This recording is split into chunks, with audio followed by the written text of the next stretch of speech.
All right. Ooh. Oh, yeah. Of course, I get tongue-tied in the first line of the video. All right, well, here we go. Bit more Project Zomboid. Seems to be taking a bit longer than normal to load up here. But oh well. I'm sure it'll start running fine in about 2 seconds. Yeah. So last time we, Still taking a bit longer than normal. Anyway, so yeah, last time we managed to finally get into March Ridge a bit and loot some houses, which is pretty awesome. Got the whole first cul-de-sac done. Hopefully we get the second and third cul-de-sacs, completely done today. And kind of have that whole... If we get kind of that half of the city, or not half, but that section of the city completely cleared out and stuff, it'll be nice if we can set up a little base there. Bit of defenses. Board up a house and whatnot. And,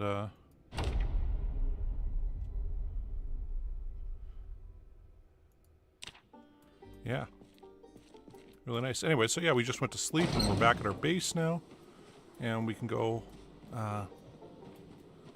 condolences there. That's a grave of the previous guy. Actually see it outside the, no, it's not winter anymore. Okay, so we got all them CDs there. Those can just stay there. Trapping and electrician. I don't want the earbuds. I want electrician volume 3. Okay. So these were a few other guns that we can't currentently do anything with right now. Okay, so this crate is full of just random stuff that, do we read? We must have not read this yet, have we?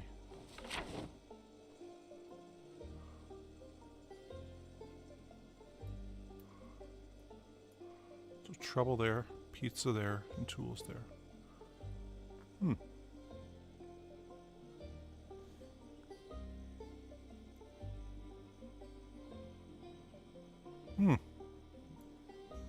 But just show all. Okay. Oh, that takes up the whole screen then. I guess. We'll go mark that stuff off in West Point. Just put a little burger over the pizza joint, although, I mean, it doesn't really matter. And that was that house.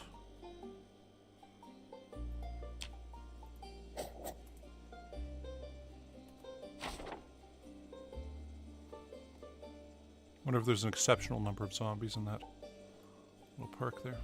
Probably. We're saying trouble. Okay. Cool. Well,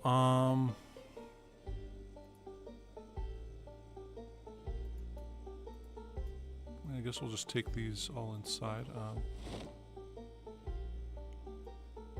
Put those there. Hey, buddy-o. It's okay. It is different.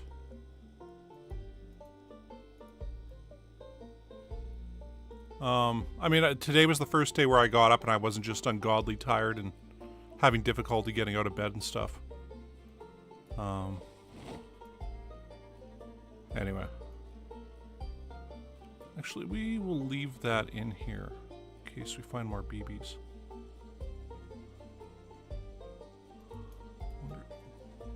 I don't think we have anything that uses the 380 currently.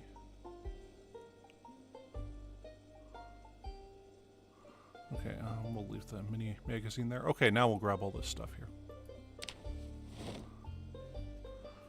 Anyway, I hope that it works out for people to, watch stuff at this time.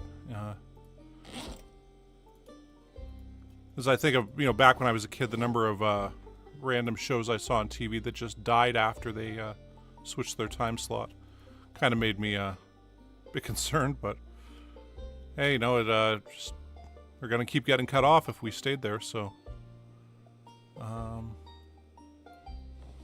got both those. Okay.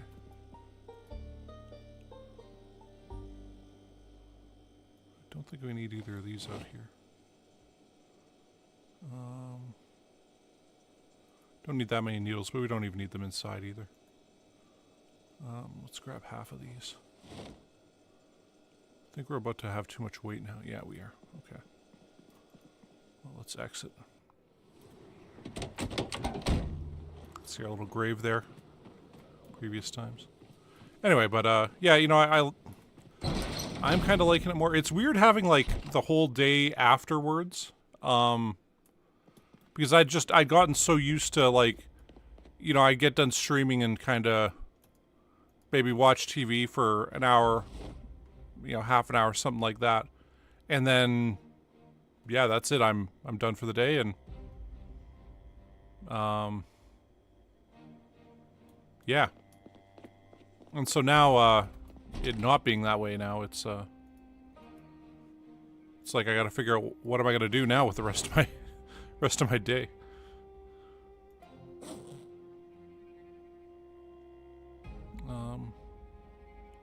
Well, I guess we'll oh, we should put the baseball bat away here. I guess that one's full. I think we should start getting rid of some of these things, because I don't think we'll ever use the side handle batons. They're pretty terrible. I mean, we just got a bunch of extra crap there that we're not going to use, right?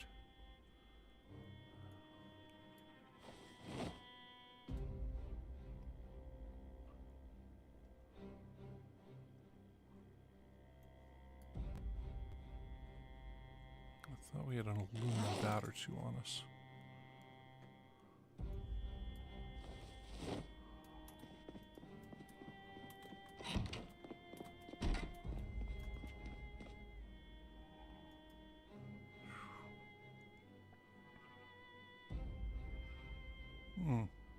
Totally didn't realize we still had those things on us. Okay, well, it's the ammo box.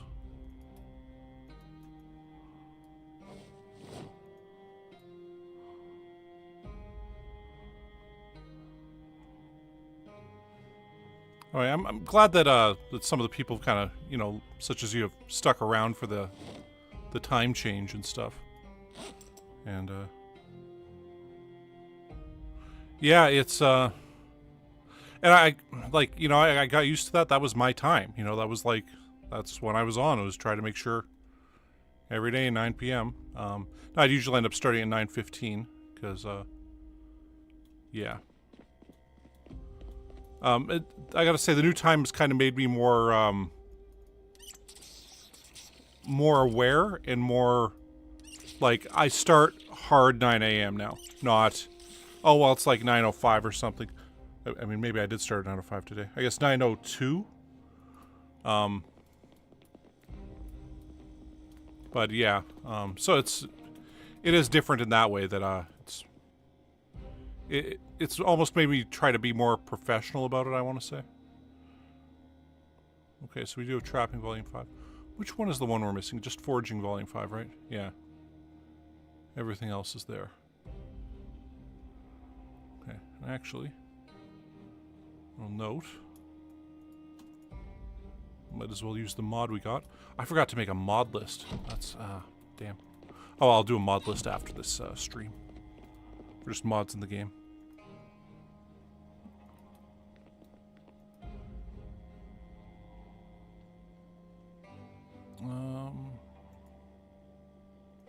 So we'll smoke a cigarette while we figure this stuff out.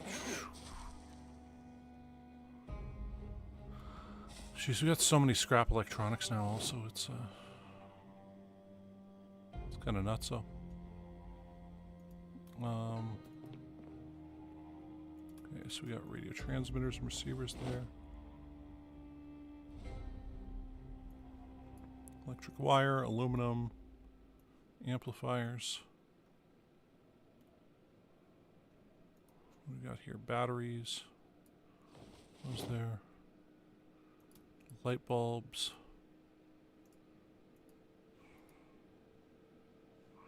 Ah.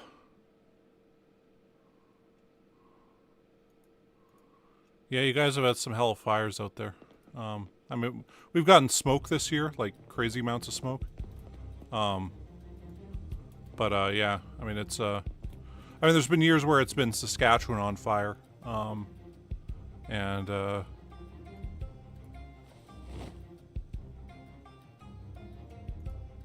Yeah, just, I'm glad that you guys are, doing better there now. Because this is probably the tail end of that storm that went through, Los Angeles there, right? Caused that flooding there.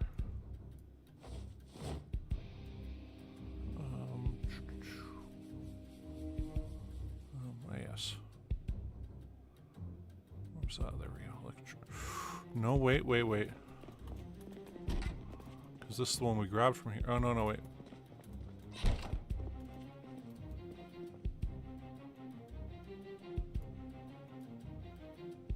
Just want to make sure we don't delete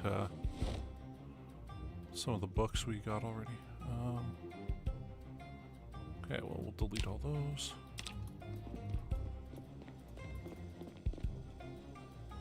Jeez, this is getting close to done. Actually, those shouldn't be here. Those should be in the other area. Coffee goes here. We had salt and pepper, didn't we? Yeah, they were right there. 2 bags, salt, pepper, pancake mix.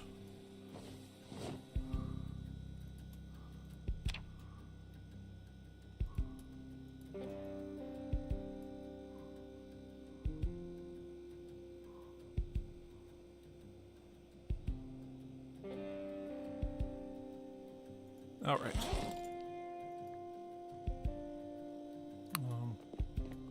Dry ramen noodles we'll put right here. I don't get why these would make people unhappy. I used to love eating dry ramen noodles. Like you just kind of crunch it up and go crazy on it.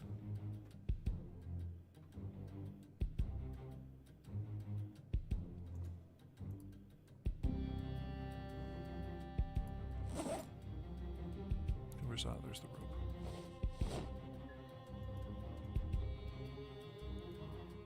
Twine there, glue there. Wood glue. Wood glue's the big one for the these material things. Yeah, apparently they announced recently that they're overhauling their overhaul of the crafting system is going to be a bit different than, and it might not be in the next build because it's just so big. Or I think that's all the next build's going to be. Was I don't know, it was something this morning. I kind of quickly went over it before starting today. Where do the empty jars go? Where do we put jars? Oh, they're back over here, right? Like we just changed all this stuff around. Where is it now?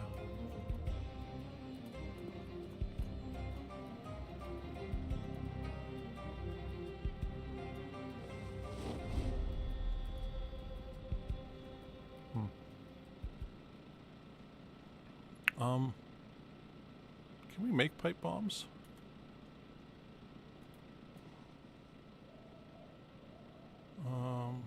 Is that under electrical? Yeah, remote firebomb. A firebomb, a crafted trigger, duct tape, and scrap electronics.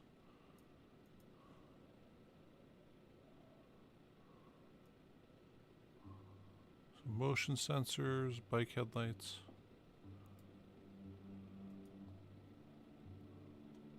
So we need glue, scrap electronics, an alarm clock, and we can make a crafted timer. Crafted trigger, we need radio receivers and stuff.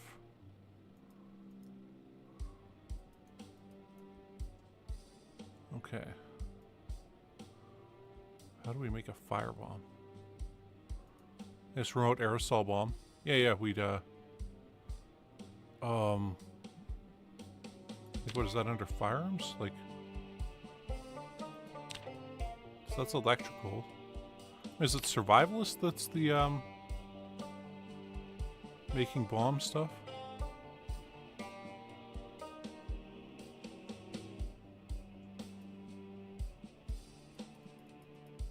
Oh, that's engineering probably, right? No.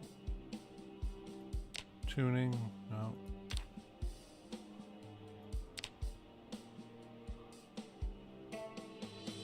We might not know the recipe yet or something like that.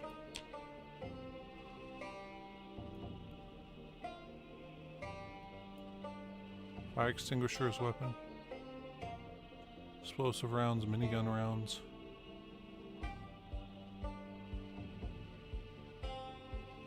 Oh geez, we should have kept all those ammo canisters for the minigun, what if we ever get that. Improvised flamethrower.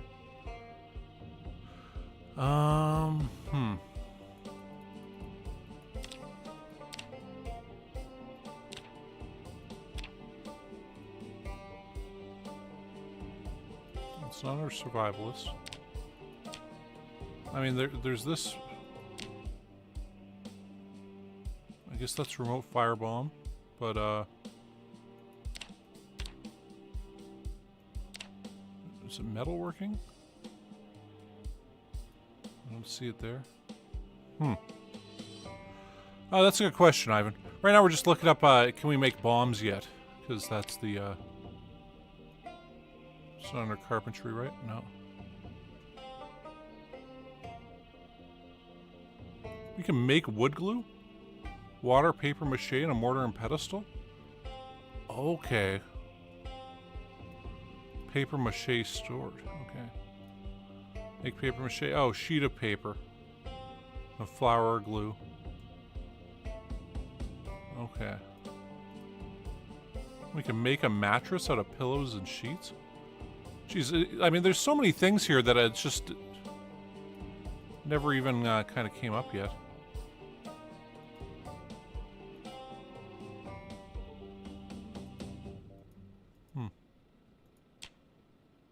Okay, unfortunately I'm not seeing it here.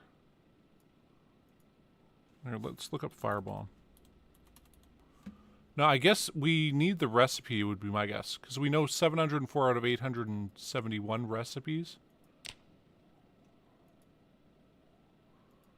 So, I'm guessing it'll come up in engineering once we kind of get there.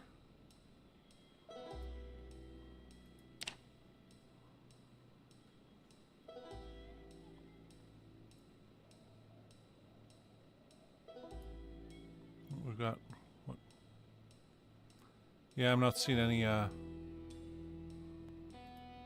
craft bottle suppressors. Create improvised flamethrower, WD-40 lighter, rubber band, duct tape. Oh, maybe we shouldn't just be ignoring all these rubber bands we've spotted. But yeah, we're trying to look up how you make pipe bombs.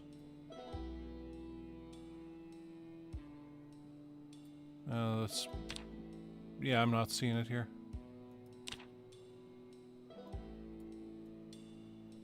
I want to say, if I remember right, it involves hairspray, which is why I've been holding on to this. Requires no SP or engineering profession. So engineering, we only have 2 things right now. I don't know, there's no How to Make Bombs magazine, is there? Because we read through all this stuff, right? Well, we had the broken leg. Oh, painkillers and matches. What are they doing there? We'll grab those. I'm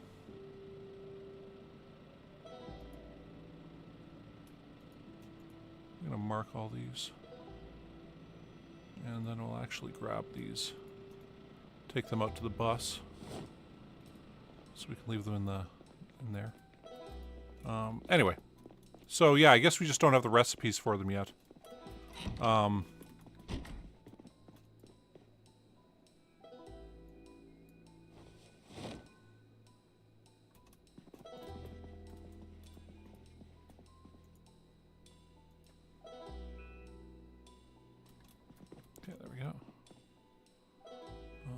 Long socks over here.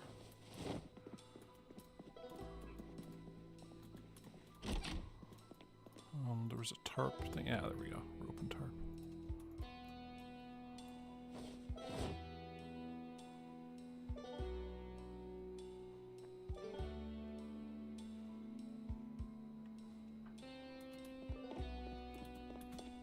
Okay, we'll put all our meds away here. Yeah, we are starting to get to the point, though, where where we do just need to loot less and less, like we... Oh, man. Okay, so... Put those there, I guess. Yeah, I mean, we've bought these both full. We should make a... We should use this and make some trauma bags that we can use. It'd just be full of a bunch of medical stuff. Because we set up all these first aid kits to be like a kind of grab-and-go kit that we can, you know, put in a vehicle or whatever. Actually, you know what? I'm going to grab one of those for the blue car when we get back to, March Ridge.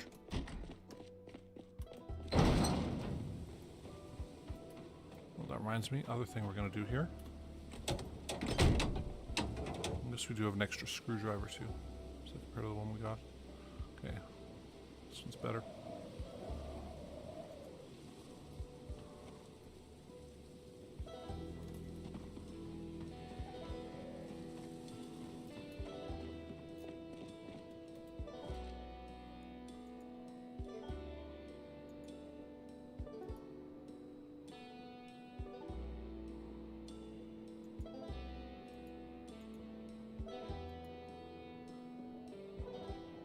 Recharge our battery there. So this battery's doing too.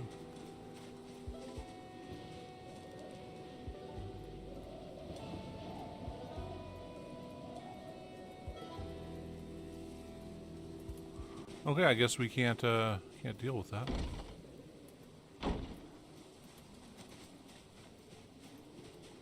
Wow. Okay. I'm wondering if it's it won't let us use that because actually here we'll sit there. Okay.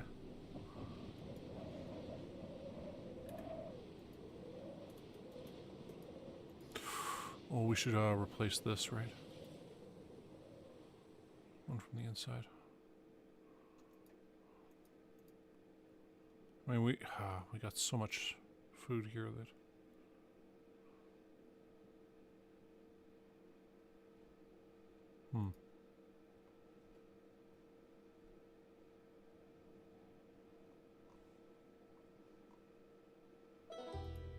I figure we should take some of the stuff in. So yeah, we don't need all this stuff out here anymore. Especially if we're grabbing some stuff from inside that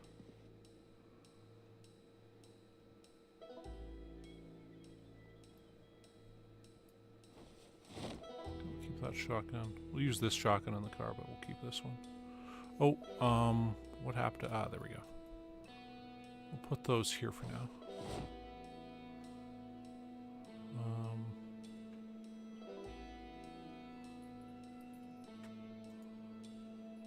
Grab one of these. Well, maybe we should grab two. If we need to, we can use that machete there. Oh,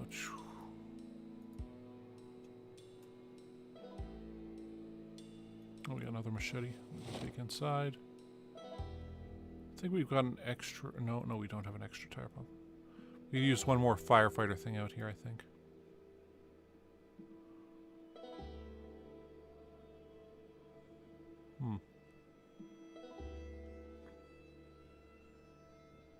We'll keep the Glock out here. The Sig Sauer, we might as well keep that out here. We'll take this inside, though, I think. Yeah, okay, cool. Oh, what we're going to do here is put all these here. So we got stuff to watch if we need. Like if we get caught up in a blizzard or something again, although I don't think that's going to happen again.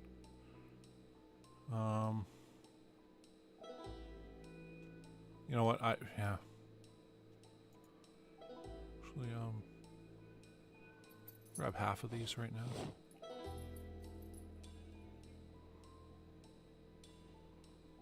You know what, we might as well read one.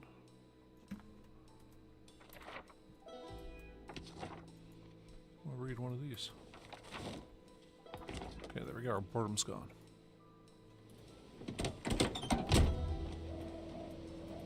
Oh. We'll grab the other thing I was going to grab there.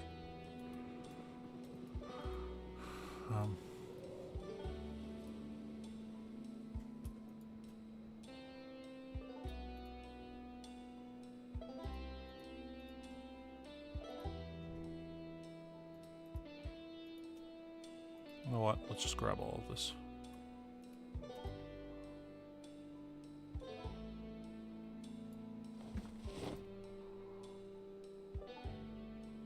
So we have like, we already have one full cupboard here for the kitchen stuff, so we might as well unload as much as we can here. Because there's no point in keeping it in this place. Because, I mean, now that we're actually looting the place, we'll be loading up in no time.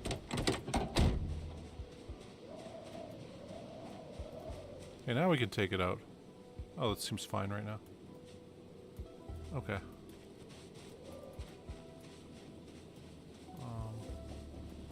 This will hop in here quickly and use the, just use it from here. Alright, cool. Yeah, we can.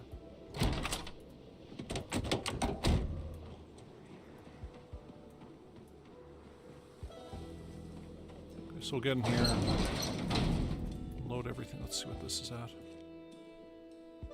Oh, fuck me. You can put it in there, but if you don't turn it on, it's not going to do anything, right?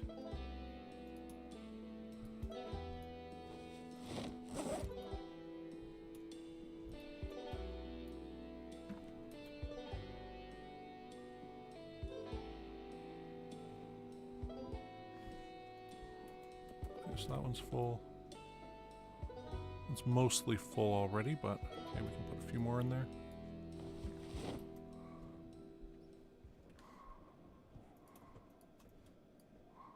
Maybe we can put all of them in there. Okay.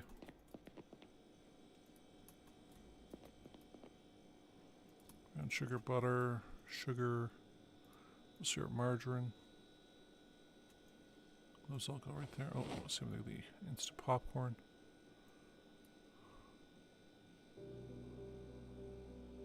Ah.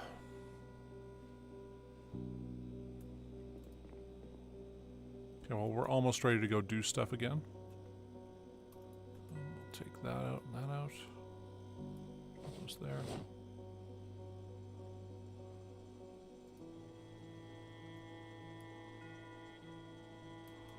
Put marinara in here.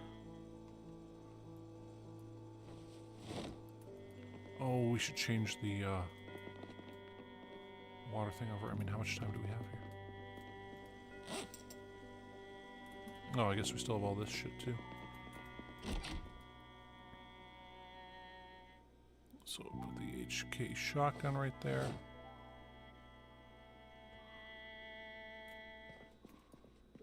Where are the pistols at? Right there. Okay. So Glock is one we're keeping on us. Was there another pistol? I don't think there is. Okay.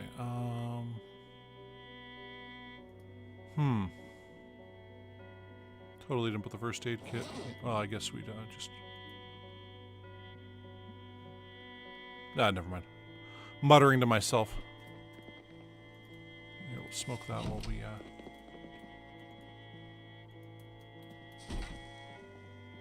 put these machetes away.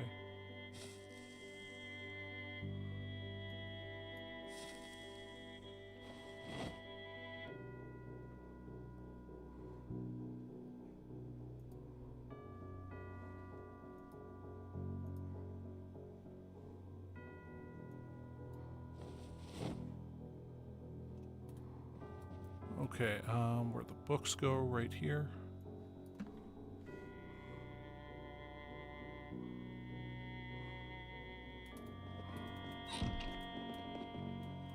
Okay, so we're really hungry and really tired. Can we eat? Let's eat some spaghetti and bologna sauce right there.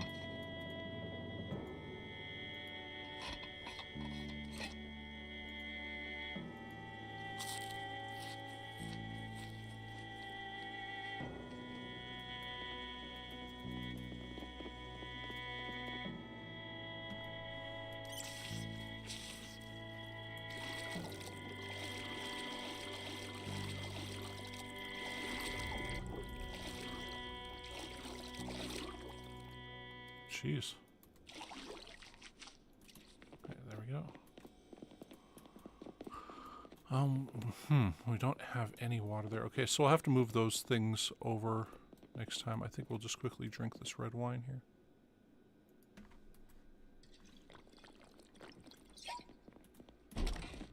We'll put that in here. An empty bottle right there. Oh.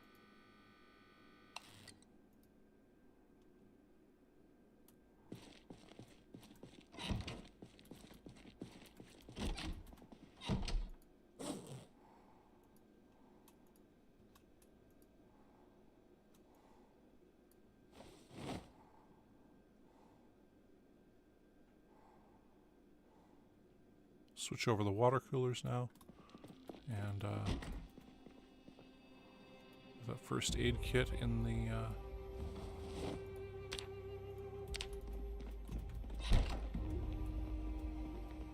van, or in the bus.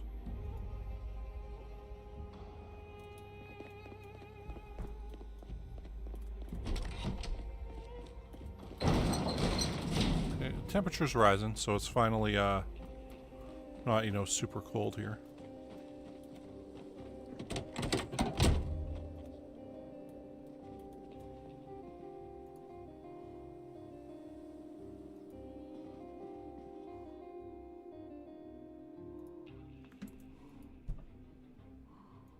We'll leave that there.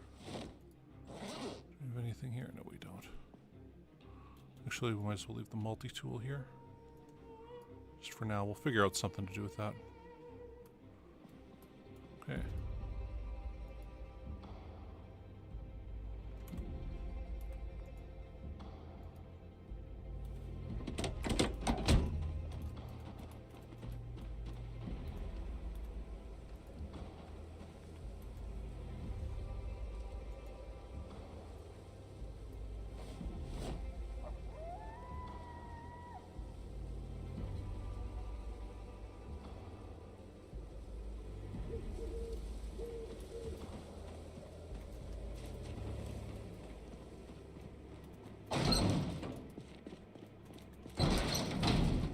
Turn that off, right?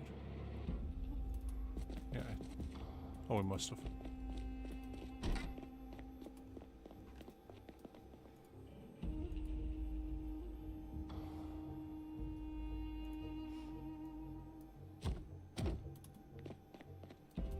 Okay.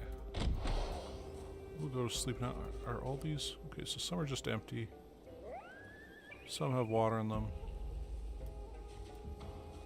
Most of those have water in them. We can make a bunch of pasta, I guess, before we go back.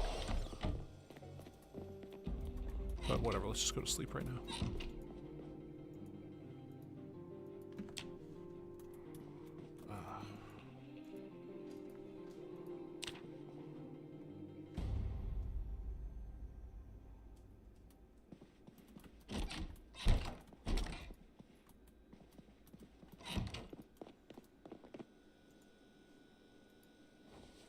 Okay.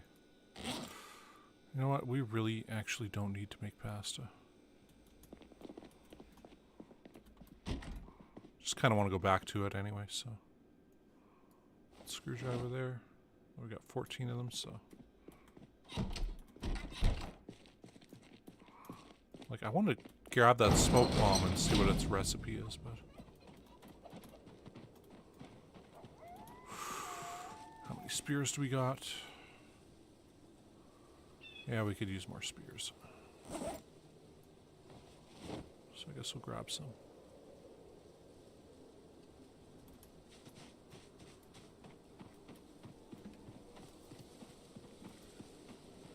God, I hope our maintenance goes up pretty soon here.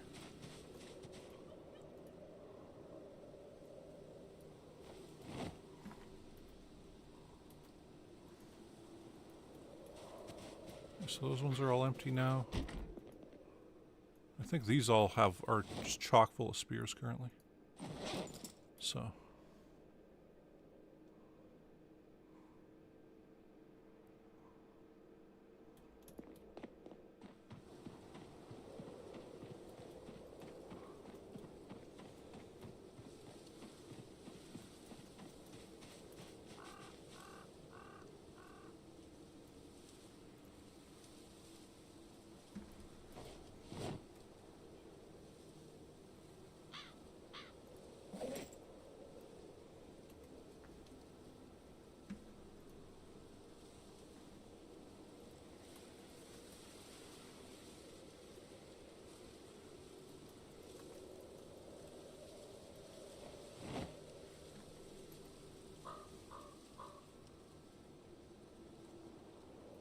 So we can leave that in the toolbox there.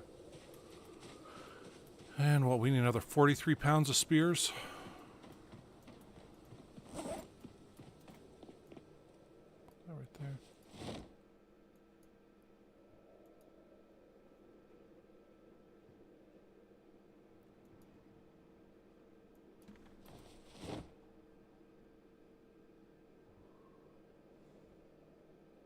I think with these, that should be it for the spears that we need.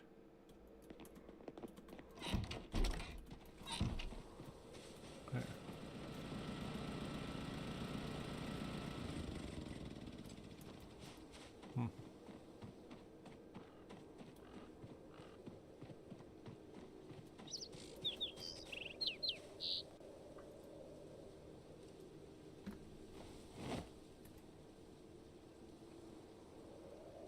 Should have got the ones out of the backpack first, but whatever.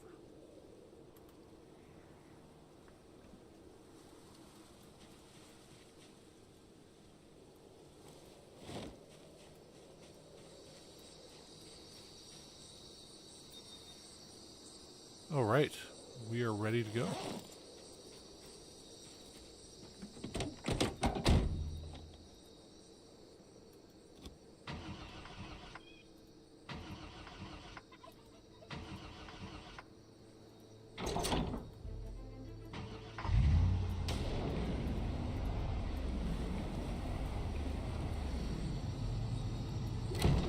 I'll move those generators. Really good spot for them right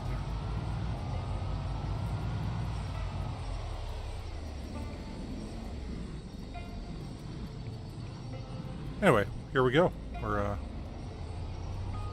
back over to March Ridge finally.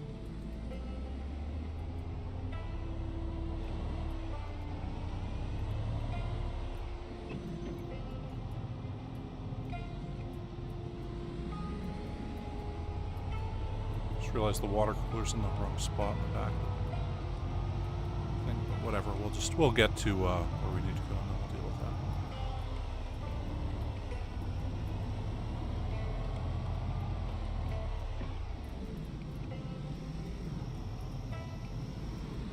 that. Okay, I guess it's technically springtime in Kentucky.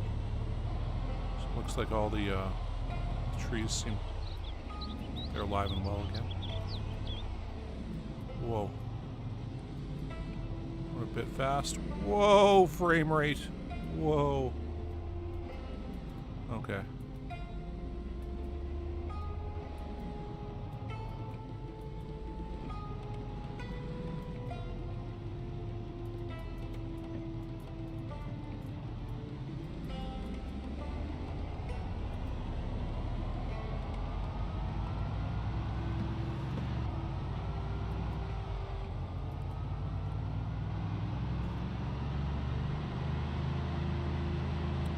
Chance to drink some coffee in real life. Hopefully not drive off the road.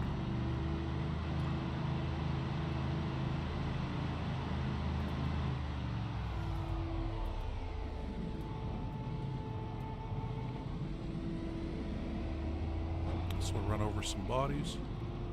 Okay, we're gonna try to avoid running over bodies now because that was not very pleasant.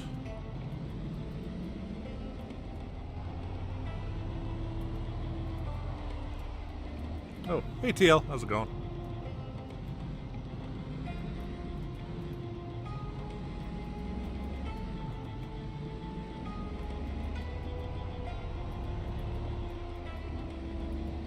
We're heading back to March Ridge, so.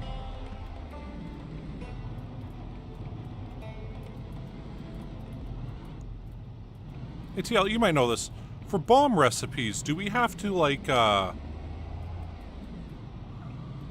do we have to find them, or is it like Molotov cocktails where it's just if we got the stuff on us, we can just make it?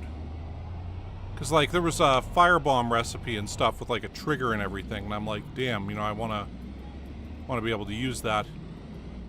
Not right now, but just be nice to have an option. Well, we were looking up, like, pipe bombs and stuff in the game, because we're like, there's got to be a way to make pipe bombs and stuff like that. Like, what kind of zombie game would it be without The ability to make pipe bombs. I suppose we need a pipe on us. Probably a wrench. Need gunpowder and scrap metal.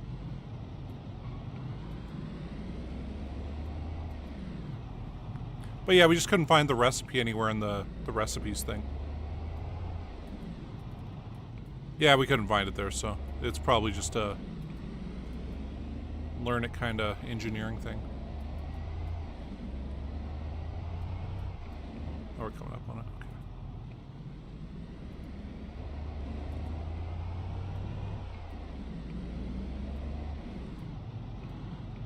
Now, rain's supposed to remove all this blood.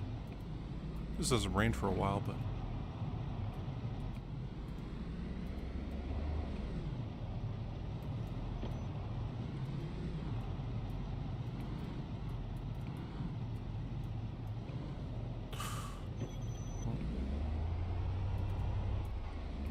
Well, like, there was a thing that was like a firebomb recipe, and I'm like, okay.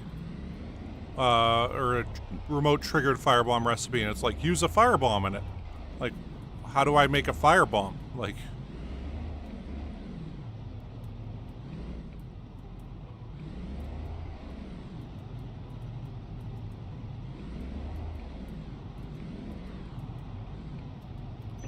Oh, shit.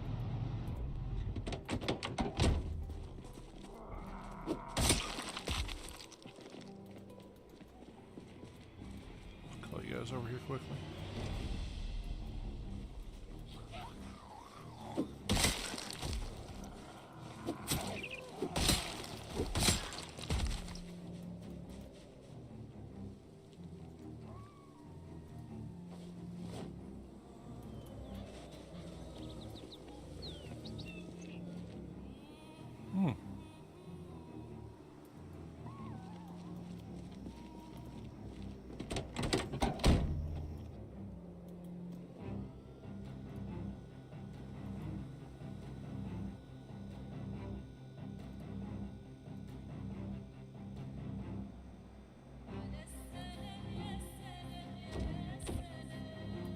Yeah, there we go.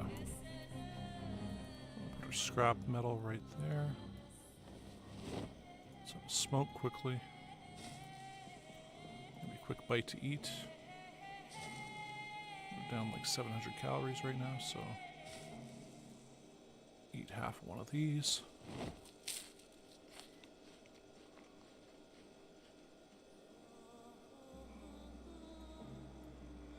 Put that back.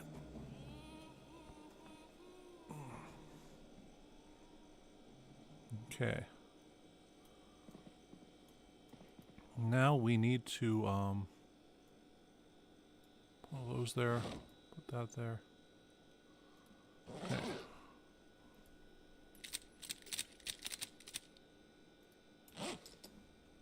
Was there only one there?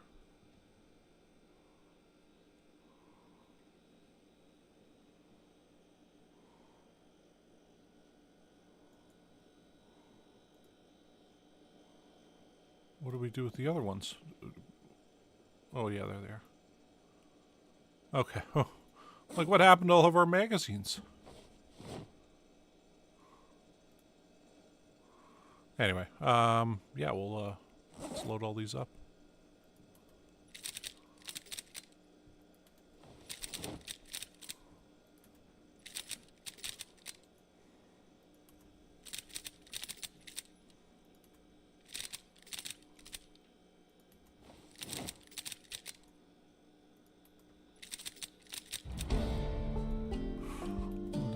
We're done that.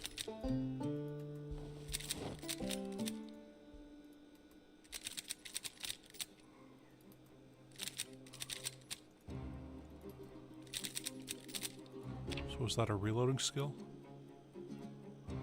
Yeah, geez, we're at level 5 now. Awesome.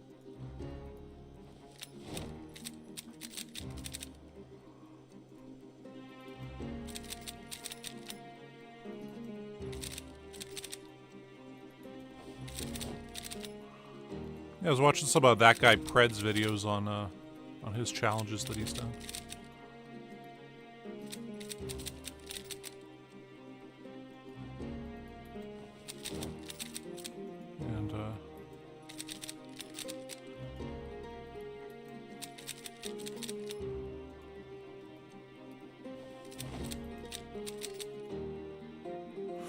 Oh! Shnikes. I guess that does happen, right? Oh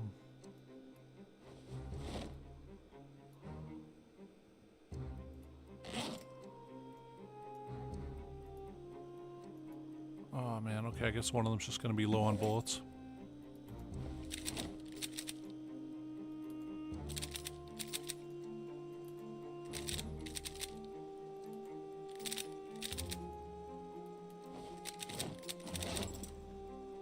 Okay, I'll put those back. So now we got 29 mags, just chock full of bullets. Or just chock full of stuff for this Glock. We're gonna just go and... Oh, it's gonna be brutal. Okay, well, let's get out of here for now.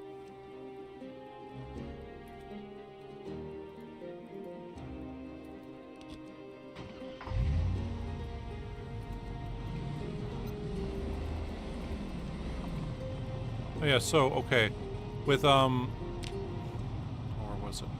So, like, with electrical, right, we had, crafted trigger for remote firebomb. And it's like, remote firebomb, crafted trigger. Like, okay, well, I got that, but how do we make, an aerosol bomb? How do we... See, there's a pipe bomb also. And then, add timer, dismantle CD player, dismantle home alarm, make noisemaker. You know, and like there's certain things, so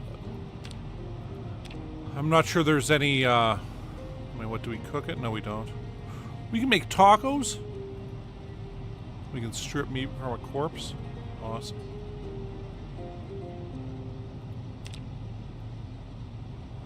Anyway. Is metal working how you make one?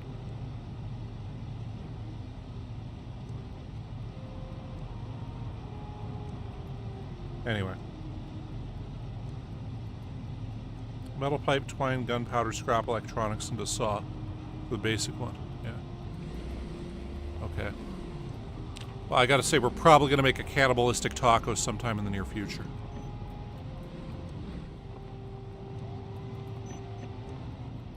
So we'll just turn that off for now.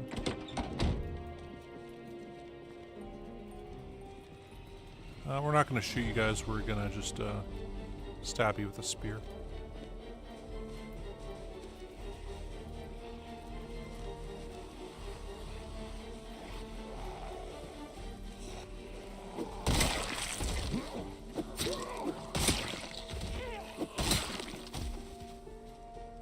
What happened to the fourth guy?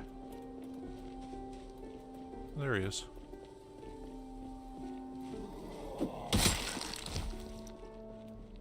Okay, so now we got one horde there.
Well, it's like 9 o'clock. I'm like, why is it getting so dark out? I didn't think we were that tired.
want to kill guys on the road because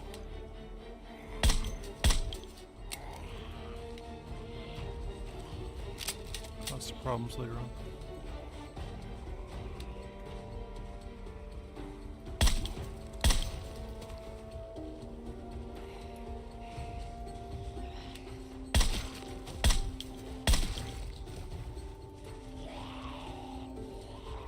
I'm having trouble seeing now. So.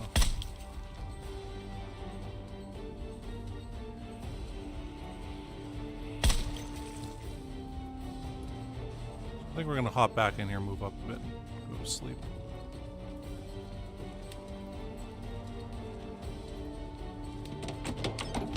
Actually, hey, if we can stay right here, might as well.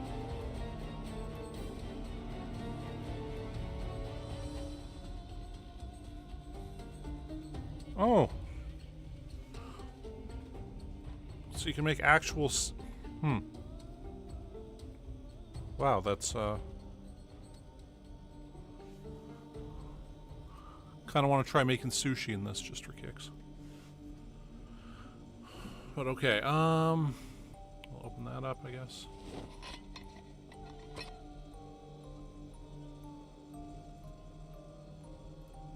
A bunch of corn. So our sprinting's gone up, our reloading's gone up. Other stuff here quickly. Can we can sleep, but I feel like we should watch one of the videos we got here. Simon's Fitness Club.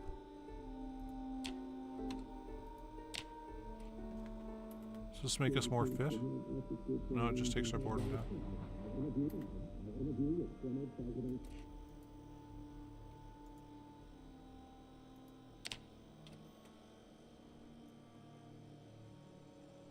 What did we grab? Ball Coolin'? Not Simon's Fitness Club. Oh, whatever.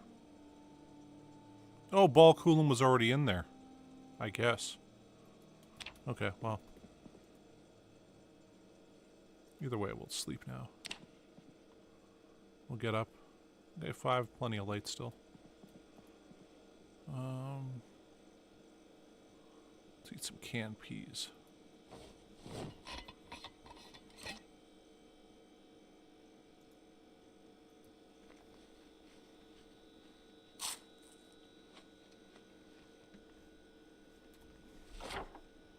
Okay, well, should move the map down here. If I remember right, we did get that house yesterday also. I'm not going to put an X over it, well, quite yet. Just because I'm not too sure about it. So yeah, we were just down to about there, so we could probably make it all the way down there now. And yeah, we'll run around shooting guys with our pistol. I guess. Oh. We need to have a smoke, huh?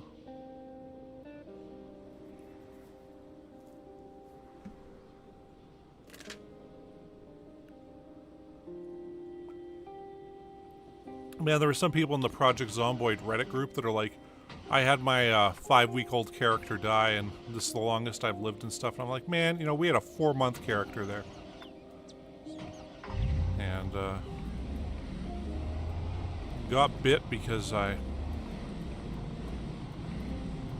didn't notice that zombie. Like, it's weird watching the video over again. It's like the zombie walked up to here and then, you know, hung around there for a few seconds. And I guess he turned around to walk back around this way while the bus was flipped around the other way. And that's why we got bit there. Was I mean, I glanced at the bus and thought he was there. Okay, this is going to be kind of crazy, but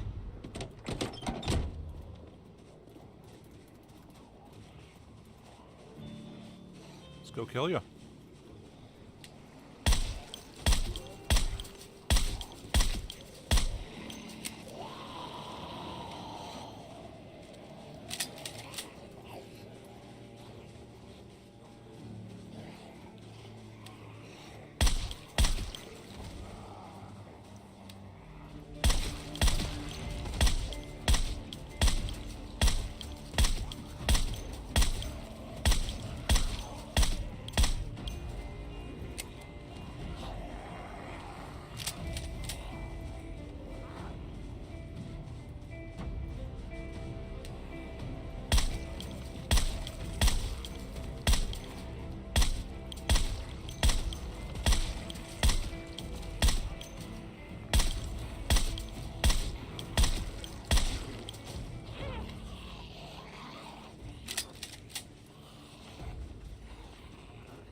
Oh.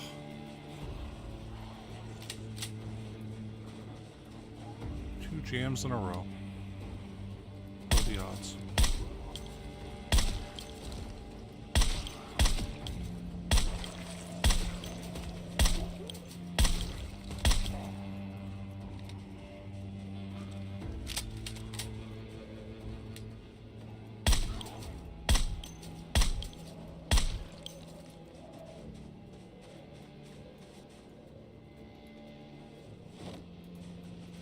I'm liking the fact that we got enough stuff now to,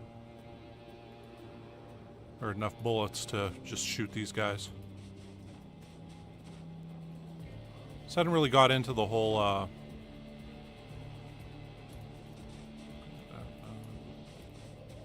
hadn't really got into the whole guns thing in this. Only because our aiming was usually so bad that we used a bunch of bullets. Plus, the shotguns make so much noise. It's like they attract zombies from like 200 tiles away.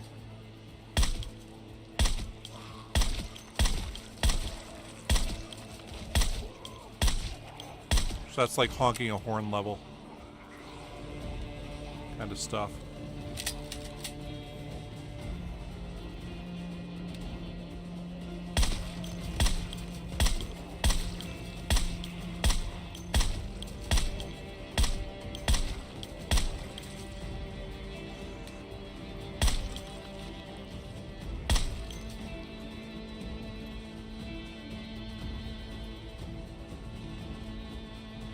Like, yeah. Yeah, true. I mean, I gotta say, I think that's the longest we've had a character live. Like, in any run that's been done so far. There's no guys over here, okay. Guess we'll attract all you guys. I think there's stuff in the back of that. In there, too. You know what? Oh. Didn't know you guys were here. I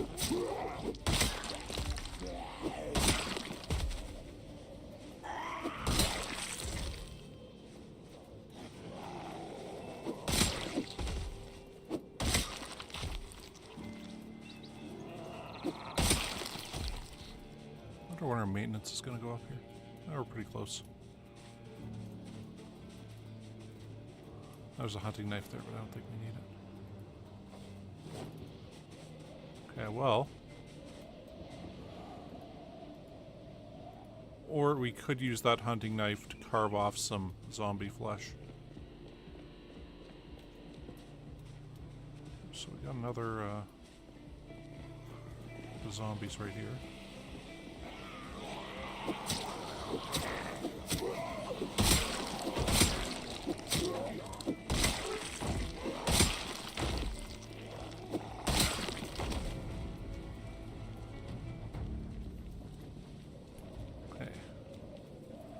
I remember why we just kind of left this. Okay, so there's an axe and a crowbar and a pistol and a rambo knife that we left in there. Okay.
Got him.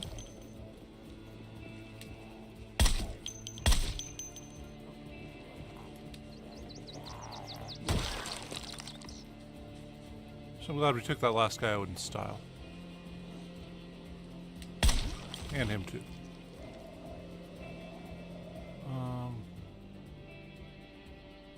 I don't really need it.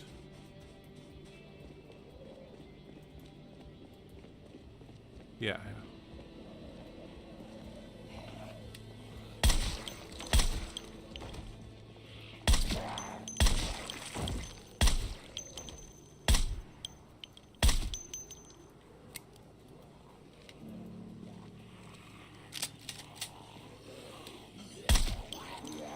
Ooh. Oh, there's a couple more here. Oh.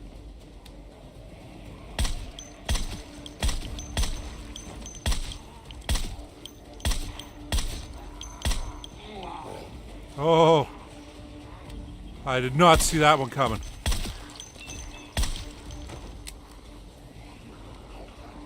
I thought the tree would wiggle and stuff if a zombie was coming up that exact way.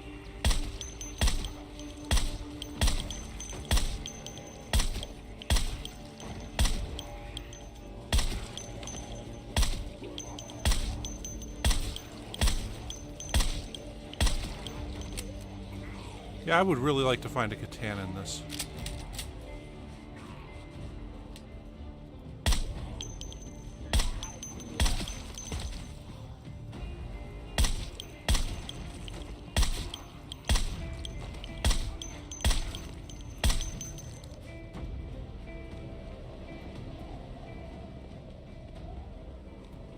Guy's got a crowbar.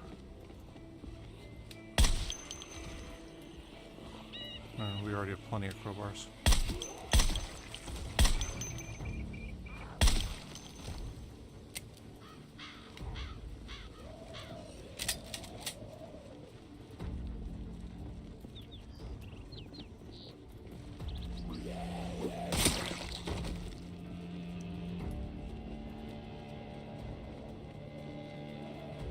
Okay, so I think we got all the...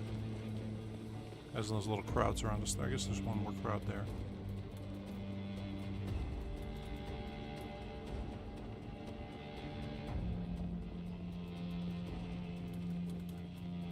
We can get both these crowds and we'll leave in that crowd there. I think that'd be pretty good. I mean, I think we'd take these guys with spears.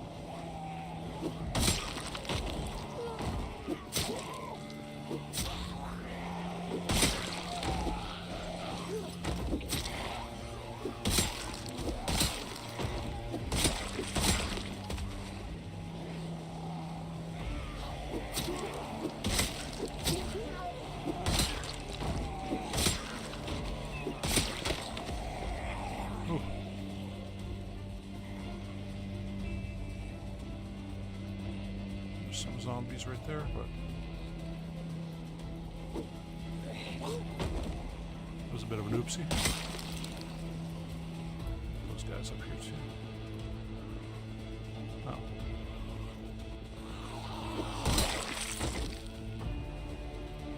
Well.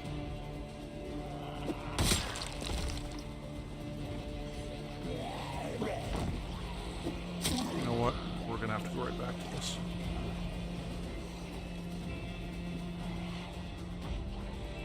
Seen any of them that way, so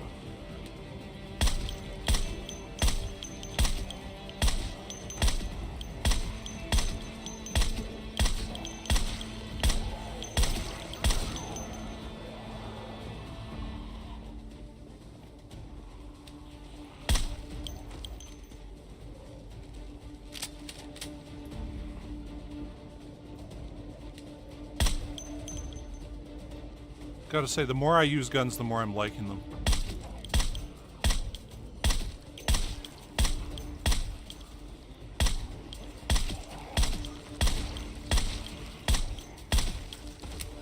Learning when you hold R down to reload, you get this thing here. And using that to unjam guns actually is also a bit of a game changer in this. Makes things way easier.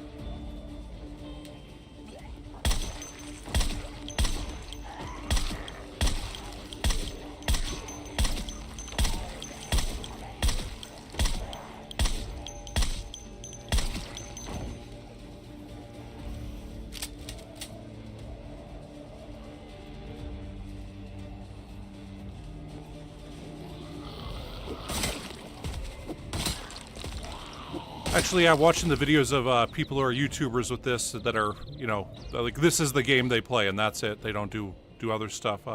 Just saying how they take down massive hordes. Yeah, shotguns lure zombies from super far away. And that's the thing you gotta remember about them, is that they're gonna attract all the zombies in the area. Like this thing with the suppressor, I think is gonna probably lure from about 25 or 30 away. In terms of like squares, so like when we have to set stuff down, like, you know, this would be an individual square. So, like a helicopter event will attract zombies from, I think it's 600 squares away from wherever it is. That's why it's so dangerous.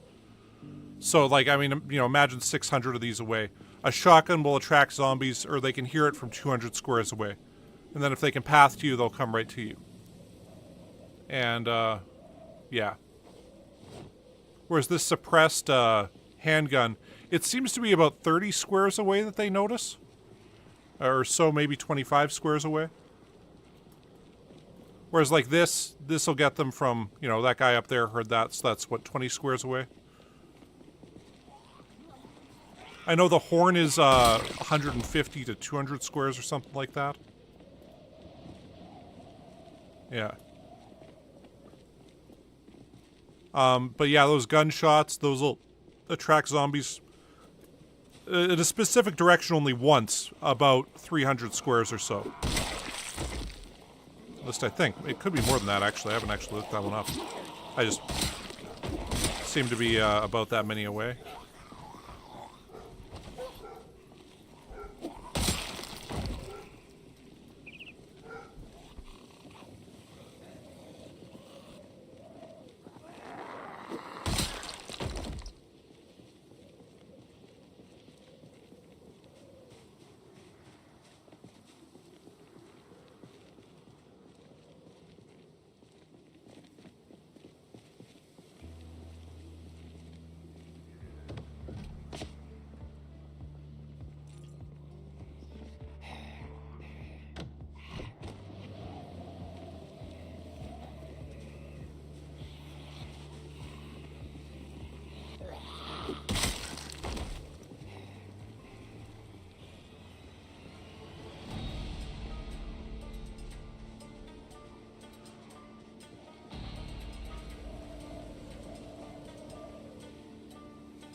Oh yeah, that guy Preds did a video on the 150 tile challenge.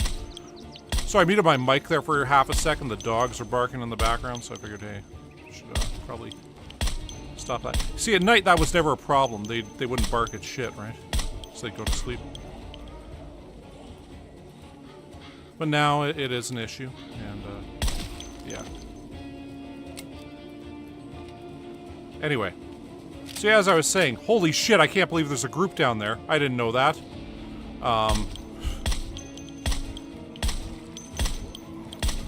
And yeah, I've seen that guy Preds' 150 tile challenge video. That was pretty crazy.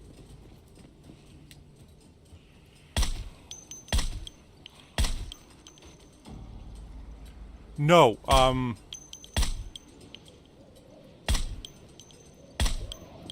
well, okay, the one tile challenge is like you're stuck on one tile. I think every time you kill a zombie, you get to move one tile further or something like that. If I'm thinking of the same thing.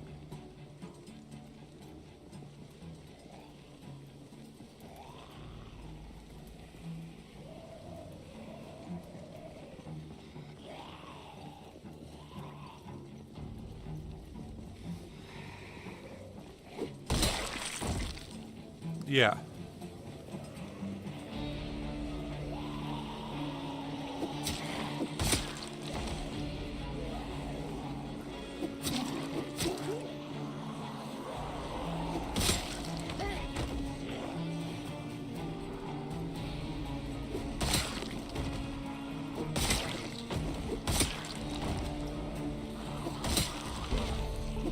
There we go.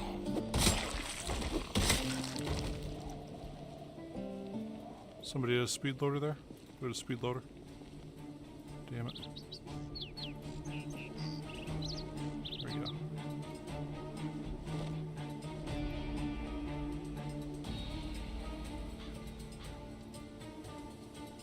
What's the upgrade? It's got a weapon light on it.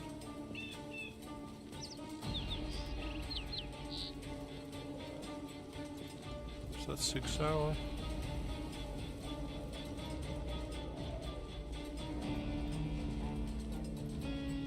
Yeah, there's a bunch of ways of playing this that are like mini games almost. Anyway, hey Bianca. That I mean we have yet to even really touch or get into. Where are the? Okay, there it is. Okay, so we're gonna rack that. You know what? That is actually okay. We'll throw that there.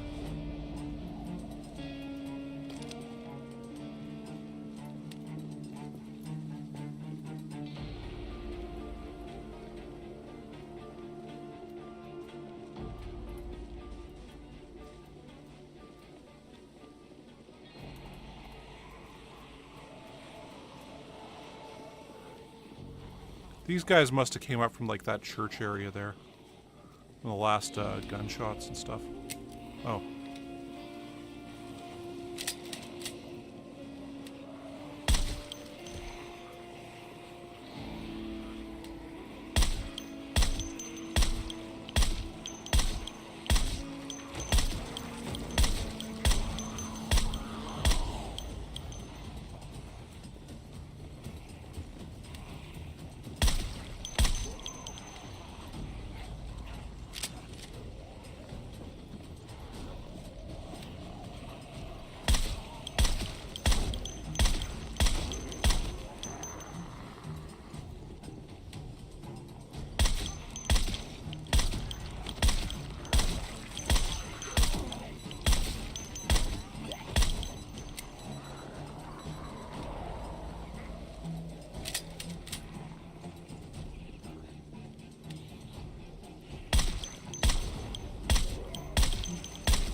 Let's just stab the rest of these guys with spears.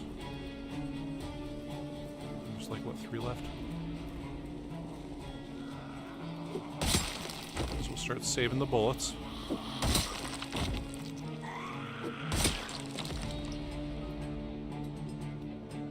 That is a cul-de-sac of death right there. That's what I call a dead end. Huh? That do it for you? So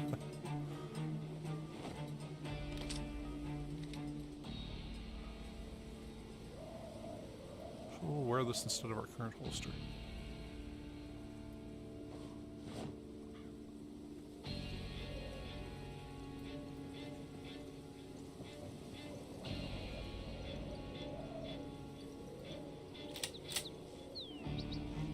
There for now. Alright, please don't unsubscribe for me for that joke. It's terrible, I know.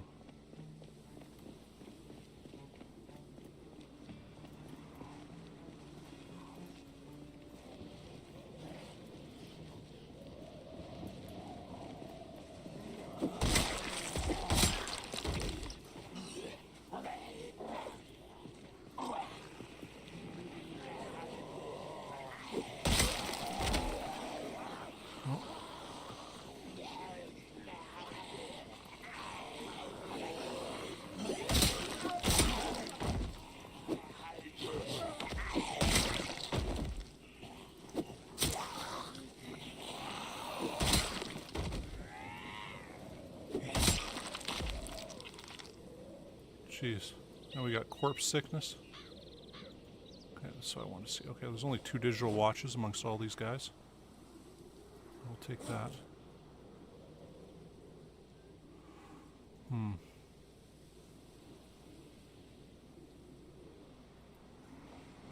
Probably use that, actually.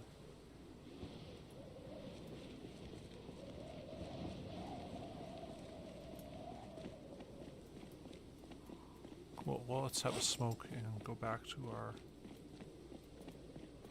base for now.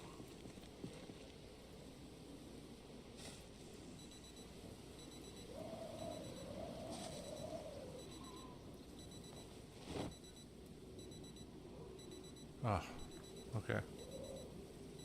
Yeah, the barefoot one, yeah. That was a good one. Yeah, when we were playing PUBG there on, I guess it was Sunday, there was a bit where we got a bear costume, and in PUBG you run around barefoot.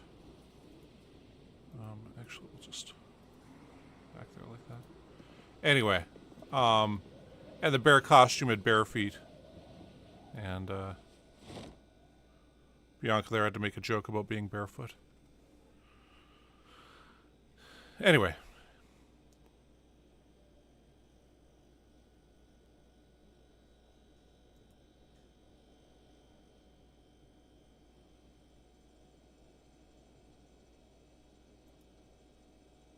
I think we have a suppressor on us here. Do we have a suppressor? Thought we took one with us. Yeah, there it is.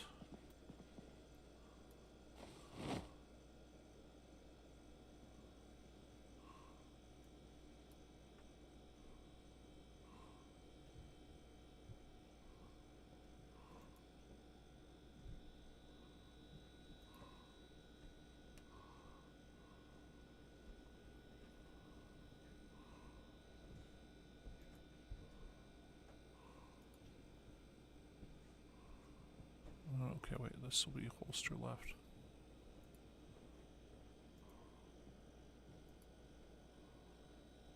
And this will be holster right.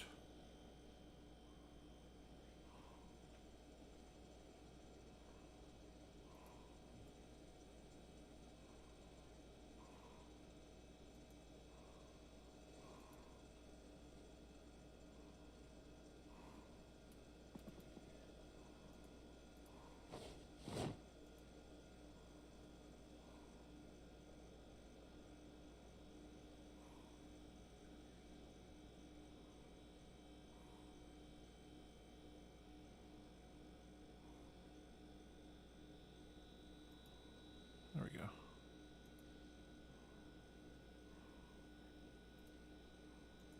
Okay, grab one of those.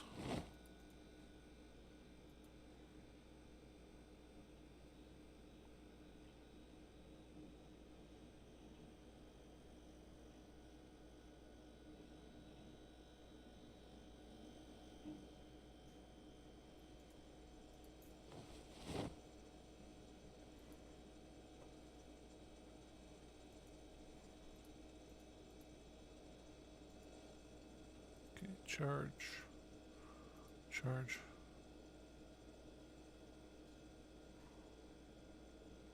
So those are both full now? Okay, cool. The battery's back. Can we combine them? No, we can't, of course. Okay, so we'll smoke a cigarette. Ah. Okay, hey, Phil. Yeah.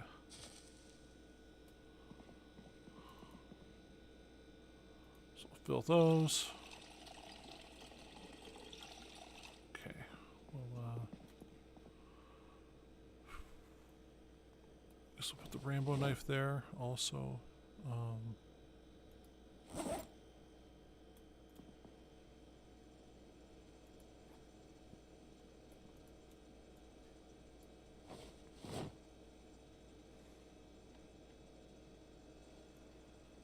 put the holster there, I guess, also. That extra magazine. Okay. Guess can't really use that for anything, can we?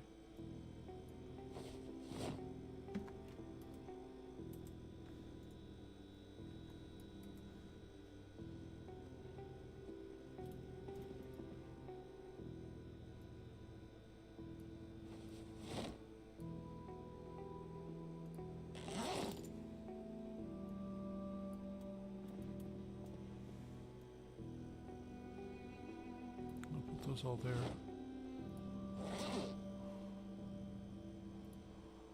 Okay, so we'll grab one. Not sure which ones we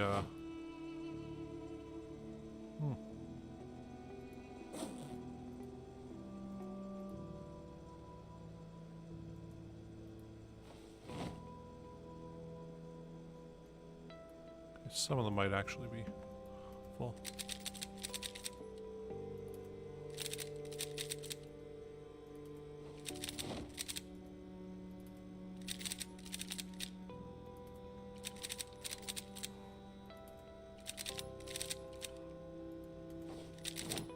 Really wish there was just a reload all function. Anybody here is listening and knows how to make mods. That would be helpful.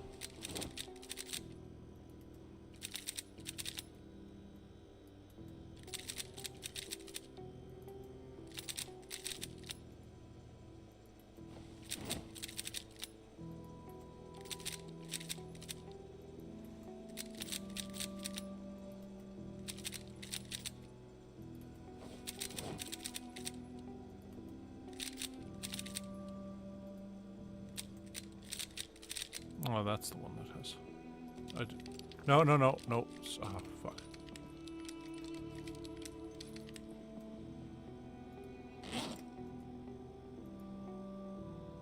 Okay, I guess one of them's just gonna have to stay empty.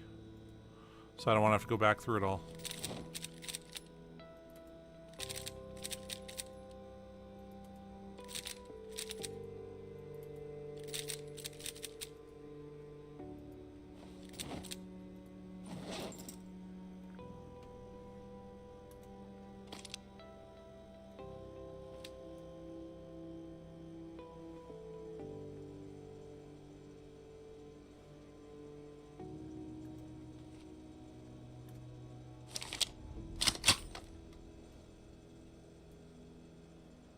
Alright, cool.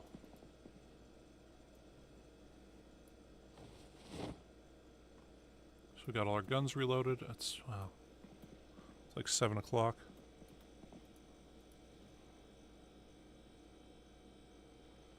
Well, you can hold R, right? And it brings this up, and then you can rack, you can eject the magazine. Or,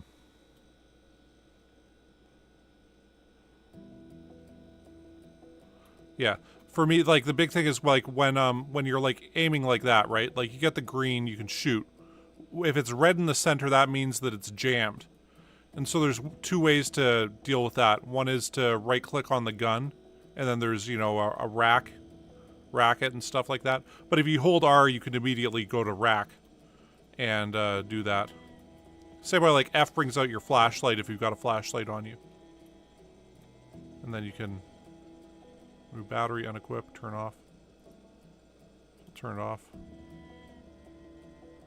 Turn on, all that stuff. Anyway.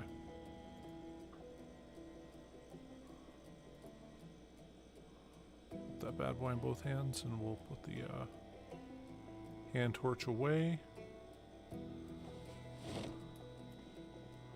Yeah, we're pretty hungry.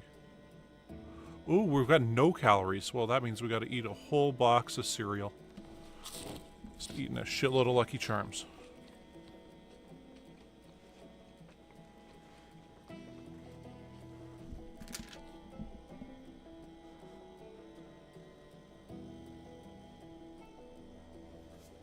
Okay, so we're super tired, but if we go to sleep now, I mean, we'll probably wake up about the time we want to, but...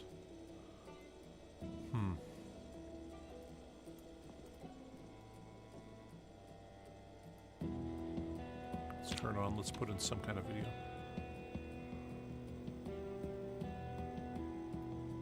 Global warrior.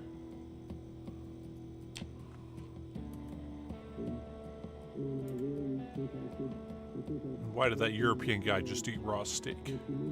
None of this makes sense. You're dead wrong. Gunfire. He's back. Say goodbye, asshole. Goodbye, asshole. Gunfire. Noises of heavy machinery. Rest in pieces. Okay. Well, that seemed riveting right there.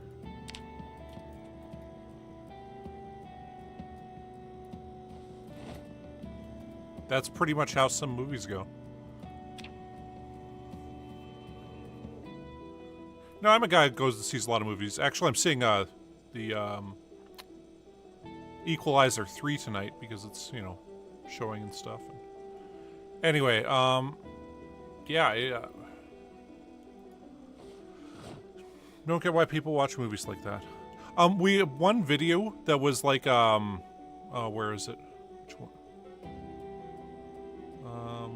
Actually, we might have put it back because we'd watched it already. But one of the videos, it gave us the, oh, what am I doing? That's a video store right there, so we do need to get to that building. Exactly. Like, once we get there, we can get a bunch of videos that have experience.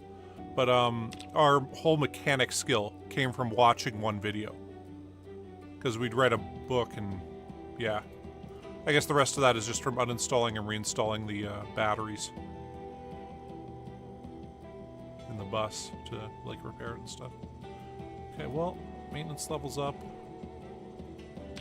Turn that off. Let's eat some more food so that our calorie count is good and high so we don't lose weight. God, we're 80 perfectly. That's pretty awesome.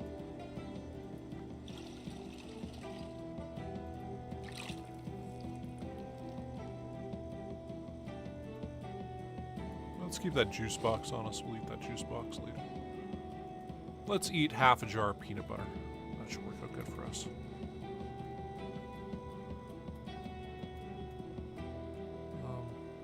Yeah, we got 21 cigarettes on us. Okay, well. Smoke one and now let's go kill some zombies, I guess.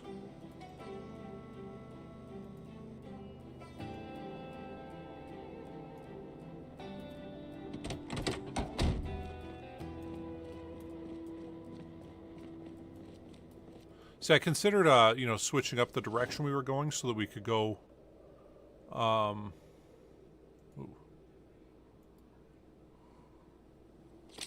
that we could go to the, video store there, but there was just so many zombies over that way that I was like, no. We'll stick with the plan as it is, which is, actually here, I'll hop in the bus, go over it quickly.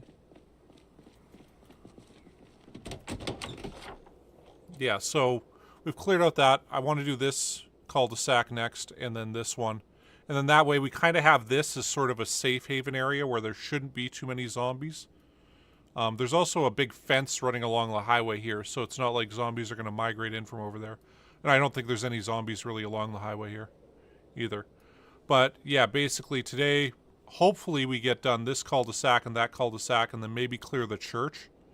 And then we could bring the bus around to park it right there. And clear out these neighborhoods. And if we want to build a base here, I think this area is good because there are those wood fences here that the zombies can't break. So I was thinking maybe we seal up the front here, make a little sealed areas there and sealed area there. And Dog Goblin VHS, 300% panic, 8% stress.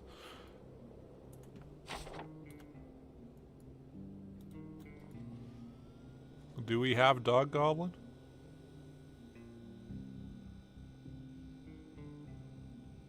Oh, there it is.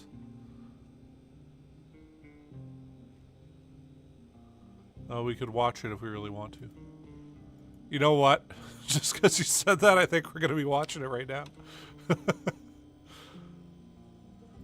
I want to see this happen.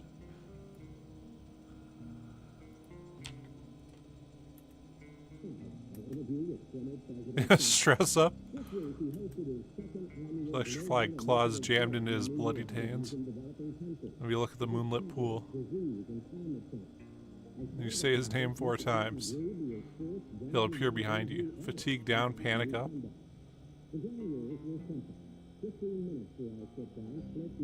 Stress.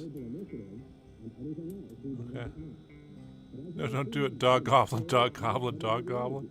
He'll kill us all. Noises of pain and death. Wow, that's pretty hilarious.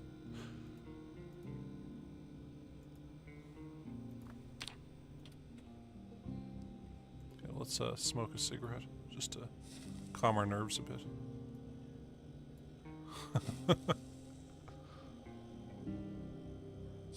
Oh, yeah, okay. Cool. Well, actually, yeah, that would make sense that the fatigue goes down because he can't sleep. And I'm gonna do it, you guys. Dog Goblin, Dog Goblin, Dog Goblin, Dog Goblin. That damn fly's back. No, the fly's not here anymore. Flies don't live too long anyway, so he's probably dead already. Oh, right, well.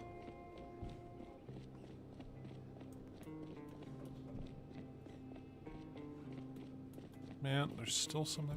Oh, shit. Forgot to grab, spears.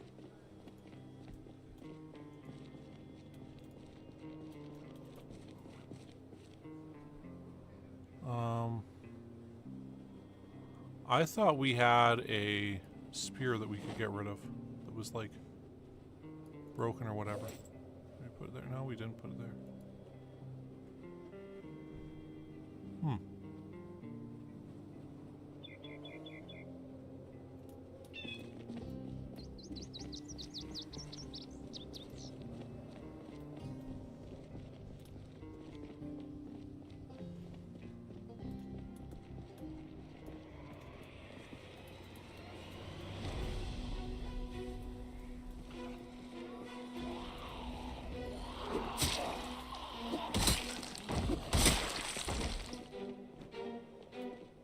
I was thinking of taking the car up as far as we can go with it right now.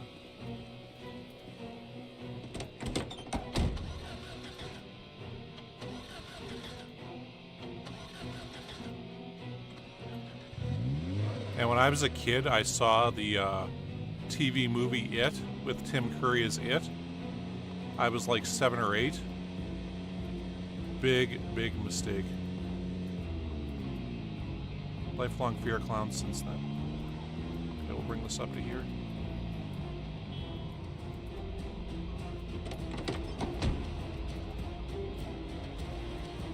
Alright, here we go.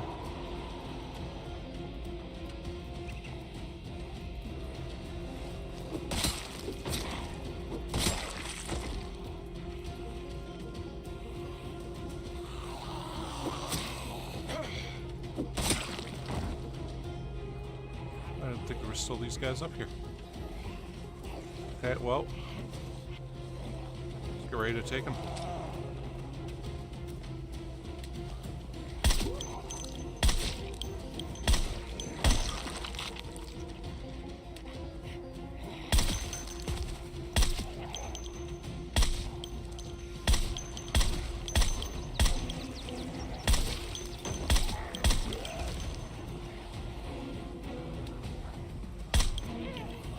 I'm wondering why there's that error down here.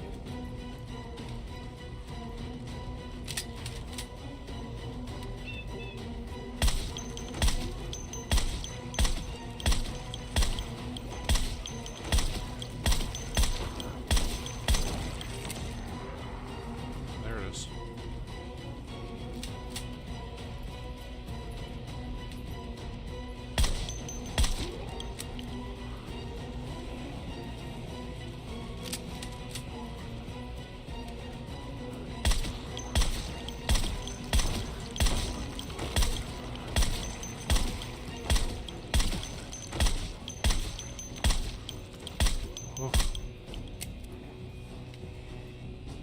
So I don't think there's any more back that way.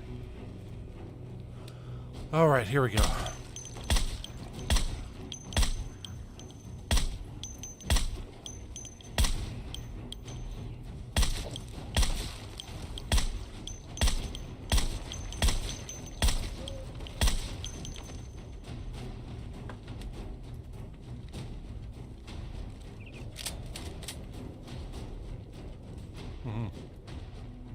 Oh yeah, it was a real quick movie.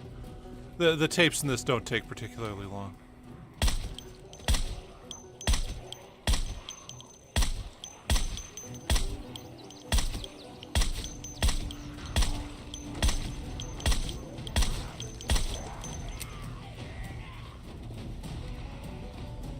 I just don't get why that keeps climbing up higher.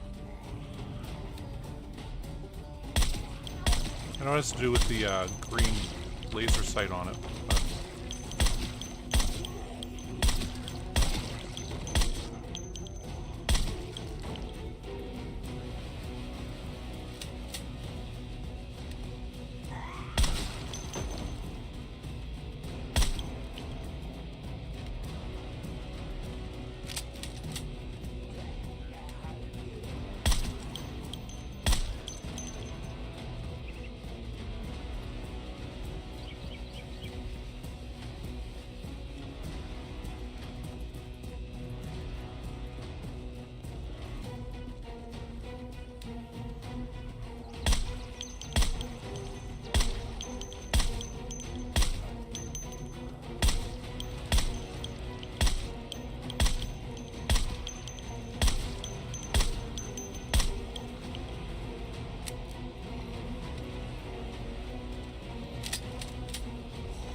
But air's almost up to level 9,000.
Okay, so the air stopped the second I pull out the rebar spear here.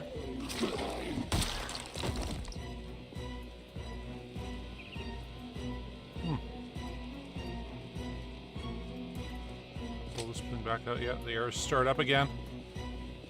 Air 11,000.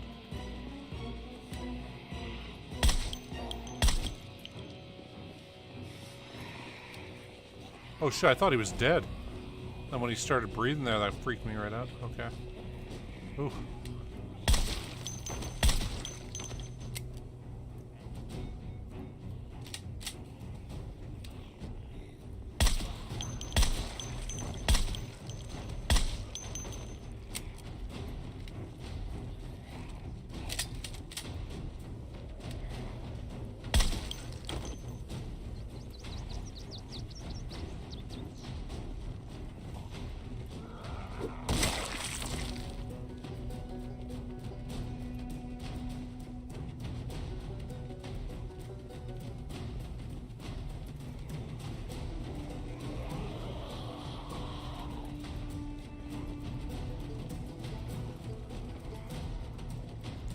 Some down there too.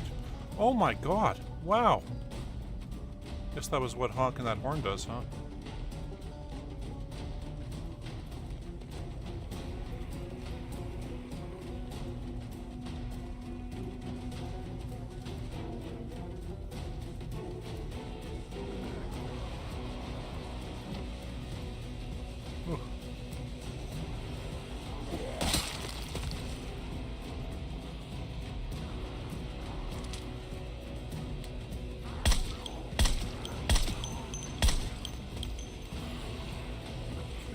car there. Just wanted to hit this.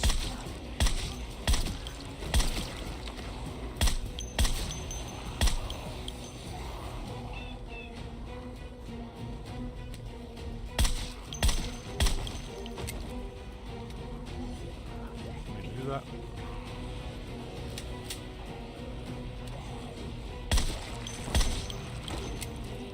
Jeez.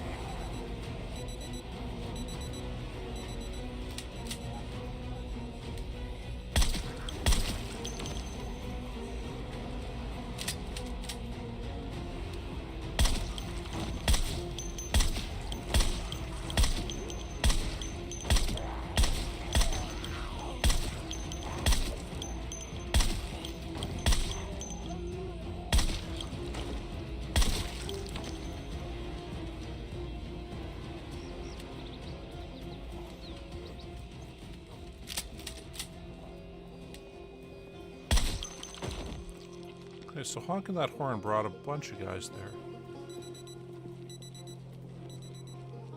So we'll keep using the spear for now.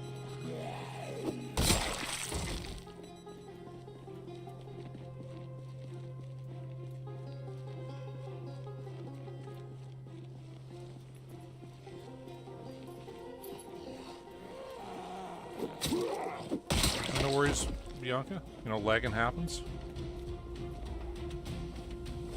If I could do anything about it, I would.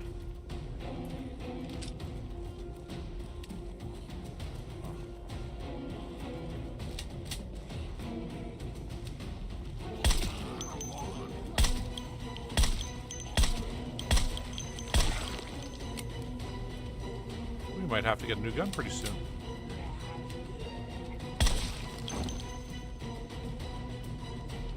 How is our, I mean, it's still about half.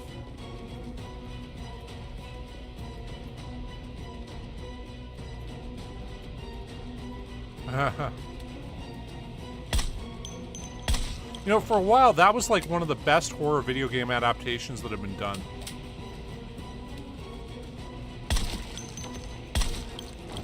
If you saw the movie Silent Hill.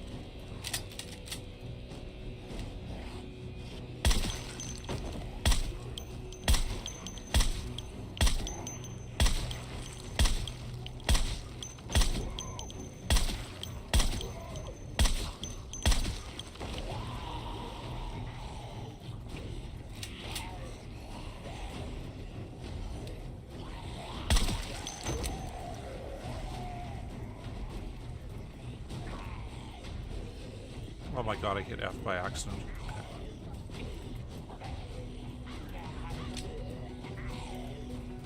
Oh my... Put the damn flashlight away.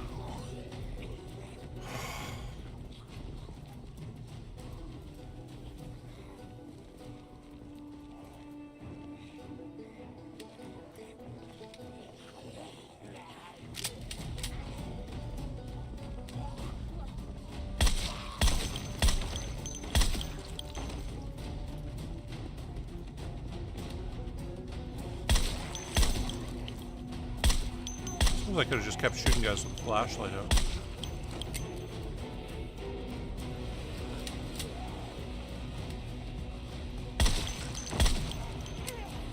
Okay, we really need a new gun here.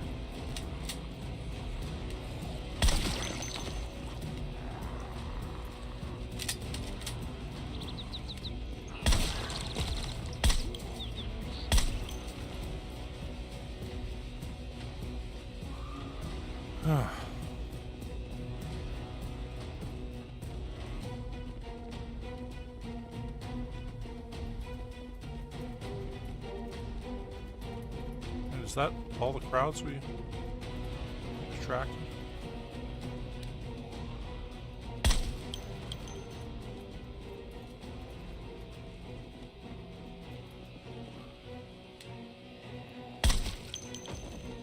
I mean, that horn honk did seem to attract... Oh, there's more. There's some over there, too. Wow. Holy shit. I know there were guys right there. Holy fuck, man.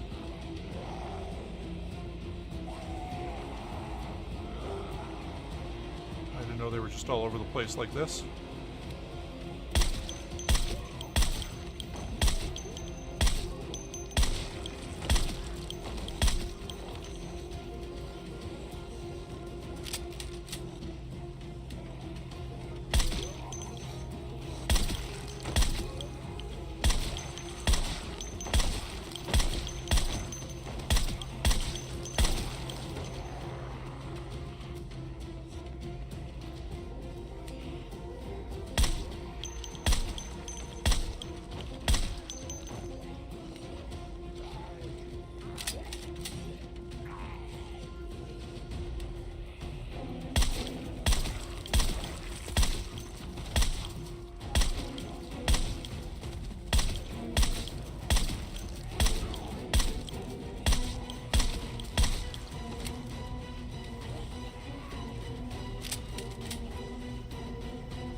Boom.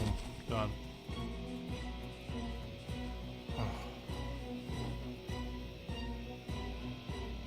That Beretta's in good shape. We'll grab that because we might end up using it in about 2 seconds.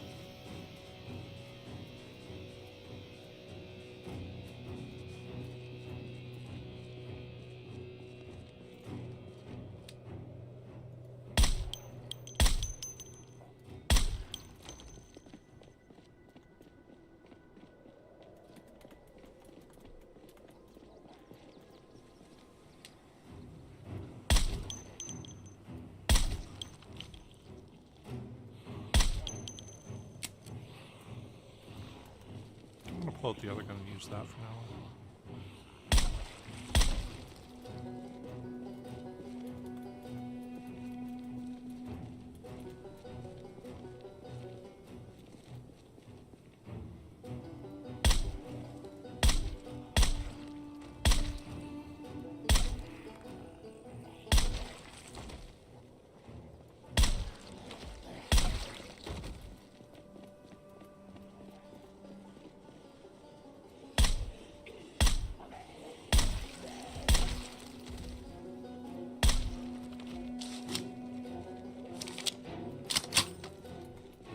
A bit of a different reloading sound.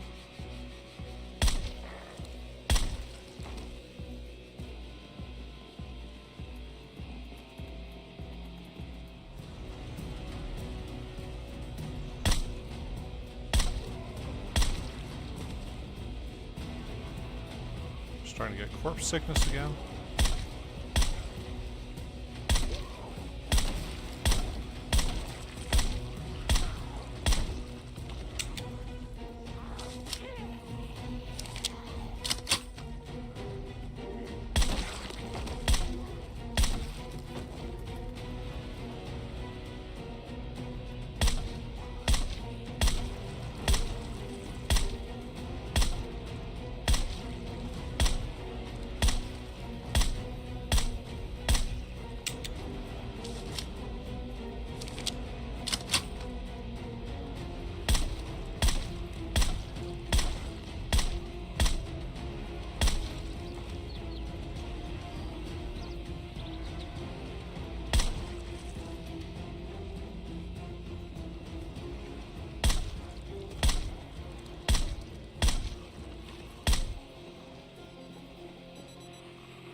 Probably have to swing back around in about 2 seconds. Go back up to the bus.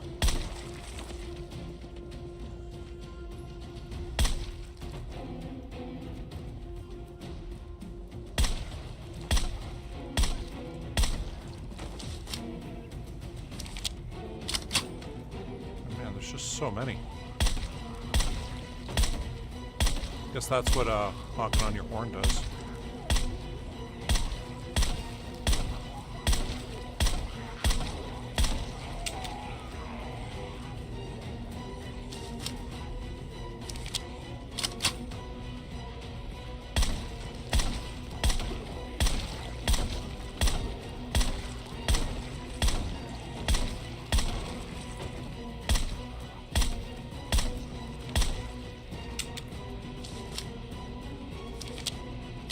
We have like another 6 or 7 to take out here.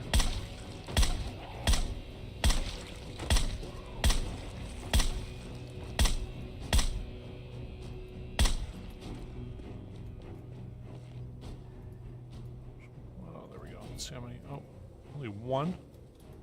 Only one watch we can dismantle there.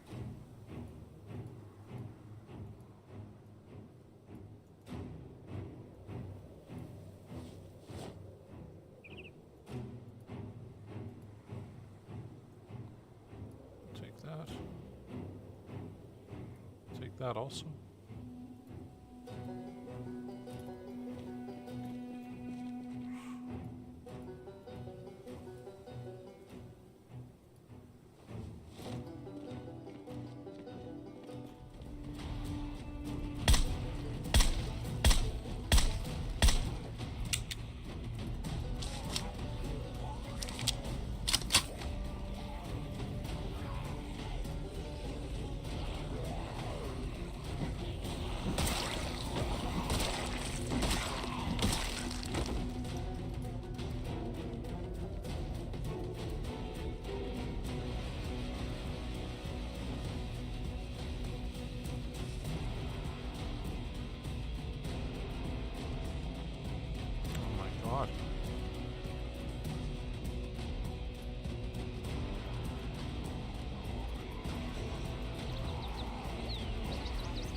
Okay, well, let's keep going.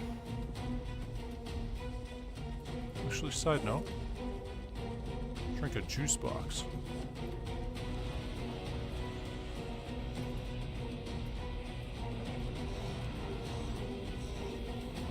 Should kill a bit of that hunger.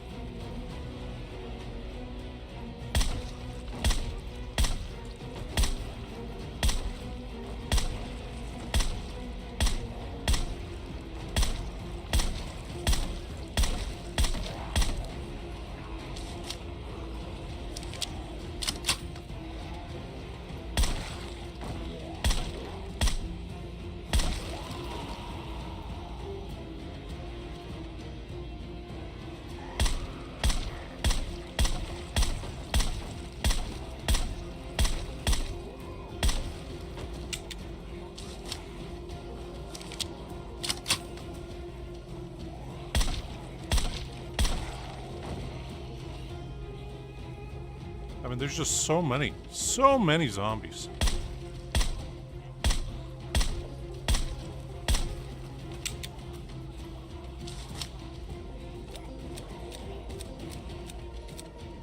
Oh shit.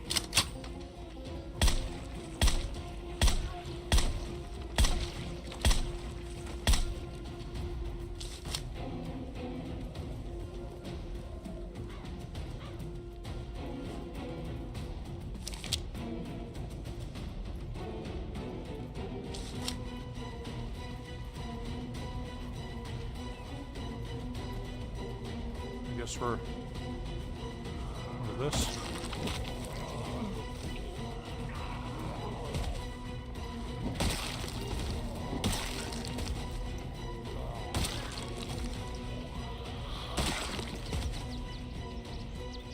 Yep.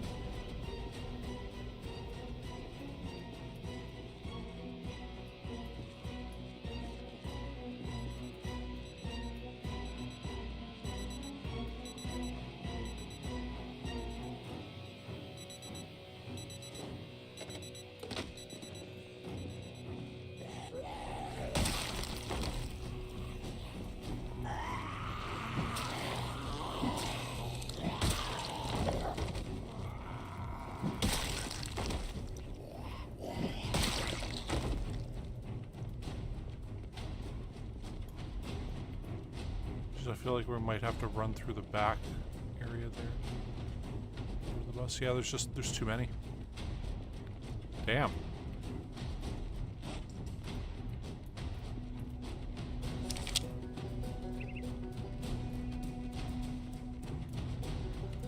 Okay, I thought we opened that.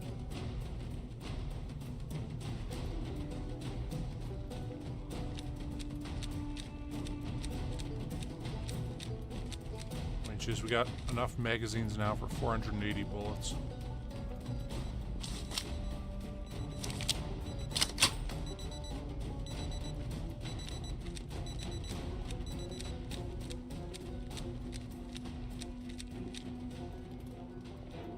Okay, well. Do we try to fight our way out for now? Got that group. That's not that bad. I'm just wondering how many are up. Yeah, there's some right there that are.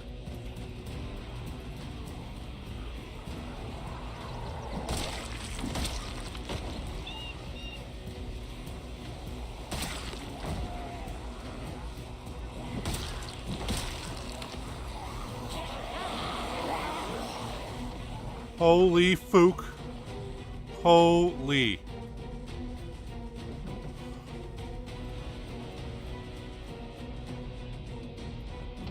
Not prepared for that guy to come running out of there like that.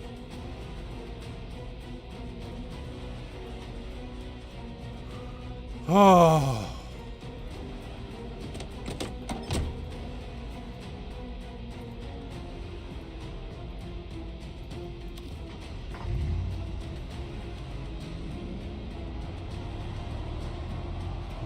Oh, great. Ah, a bunch of migrated around there. That was, a bit of a close one there.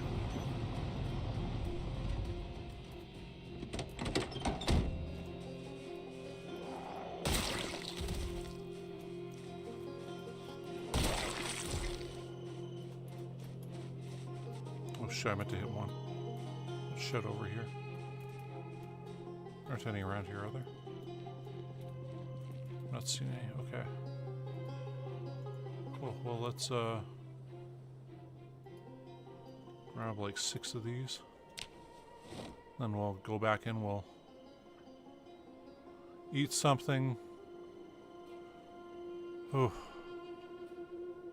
We might have actually gone through most of our 9mm.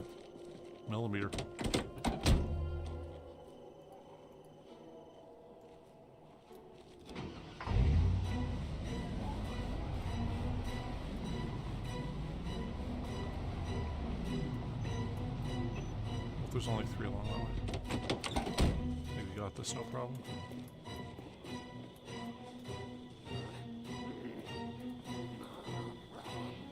Okay, fine.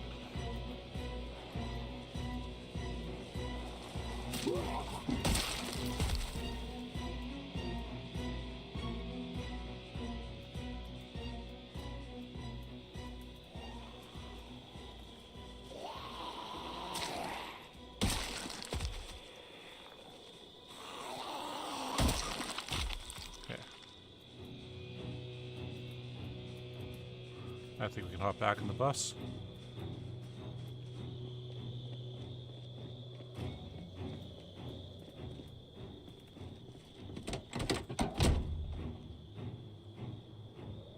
Let's just enter. Okay. How many zombies have we killed now? So we killed about 1,000 last time. So we killed about 500 already.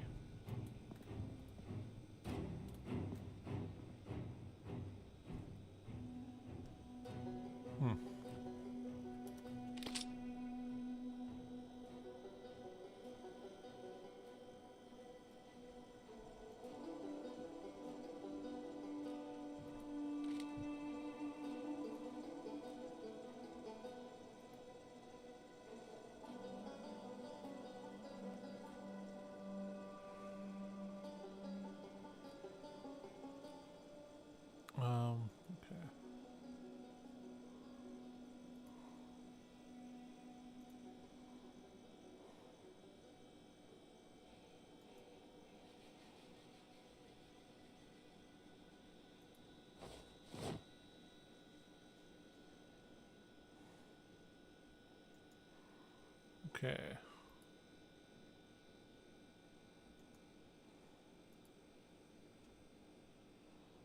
So now that's ready. Okay.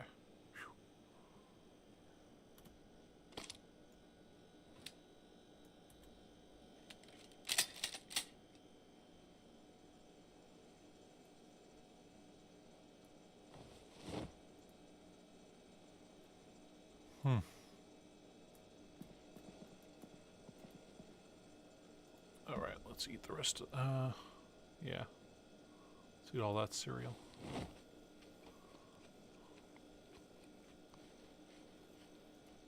I'll eat all these chips. There we go. Our food is good again. Temperature's okay. Our calories are plus 500 now.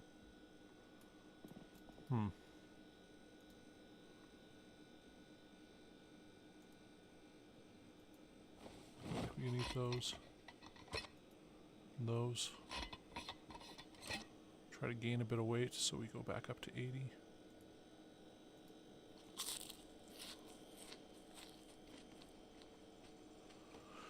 Oh, okay. Wow.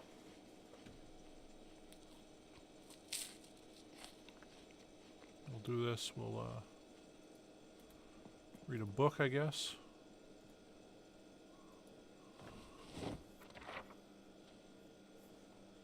Now, in the history of Twitter, there used to be this guy named Jeff Tiedrick on Twitter. He just still does some stuff, but he used to troll Donald Trump pretty hard. And anyway, probably his funniest post was when Donald Trump got kicked off. He's like, well, what the hell do I do now? I don't know. I guess, yeah, I guess I'm gonna go read a book. And he recommends, and like it's just like this. This like, oh, God. Anyway, so every time I'm like, I'll just go read a book, I always think of that, and it's pretty funny.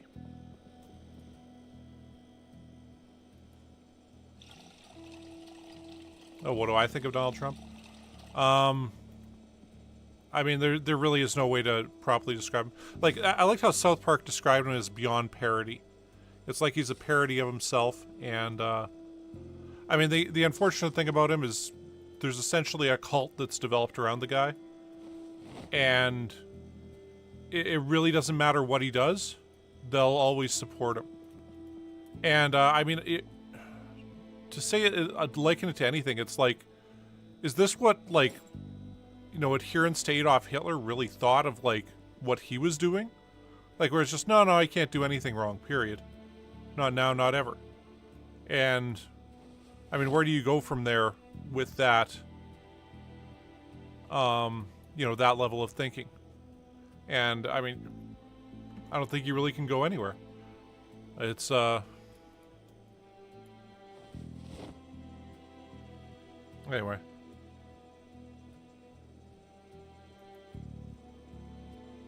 Do you know there are videos across the world asking being second is America first? What? Oh. Well, you know, like, for YouTubers, I watch David Pakman a lot. He's one of the big kind of leftist YouTubers. And anyway, I remember he had this one video up when the U.S. was negotiating trade deals with China. And it was like Donald Trump wasn't really part of the negotiations. Then he got in there, and then they said, you know, we got this, the memorandum here.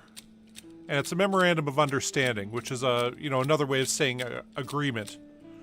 And Donald Trump, you know, came into the room and he's like, but I don't want a memorandum. I want an agreement. I want a trade agreement. And like, well, the memorandum, it works as an agreement. He's like, no. I've been in real estate for years. I know a memorandum means nothing. I want an agreement. And it was like to the point the Chinese negotiators started laughing, because like it was like the American negotiators had to be like, oh, okay, well, we'll just change what we're calling the memorandum to the agreement. And does that work for you, Mr. President? He's like, yeah, because I want an agreement. And part of it was, you know, Pakman pointed out, like, You could just imagine Donald Trump in one of his rallies talking about this. Where he'd be like, you know, when they talked to China, they wanted a memorandum. I said, no, we're not doing a memorandum. We're doing an agreement. And you know what? I got the agreement. They agreed to my terms. And, like, that's exactly how that would have gone down in one of his rallies. And it's sort of like, this is, you know, it was like they brought the cameras in for the big, you know, speech thing, like the big signing of this. And, you know, Donald Trump wanted to act like some big shot negotiator. And it was like the Chinese guy, he could not help but start laughing. That like, oh my God, is this really where we're at as a society right now? Where, okay, I guess that's the last mag we can fill up. I don't think we got any more 9x9s. So actually, we can grab this one here. We can unload it.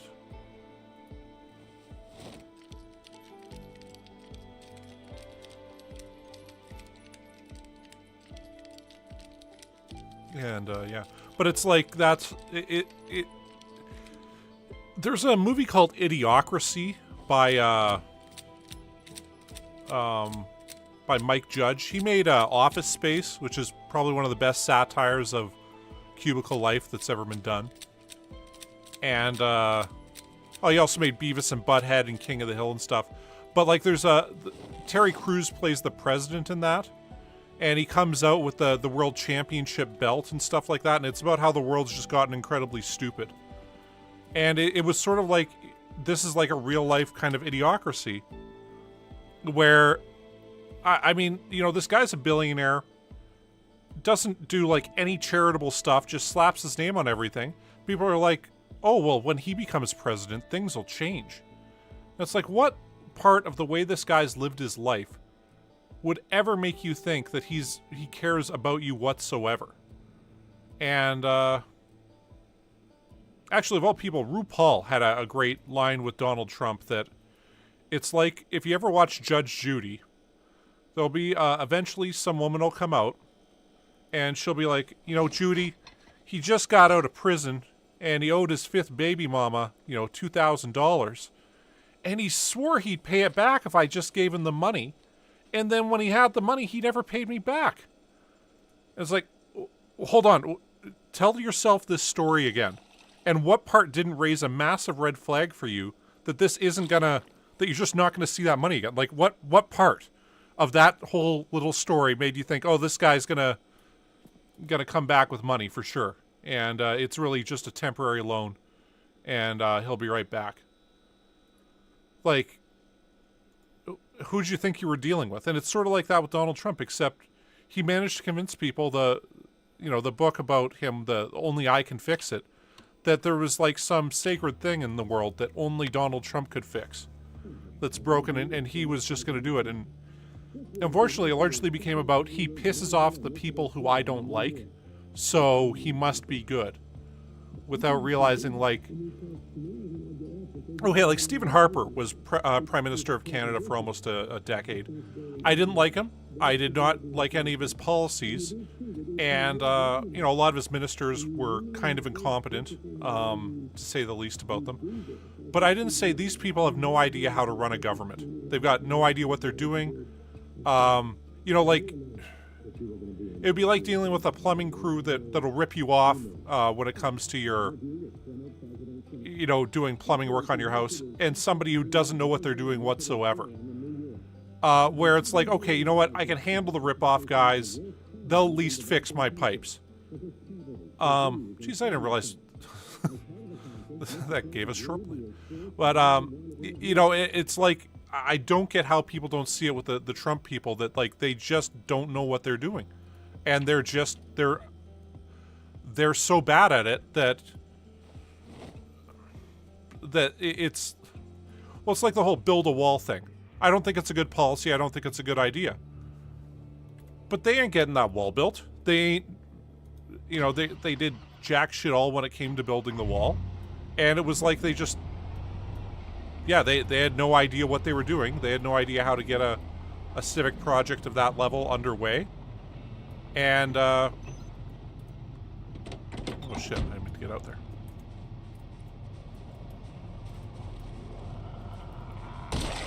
And yeah, it's like the incompetence of it is the thing that gets me. Like I mean, more so than even the I guess I want to say cruelty and stupidity. It's just the sheer incompetence of it that is the part where I'm like, how do you not see that? How do you not see that these people just don't know what they're doing? And anyway, that's basically what I've got to say on Trump. Like, well, like, okay, you compare that to, say, Trudeau in Canada. Trudeau's wildly unpopular here, and he's becoming more unpopular day by day. He did some good things, but, I mean, essentially they're running on, look at the good things we did, Pierre Poilievre's an asshole, vote for us.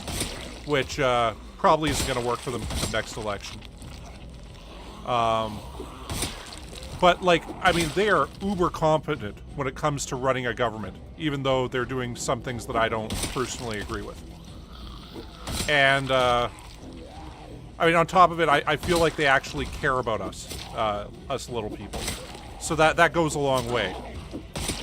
Oh, yeah, I thought I heard a guy. And, whereas with the Trump crowd, I just, you know, I'm like, how do you guys not see you're being conned? How do you not see the con here? Like, you're not going to see any of these changes that you want. And the second it becomes, you know, convenient to throw you under their bus, they're going to throw you under the bus and take credit for driving it, you know? Like, it's... Yeah, anyway. Like, okay, Trudeau ran into this problem with the last election. I'm like a big political junkie. I follow all kinds of politics all the time, so it's, you know, I try not to bring it in to well, I mean, I guess you inevitably end up bringing it into most aspects of your life, but I try not to, just because it's alienating to some people, unfortunately. And I have a personal belief about this, that as we've, you know, lessened other differences in our society between different races and sexes and sexual orientations and whatnot, we've come to define ourselves based upon our political ideologies, which used to not matter as much. What the... How did I not hit him with the multi-hit? Did he actually get a bite in? No? Okay.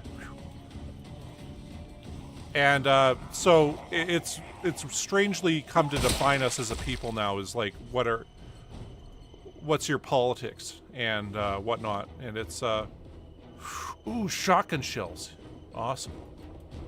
And, I mean, it's to all of our detriment, because essentially the great thing about Western civilization is you get to live wherever you want.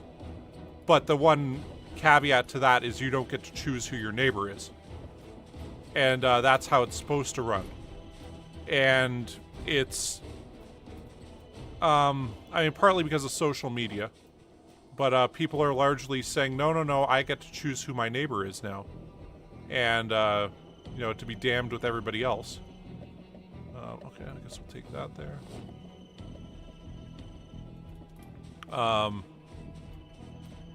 And yeah, it's unfortunate. Yeah, Trudeau's our prime minister, right? And anyway, and like, I mean, you look at he did a bunch of like really good things. The $10 a day daycare, like childcare thing, fantastic policy. Reduces unemployment, increases workability, and all that stuff.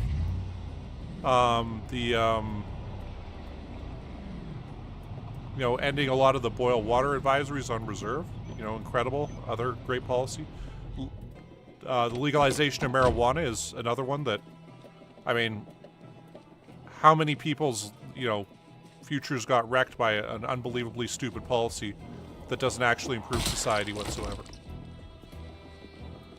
I mean, yeah, it's you know, a bunch of important things that need to be done, but what they ran into a problem with last election running against O'Toole there was they said, okay, well, we'll just call an election and people will vote for us because we've done a good job on COVID, because they had the CERB thing, which was,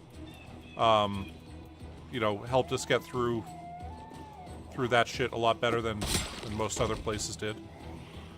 And yeah, but then they just said, basically, you should just give us a majority government, and they had no idea what they were actually running on anymore. And you can't run on, hey, look, the other guys are assholes. That's not enough in a three-party system.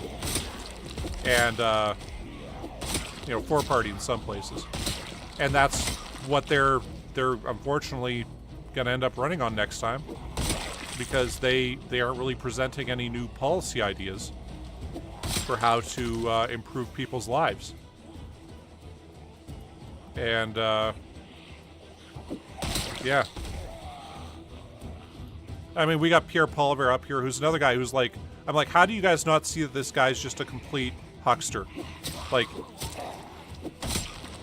I mean, he I mean, my favorite quote from him was when they were talking about eliminating the causes of terrorism.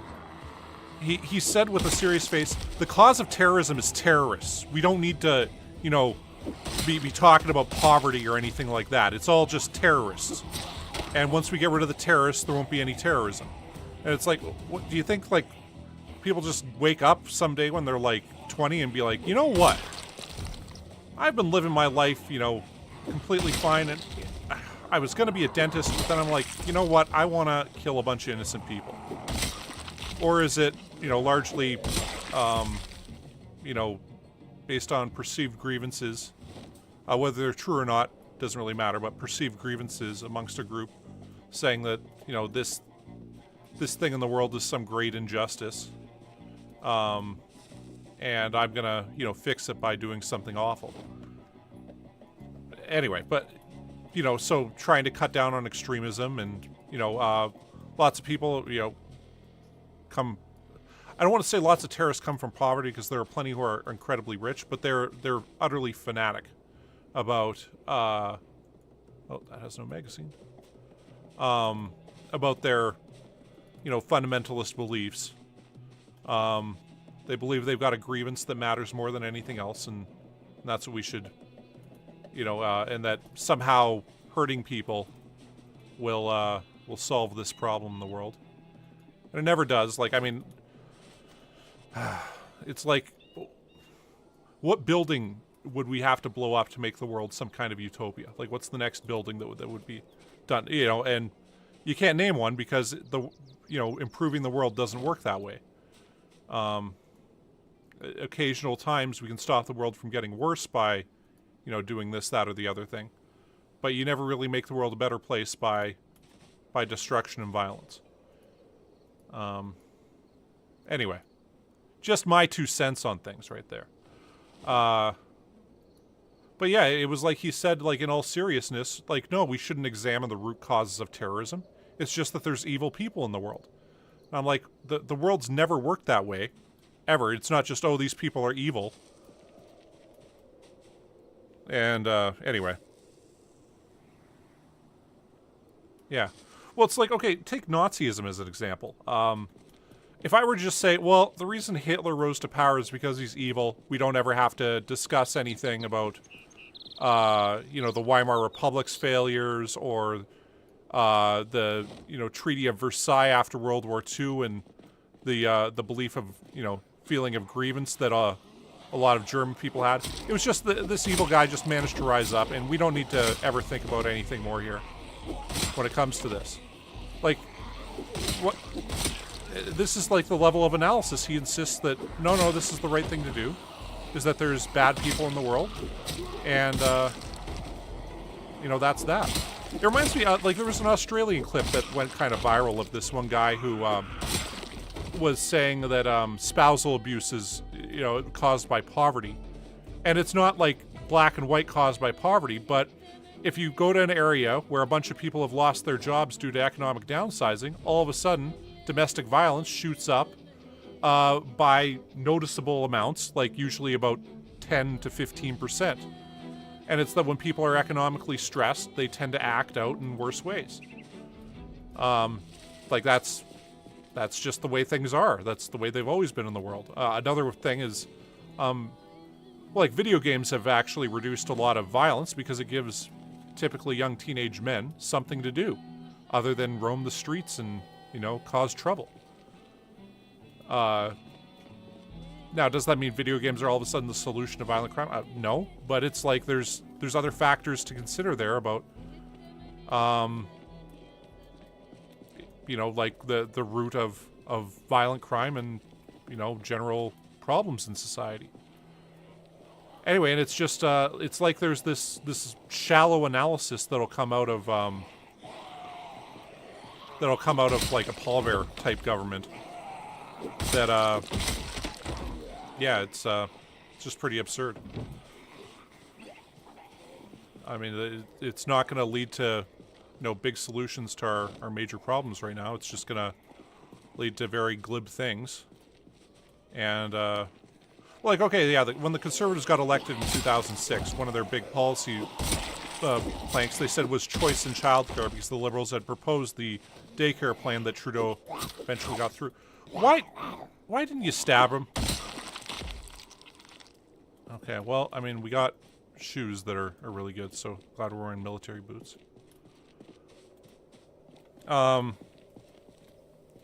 Yeah, and anyway, so they said choice in childcare, so they gave a $700 tax credit rather than trying to make any kind of daycare plan, because Conservatives are tax cuts rather than social programs.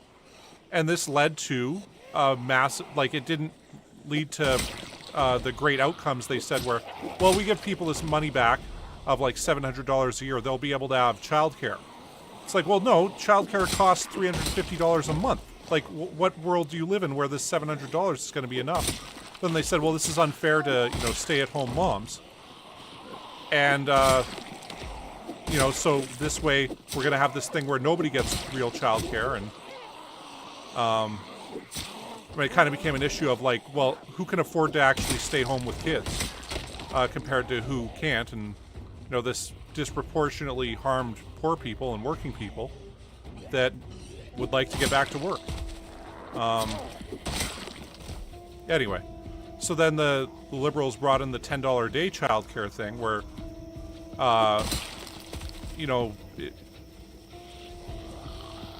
it just, it improved things quite greatly. And there is, unfortunately, bad waiting lists, apparently. I'm not a parent, so I don't actually use these services myself. But it's a far better system. But the Conservative plan of, well, we'll just give everybody $700 a year, and that'll pay for their childcare. I mean, there's no way you could actually think that would work. But they said it was choice in childcare, and people said, oh yeah, I like having a choice, and went with that. Anyway.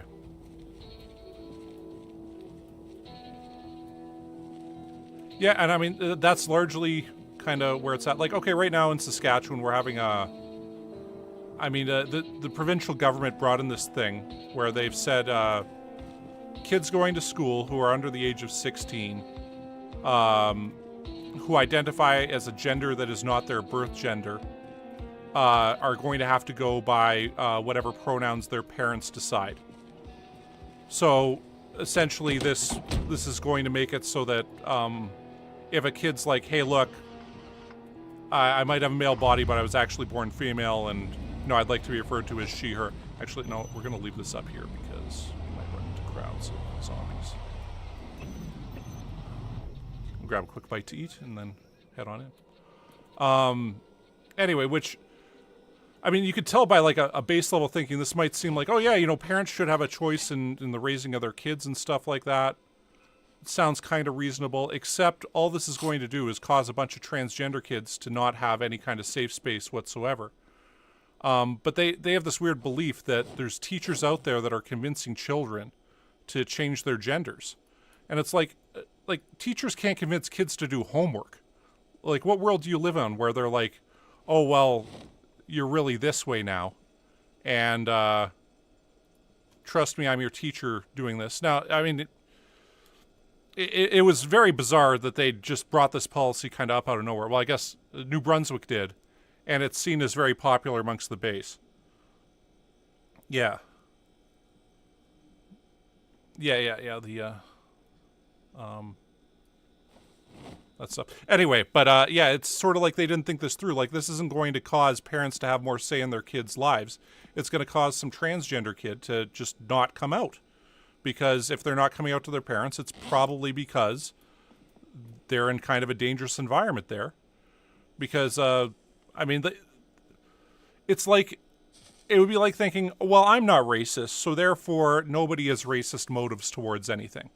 It's like, no, there's plenty of racist and homophobic and transphobic people in the world, and there's, unfortunately, today some kids are going to go up to their parents and say, Mom, Dad, I'm gay, or Mom, Dad, I'm trans, and they're going to be kicked out of their house because, unfortunately, that's the world we still live in, and it's better than it was.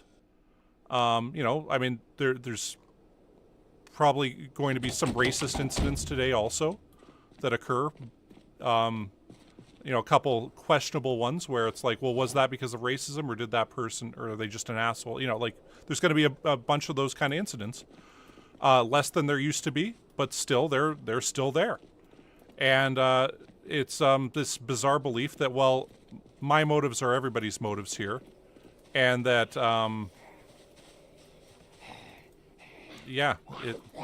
anyway. I don't know exactly where I'm going with this, but it's this bizarre belief in basically this incredible goodness that now exists, where there's just it's like they just deny what the reality is of the situation, that there's going to be, this isn't going to improve anybody's life, it's just going to, I guess, make them look good to their base. And either they think that this is going to work as a policy plank of... Oh, fuck me. Man, there's just so many more groups here now. Okay.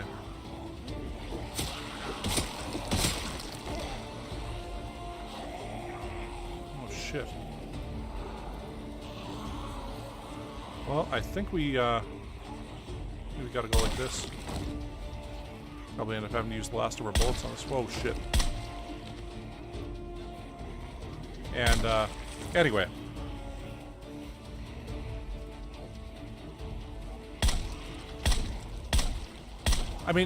The bottom line is, I think what they really want to do is they want to say, I think transgenderism is weird, and I don't like it. But they can't say that without being a bigot. So they're like, how close can I get to that without actually saying it? How can I do a nod and a wink to these people? It's like a weird version of what was called the Southern strategy in the States. That was actually, Nixon's guys did that way back when. And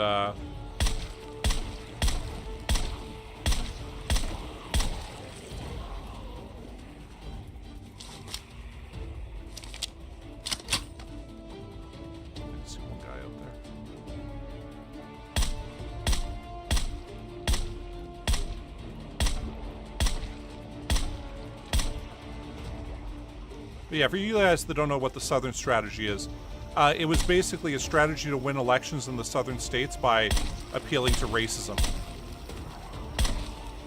Now, the way it was put originally was, Nixon's campaign manager said it. I forget what his name is. But it's basically like, you want people in the southern states to vote for you. All you really have to do is just say N-word, N-word, N-word. Of course, he said it right there, straight up, hard R. Said, but then it became politically unfeasible to say that anymore. So what you have to do is you have to bring up images of, welfare queens and, all this stuff, and then you start canceling programs that primarily help racialized communities, and through that, you kind of give a nod and a wink to these people. But it's sort of like, they want to be racist, and how do you make it so they can have acceptable racism? And, it's really the lowest of the low in terms of politics. But hey, it wins elections, unfortunately. And, yeah.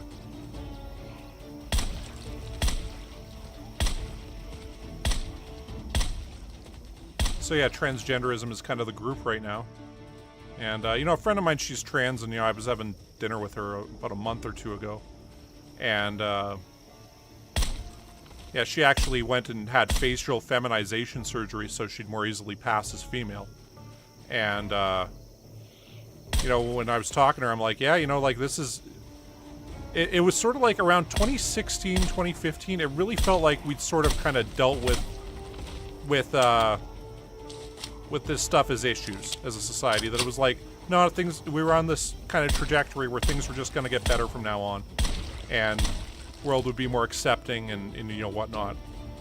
And over the last about year and a half, it's just been this bizarre backswing. That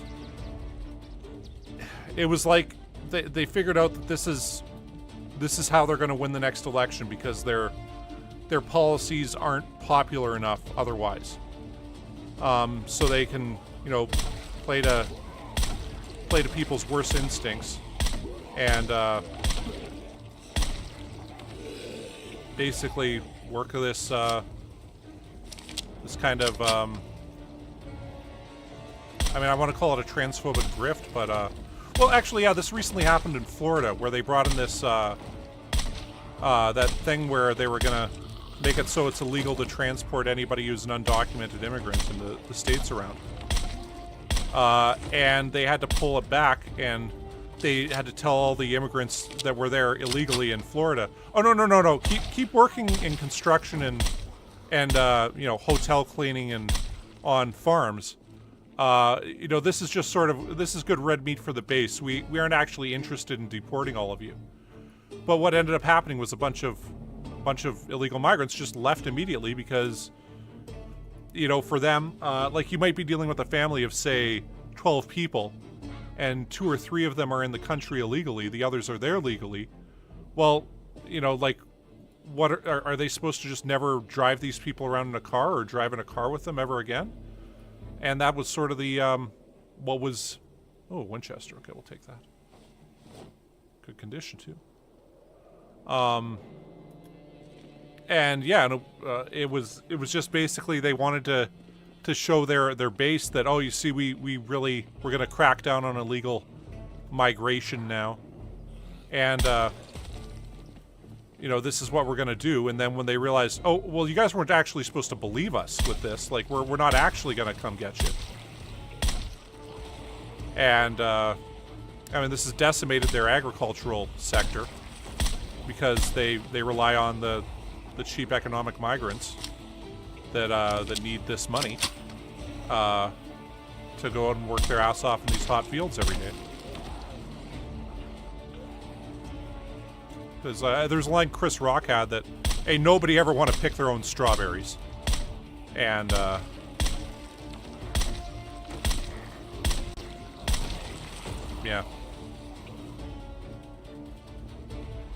Yeah, but it was like, it's like, I find that with the transgender thing also, where it's sort of like, how many of the people actually believe this stuff? That, like, oh, well, there's this thing happening in schools right now where teachers are convincing their kids to, you know, get sex change operations. Like, what? Like, what planet do you live on where that's what's occurring here? Now, okay, there's a couple ideologically crazy teachers and stuff like that. But, I mean, the idea that this is what's occurring, or that there's any kind of scale of it, is pretty absurd. And, it's like once... I mean, it kind of came up with the whole Trump election lies thing. Yeah. Oh, yeah, they, well, there was various different segregations there. One was redlining, which was anytime a black person tried to get a loan for a home on one side of this area, they'd just be denied for it, even if they were qualified otherwise.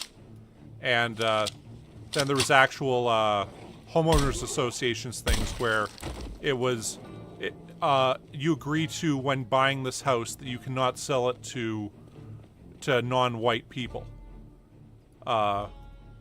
And like some of those clauses are still in effect. They aren't enforced anymore, at least not as much. But then you deal with there was a social experiment done where these people were selling a house, and they had home inspectors come in, and they said, you know, how much is this house worth? And they'd have the exact same house, but they changed the pictures of a white family that were spread around this house to pictures of a black family. And it dropped the value of the house by, it was like a good 15%. So if it was like a $300,000 house, all of a sudden it's a $260,000 house. Like, it was just very, very bizarre. But it's sort of like, this is sort of how these things still play out to this day. But yeah, there used to be redlining, which was overt discrimination. Yeah, that was how things were done in the States.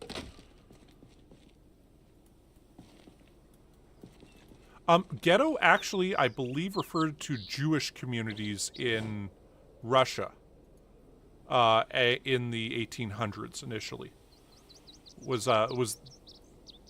This is, I want to say, during the the pogroms or whatever, where Jews were horribly discriminated against and essentially all forced to go live in these really shitty kind of shanty towns that they just built up.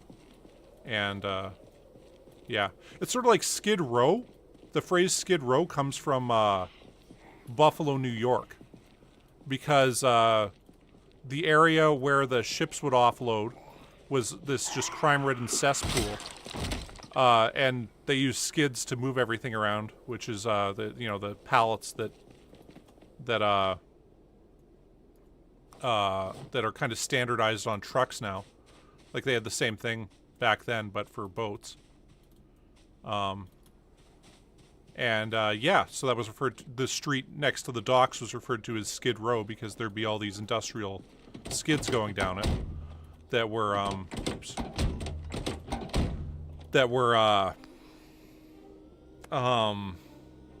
just sitting out there. So they call the street Skid Row, and that's where people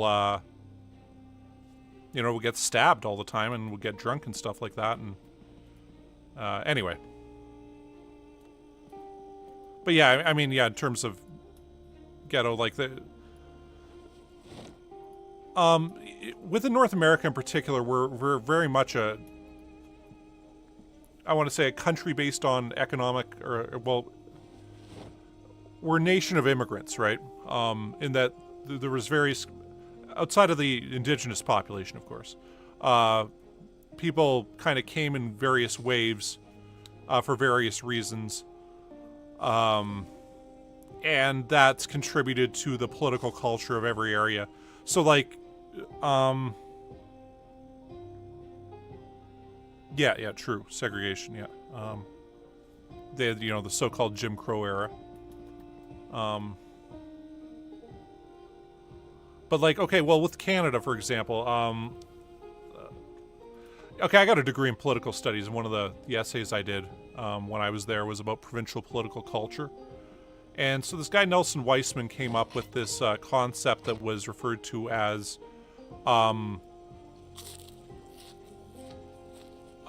waves of migration combined with a formative events theory for why political culture is kind of different in different places. So you take, like, the provinces of, a grand example would be the province of Quebec or New Brunswick being, French, is that you had these waves of French migrants come in, and that was at one point French Canada, and, before it was even Canada. And then after the 7 Years' War, when, was it the 7 Years' War? Yeah, where Canada became totally English or whatever. The Battle of the Plains of Abraham and whatnot, where the French end up losing there, and that's why English is the dominant language in North America. As part of the settlement agreement, France gave Canada to the English, and in turn the English gave France 2 islands in the Caribbean, which allowed them to, geez, do we have any bullets left for... I mean, we got 1 box of rounds. We're probably going to have to switch up to the 4.5 APC rounds now. No, I guess we got 4 boxes of rounds now.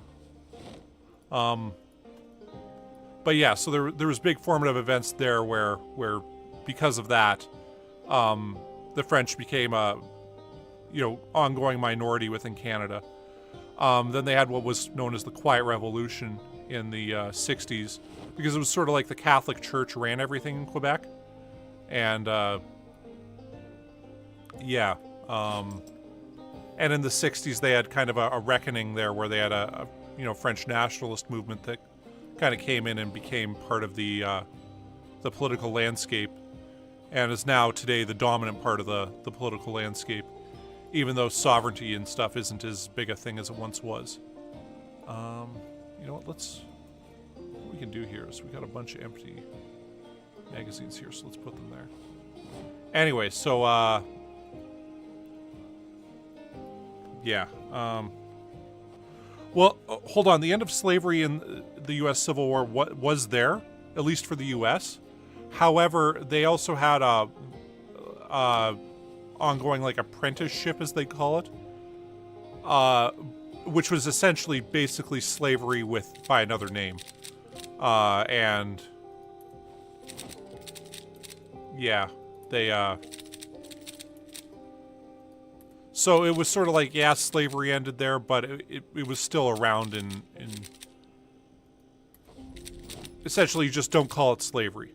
There was also prisoners, or black people would be arrested and given life sentences, and then they'd have contracts put out whereby you could essentially rent them. And yeah, that's how a lot of the railroad ended up getting built, from the east to the west in the U.S. Actually, there's a series called Hell on Wheels that has a lot of characters in it like that, like a lot of the black characters are.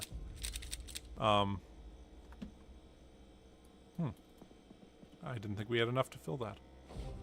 Okay. Are people that are there because they have contracts that have been rightly purchased or whatever. So, I mean, it's slavery, but just with a different step. That we convinced them that we just decided they committed a crime and told them, basically, we're going to kill them if they don't do this. So, now they do this. It's not slavery, though. And, yeah, so.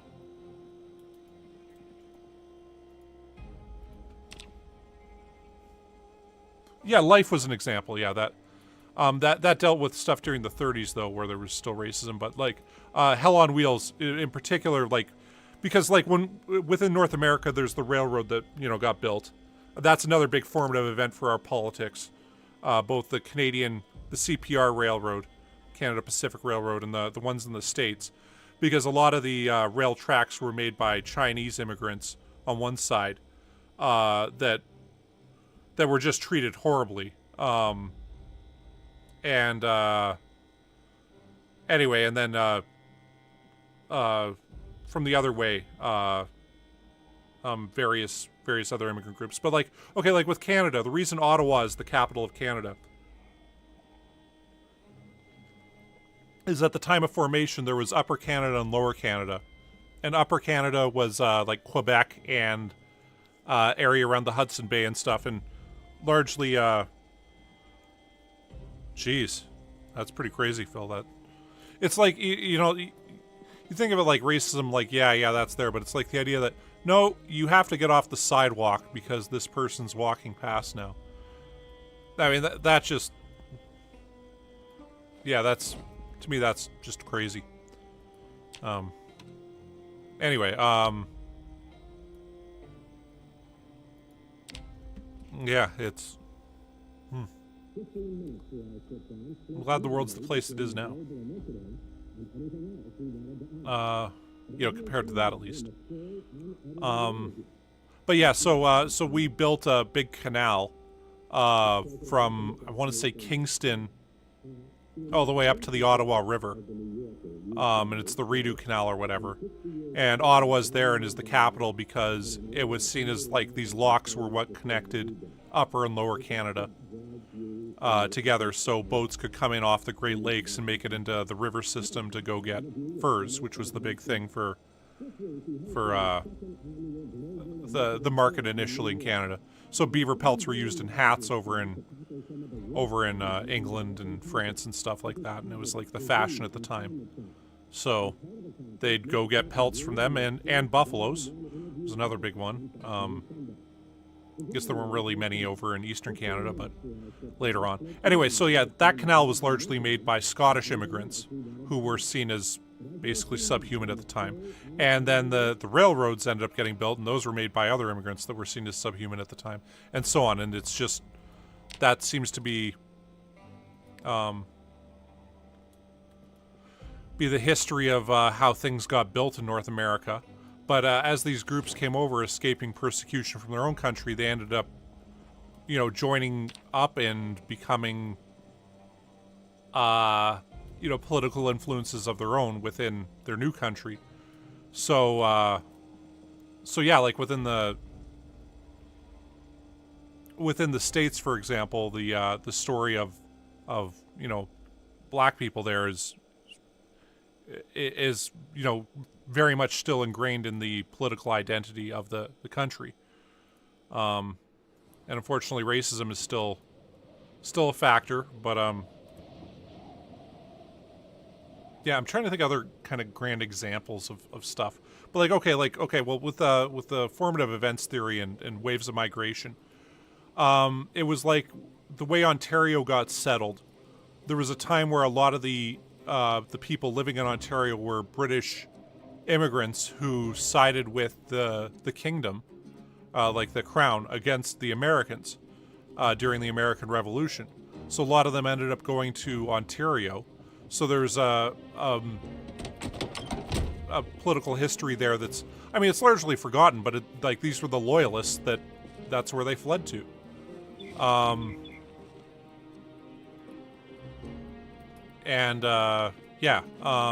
Whereas you take like Manitoba and Saskatchewan, which are some of the western provinces, Manitoba was largely at one point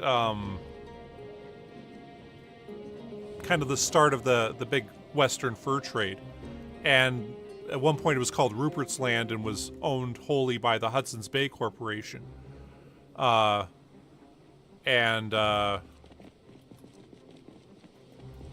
they had a large kind of Métis population that ended up developing there that became very important to their political history. And as waves of migrants came in, then with Saskatchewan, there was a time where there was a lot of basically northern and Western European socialists were fleeing their, you know, political persecution in their countries, along with, geez, I mean, there's still more groups here. They just keep coming. Just want to make sure there aren't any down this way. Oh, okay, we're good. Hold on, gotta deal with the zombies now. Anyway, so Saskatchewan has a lot of Ukrainian and German people because of the waves of migration that happened in the late 1800s and early 1900s, along with a lot of British workers who didn't want to work in a factory and decided to go homestead some land out here in Canada instead, and migrated here.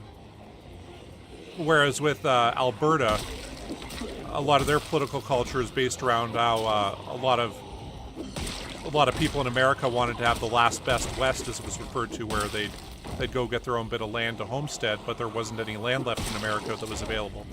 So they'd go up to Alberta because that land was available for ranching and whatnot. And there was a point where Alberta's population was a bit over 25% Americans. But it wasn't just Americans, it was particular Americans that wanted to, you know, be free from the government kind of thing. And that's still influencing their political culture to this day. And yeah, so it's sort of like there's these events that occur and kind of dichotomies that I'm trying to think of other ones. With Alberta, I guess another kind of formative event would be the discovery of oil and stuff there. Whereas with Saskatchewan, it would have been the Great Depression in the Dirty 30s led to a lot of our Crown Corporation programs that we currently have today. Oh, I guess SaskTel and SaskPower, which are crown corporations, so they're government-owned companies that provide services. They came around in like the late teens, early 20s to provide services for Saskatchewan because no company could make money here doing that. So it was seen as like, well, the government will lose money to make sure that... Oh, grab that, I guess. To make sure that that people here can have similar services to what they have in other places. And it also gets people to move here, so... Anyway.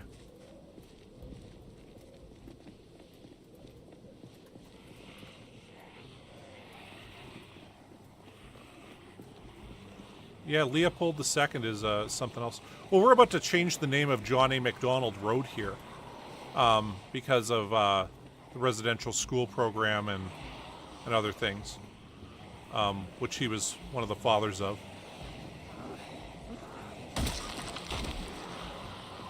So, and John A. Macdonald Road, I mean, he's Canada's first Prime Minister.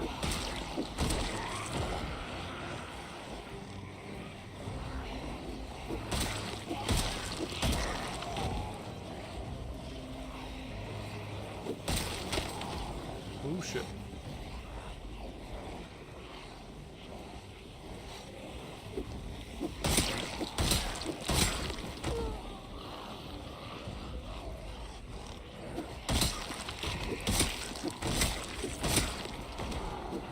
Anyway, so yeah, they're going to change the name of the big street we have named after him because of shit that he did. And I mean, that King Leopold, man, that was some epically horrible shit. Like, for those of you that don't know, he killed about 10 million people. Oh. That's part of the Belgian subjugation of the Congo. Where I was like, he was the first guy to come up with kind of standard practice. Let's just cut off one of their hands. Let them know who's boss. And, I mean, like, that is absolutely insane. But, yeah, they wanted people to comply.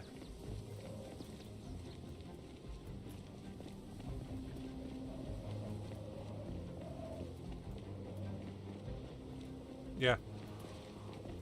Well, like, I mean, frankly, he's, I want to say, what, the 4th or 5th greatest mass murderer in all of history?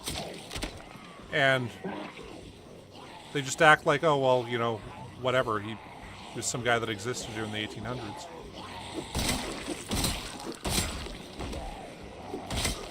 Holy shit, I did not see that guy coming. Yeah, I almost can't pull them down the street anymore because there's just too many bodies here.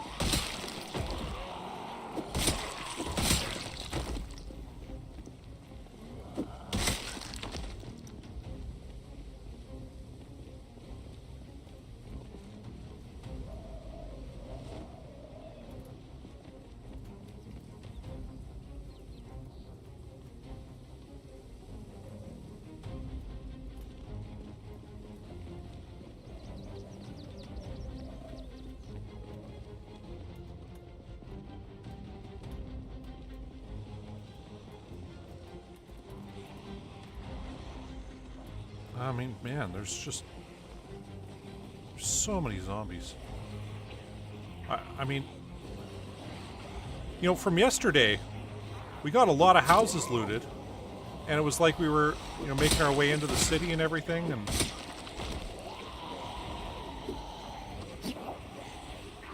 and now it's like we're back to the way it was before.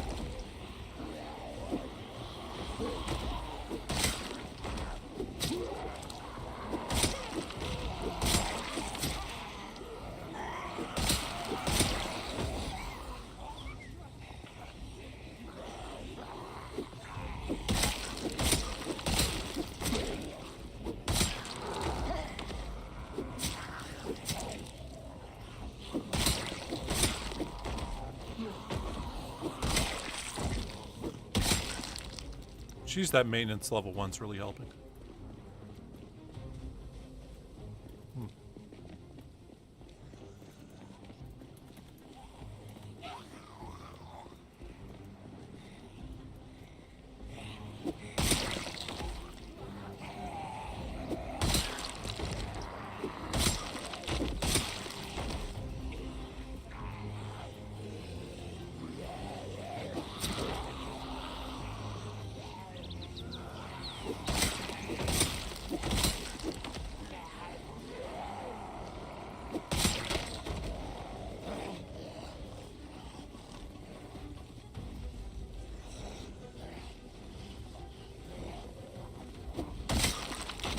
Well, you know, the thing about Leopold in particular is, like... I mean, okay, so, like, there's some talk of, like, taking down statues of, like, say, Winston Churchill, for example. Now, personally, I disagree with that, because the reason we build statues of Churchill is because when the whole world wanted to just say, you know what, we can't fight the Nazis, we should just surrender now, kind of thing. He was one of the guys who was like, no, you don't negotiate with these people. We're going to fight them no matter what, and whatever happens, even if we're overrun. You know, we can't submit, essentially, ever. And that's why they built statues of him, not because he was horribly racist to, say, Iraqi people.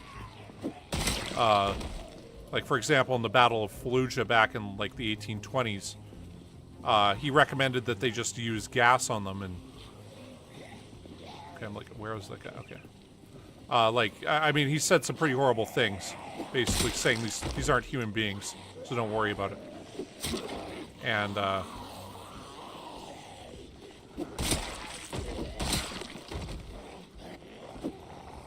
he also said some pretty horrible things about India and about the Irish and stuff like that.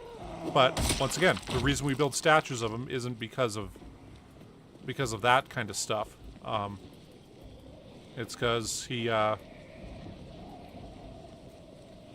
know, risked his own life to try to ensure that we'd, you know, be rid of Nazism. And, like, man, like, it's one of those things where, like, if Britain had surrendered or had sought favorable terms from the Germans for some kind of ceasing of hostilities, I mean, yeah, the whole world would be different and a far worse place. Like, it's... Oh shit, there was... Group there.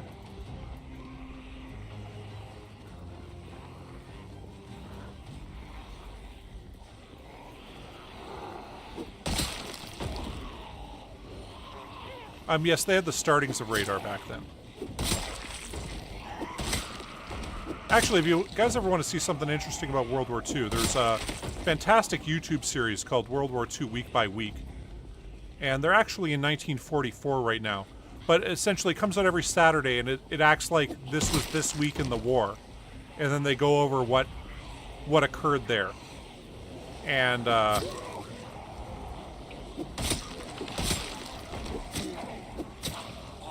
so right now, Operation Dragoon has just happened, which is the invasion of southern France. Paris just got liberated. But yeah, they've been doing the series, like, since September of, I want to say 2018 or I think 2019, actually. No, it had to be 2018. And yeah, they did one on World War I that was World War I week by week, where it was 100 years ago, this is the week, this is what happened in World War I and stuff. Anyway, and they do a lot of pretty interesting kind of things in that series. It's really, it's eye-opening in a way nothing else I've ever seen on World War II is, because it's like you don't realize that, like, there was this one little battle of, you know, 1,000 guys here that ended up being a big difference maker, because then that changed how this all had to go down. Like when they're talking about, like, the Battle of Guadalcanal, like, you know, this wasn't between that many troops in terms of numbers, and it was seen at the time as kind of like, this is a big American, you know, propaganda push to be like, see, we're standing up to the Japanese finally. But when they go through, like, the logistics of the battle and everything, it's like that took, between that and the Doolittle, well, damn. Jeez, this one's gonna be broken soon, too. Like, that battle ended up taking up 25% of the entire Japanese, Navy in fighting it. And because they did that, the invasion of Madagascar that they were planning on doing didn't happen. Because they were gonna invade Madagascar and take that over from the French, and use that as a way to stop the British from being able to reach India without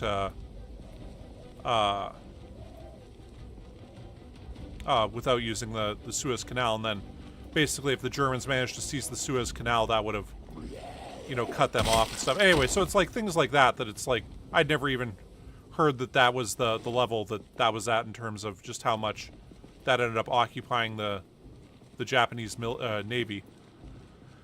And if they'd managed to take Madagascar, that would have stopped the resupply of Russia through Iran, which was fundamental in the Battle of Stalingrad to get the resources they needed there. And I'm like, wow, like there's all this stuff that kind of goes out there. Anyway, it's a cool, yeah, cool. It's just World War II, in real time. And anyway, they do, yeah, they do a series called War Against Humanity also. Oh shit, I did not mean to bring that up.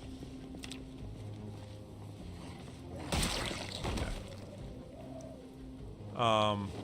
They do a War Against Humanity series that's just sort of about the horrible things that people were doing at the time. From like this massacre, that massacre, and so on, and god damn, we're sick again.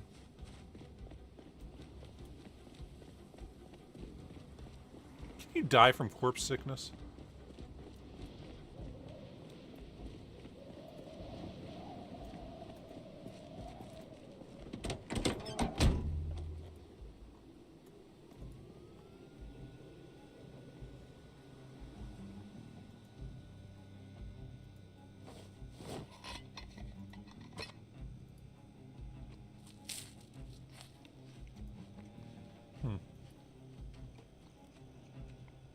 Anyway, hate to suggest channels to watch other than mine, but yeah, it's a really good channel. And it's like they do like, I mean, they were 15-minute episodes, but now it's just like the war is so massive right now that they're generally about half an hour. And it's, you know, a couple of historians that are like American and Canadian historians in that live in Germany that do this series, and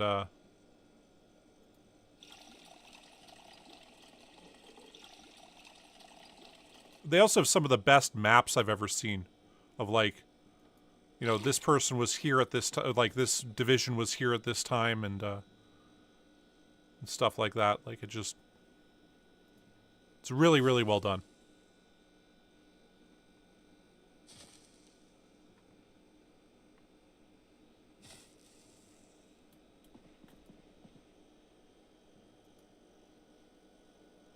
They've done some other specials on that. One was, they did one that was D-Day minute by minute. And it was, a 24-hour, thing they did where they go minute by minute what was happening on D-Day. And they did one for Pearl Harbor. It was Pearl Harbor minute by minute. That was pretty cool, too.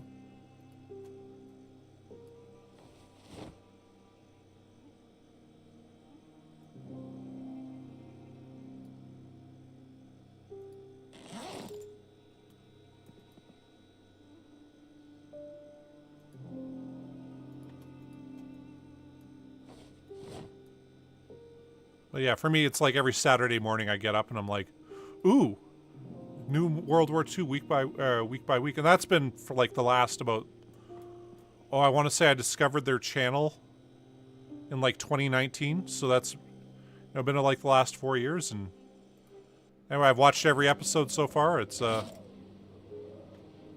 just something else. So you don't see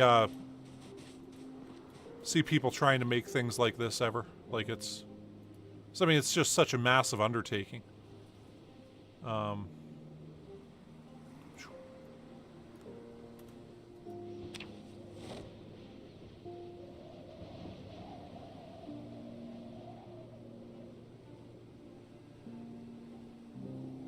Anyway, the reason the radar thing kind of came up there is like, yeah, they had radar, and that was a major factor in the Battle of Britain, was that, you know, they were able to do this stuff, and the Germans couldn't, like, I mean, they had ideas that there was this stuff there, but they didn't know how much better it was than their system at the time. for detecting when planes were coming in. And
well, there's other things like, okay, so the Germans had these magnetic mines that would magnetically attach themselves to ships' hulls and be drawn into them, and when the magnets triggered, they would go off. Anyway, somebody figured out that if you run an electric charge through the ship, that it would basically create a field that would make it so the magnets wouldn't go off, so these mines wouldn't work. And when Churchill heard about this, that they'd figured this out, they said, okay, don't tell anybody this, and from now on, anytime any ship gets sunk by a mine, we curse those damn German magnetic mines we don't know how to solve the problem of. Even if the mine isn't one of the, especially when they aren't one of the magnetic mines, because they realized, hey, we can stop these from going off because of the way the Germans have built them. And, yeah, and it's, well, like little stories like that like that's the difference in the war kind of thing, was that they'd done things like that. Oh, there we go. We're level 2 electrical now. Okay, so from now on, I think we're just going to grab the digital watches and we're going to hold on to them until we manage to get to back home to read the electrician book.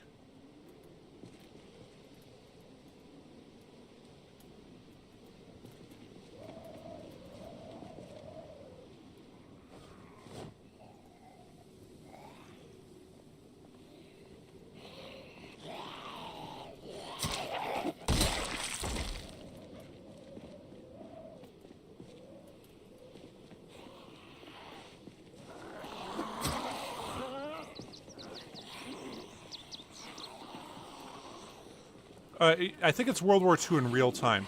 But, like, they do other shows, but they do one that's week by week, which is their World War II week by week kind of thing. But, yeah, they also do another show on that called The War Against Humanity that's largely about, like, the Holocaust and other things like that. But they don't just deal with, you know, they do parts where they deal with the crimes that were committed by the Allies during World War II. And, they got in a bunch of crap because they pointed out that the British invaded and took over Iceland in World War II. And people were like, how dare you say this? It's like, well, they showed up in Iceland with a ship full of a division, and then they got off and said, hey, we're going to be in charge here. We need to stop because basically if they hadn't done that, the Germans would have done that. And if the Germans had done that, then Britain would have been cut off from all supplies over the Atlantic. And there was a big showdown with the police in the at the harbor. And they just said, no, you guys get to keep your government. We're just going to take over one airport and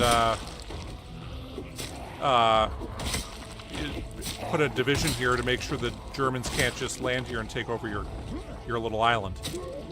And point out, like, whether you like it or not, that's invading another country and taking it over. Like, that's what it is. I mean, it's as polite as can be. But, yeah.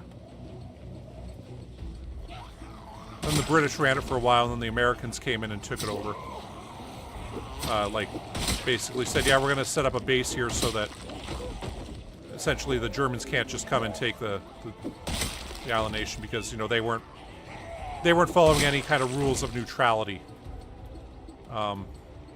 So, yeah.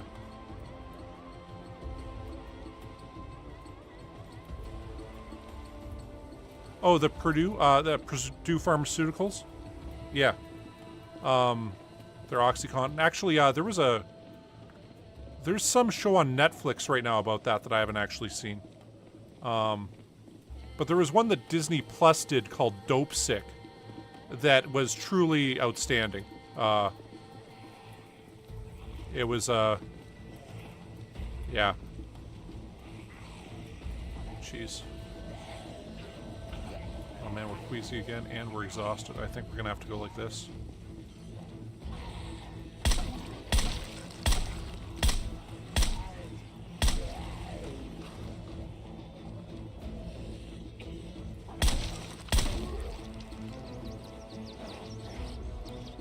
Yeah, there's a pretty funny part in that Dope Sick thing where, they're like, okay, James Comey wants to talk to us, because I think it was James Comey. Oh, it was a U.S. attorney who ended up becoming director of the FBI. Yeah, and anyway, so he hears these guys are going to invest Purdue.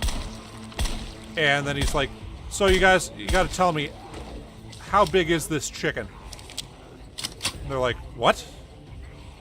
And how big is this chicken? Because there's Purdue Farms, which is a farm company that does a lot of chicken products in the U.S. They're like they control about 30% of the chicken market. And, maybe more than that, actually. But, anyway. And, the prosecutor guys are like, oh, no, we're talking about Purdue Pharma. We believe they lied about the addictive potential of their painkillers. And, that's what we're investigating here. And, but yeah, it's just this hilarious thing because they're like, why does he want to talk to us about Purdue? What, does he want to shut us down? Because the Sattler family was big donors of people there. Actually, Rudy Giuliani was their one of their lobbyists after he quit being mayor of New York. And now he's indicted.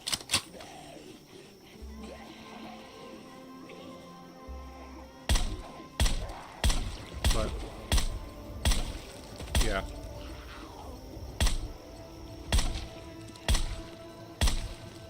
Well, in Dope Sick, they go into how they were trying to get approved in Europe, and the Sattler family, the guy who was like behind Oxycontin, is like, this is his wonder pill. Was trying to get Germany to approve it, and they were going to try to ram it through there because they figured once we get Germany on side, they've got such strong regulations that everywhere else in Europe will open wide up for us. And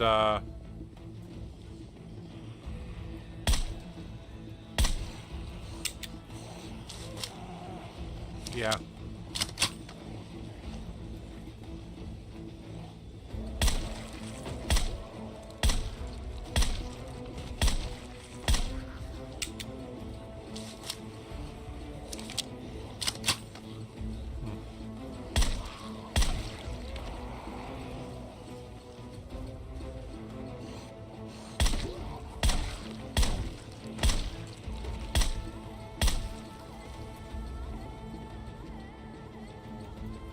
Okay, we're still queasy here.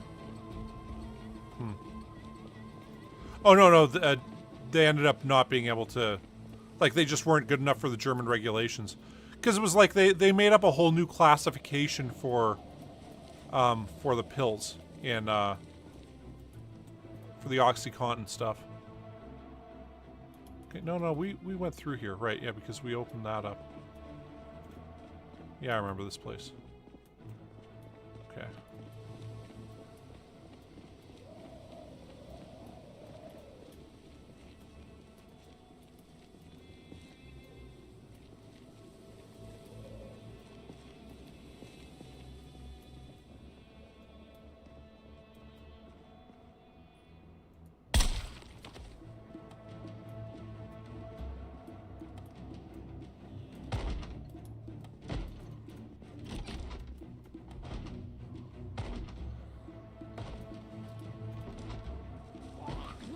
Fuck me.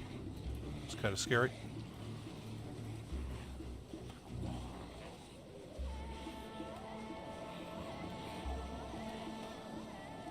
But yeah, it's hard to explain how devastating that was to so many communities, particularly in the Midwest U.S. Now, we had Oxycontin up here for a while, but yeah, it yeah, we're exhausted here. We gotta just go back to the bus for now. Damn, I thought we were gonna be able to actually start looting other houses.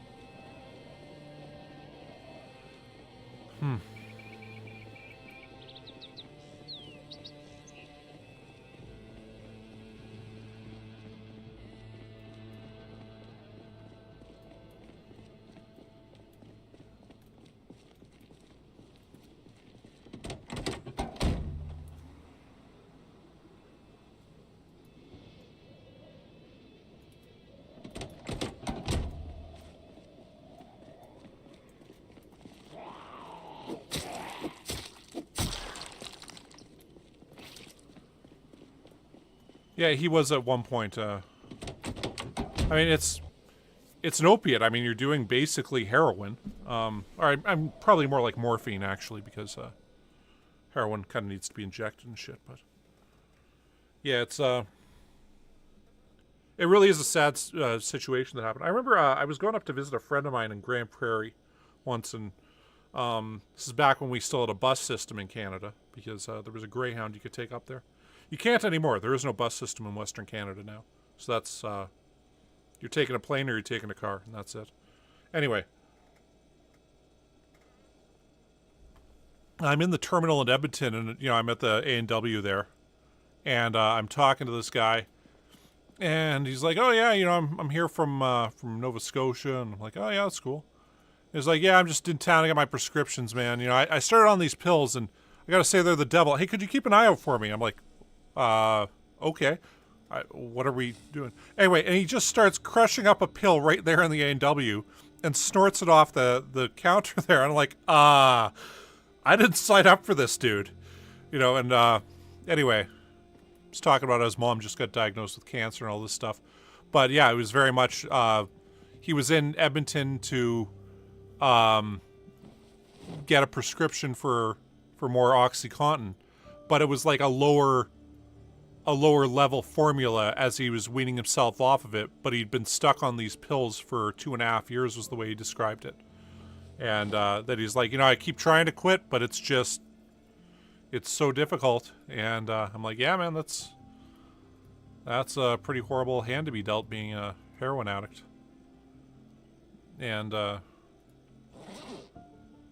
you know, I lived in BC for a little bit, and I lived in Vancouver, and man, you see the downtown east side there. It's just pretty crazy.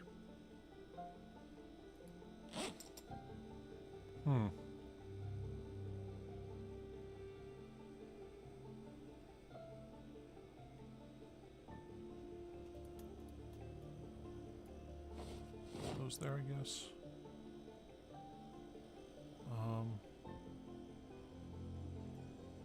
Let's put these back here for now, and then we'll... Are we down to one magazine left? Yes, we were.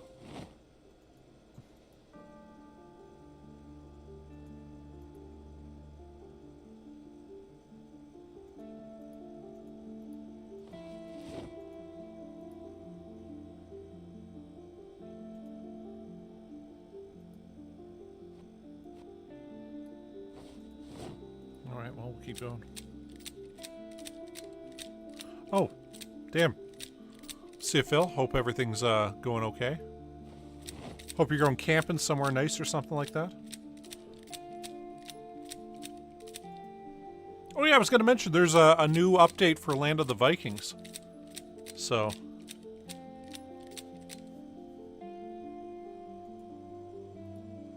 Or is this that Detroit car show thing you're going to? Oh well, either way. Have a good trip, and I'll see you in a few days.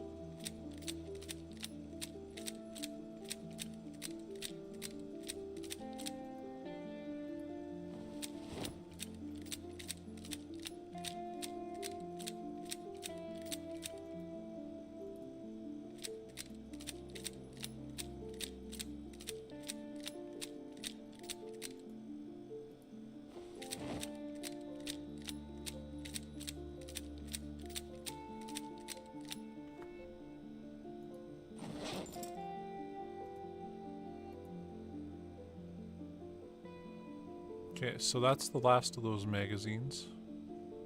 The Glock's full, and the that one's not quite full. Once those are done, I mean, we got about, I don't know how many shotgun shells are in a box. What, 24? Or 25? Okay, so we have 55 shotgun shells along with a full shotgun, so we should probably... Could use that. The problem is that's going to make so much noise. And we do have the HK with the folded stock. And that bad boy we could use with the CP rounds. I guess we could go through that for a while.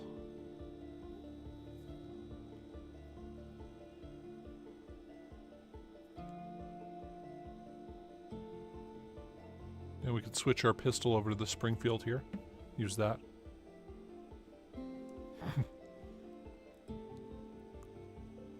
Yeah, Phil, that's kind of where I am. I gotta learn how to do stuff in Discord myself. So we'll smoke that. We'll eat some food. I guess, like, what, 7:10? That's...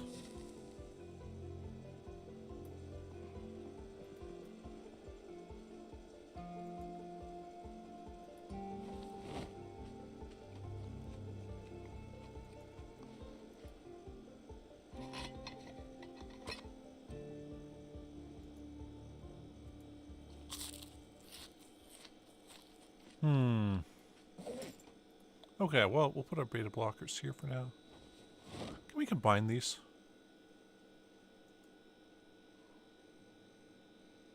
Oh. Guess not.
This is probably missing a bullet or something.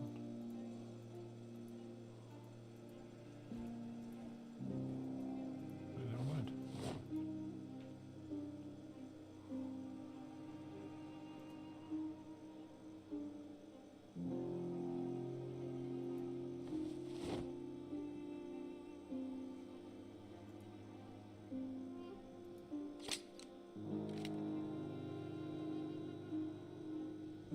What's in our hands? Okay.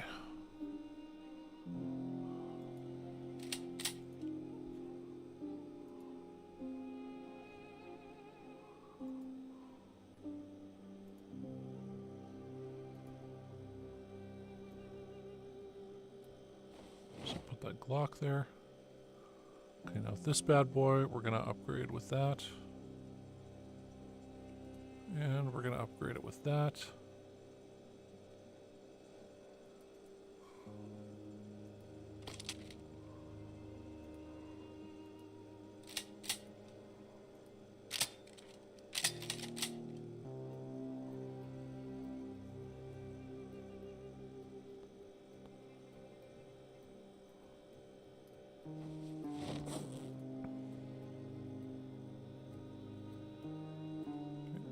Actually go like this. So I think one of them's empty, right? Yeah.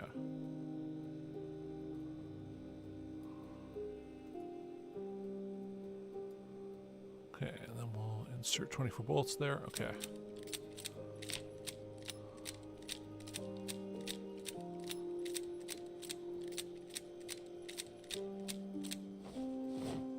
What the? Oh no, I just clicked transfer all, didn't I? No, oh, that's the wrong one. Okay.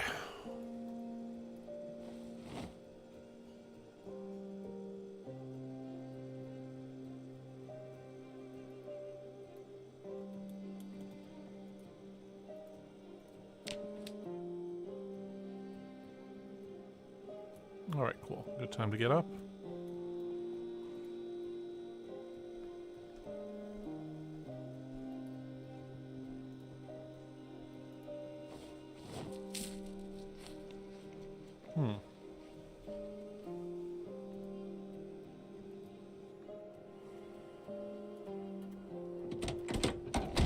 Okay.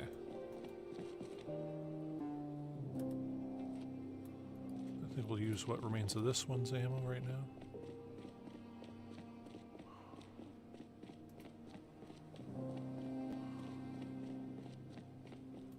Boredom level's going down ever so slowly now.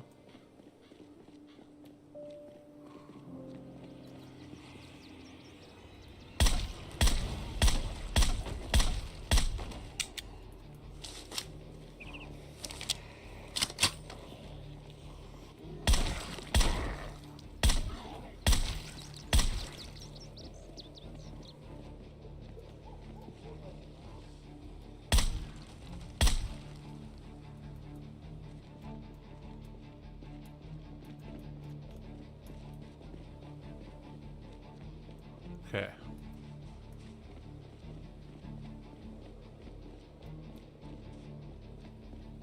So I think we'll finally be able to start getting into these houses on this run through here.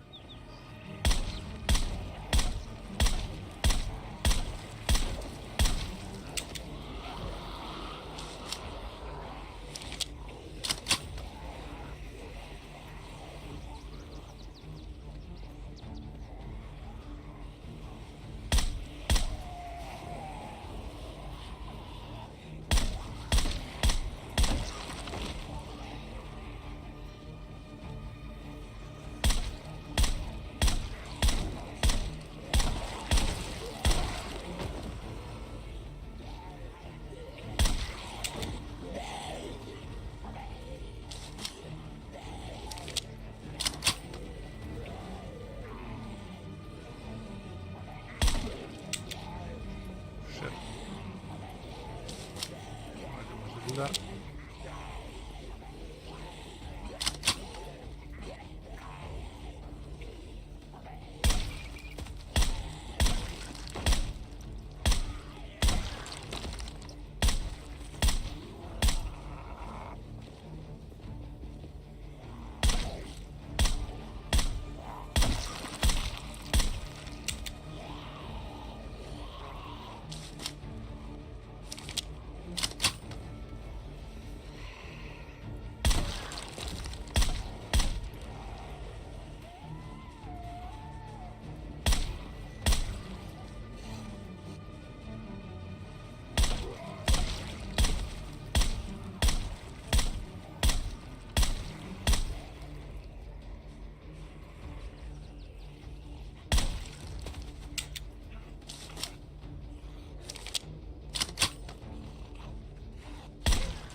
Oh, might as well.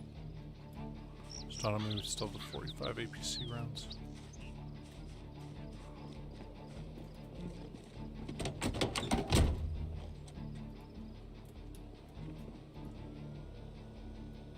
Put those there for now.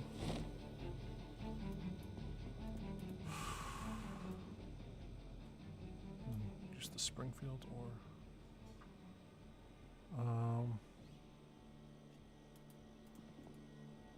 equip that in both hands.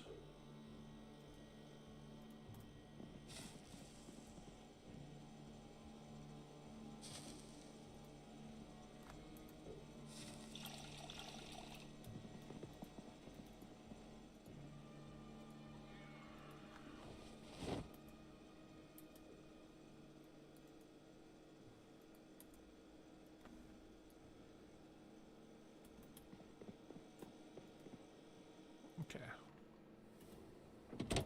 Back to killing these zombies.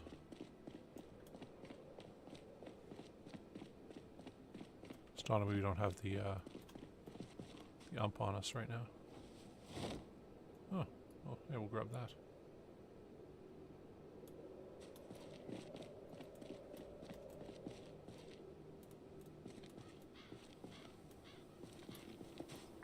Yeah, it's pretty bad. Well, right now in BC, they're trying a form of kind of legalization, where people can essentially go get their drugs from a prescription, and that's what I believe in personally. I think that's the only way forward with this. Is that I mean, it's like, unfortunately, people are probably still going to be addicted to drugs. However, we have far fewer problems from drug addiction when there isn't the criminal element there also.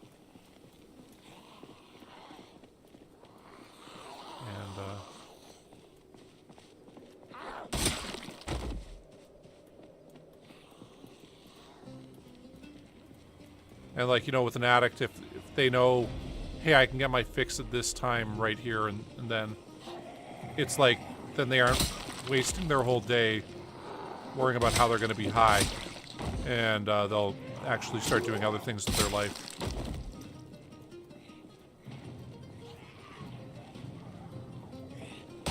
Usually it involves building up connections again that they'd kind of gotten rid of. Oh yeah, we've already been there.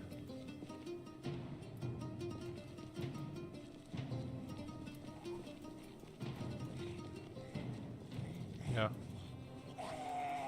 Well, America's... they got so many problems right now. Like, it's,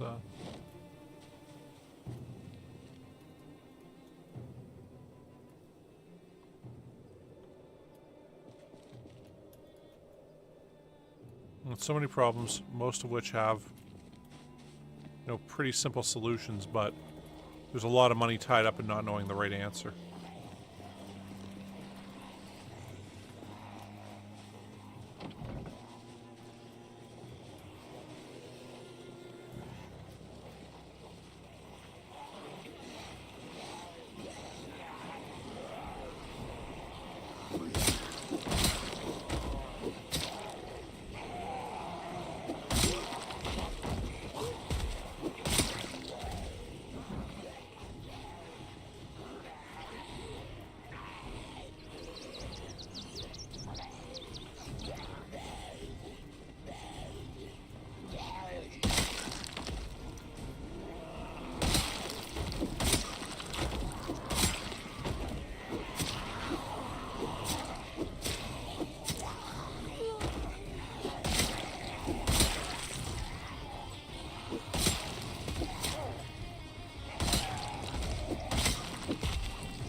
So glad we got military boots.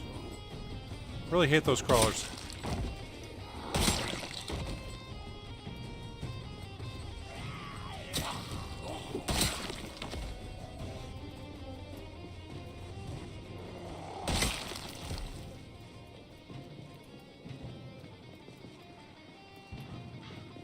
Yeah, it's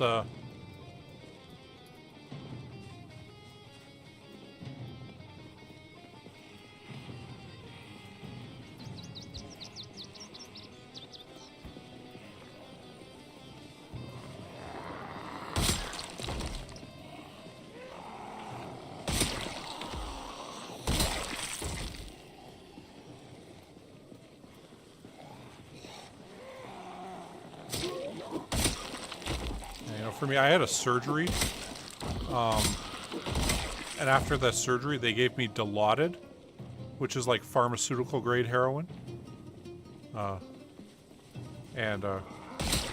Yeah, I gotta say, I could see how people get addicted to that stuff.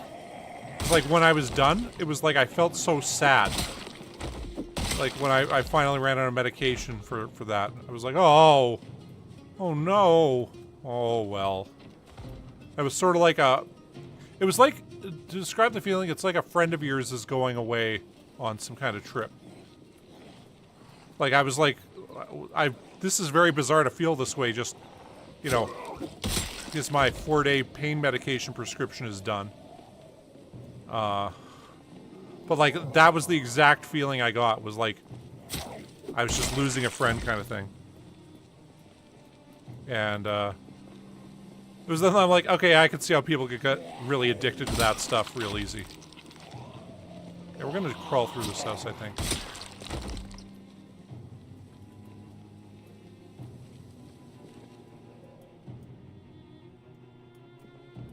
What the heck?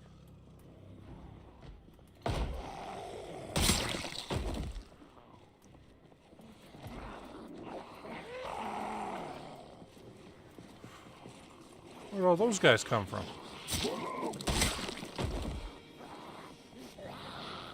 And here I am being sneaky. They'll just come up on us like that.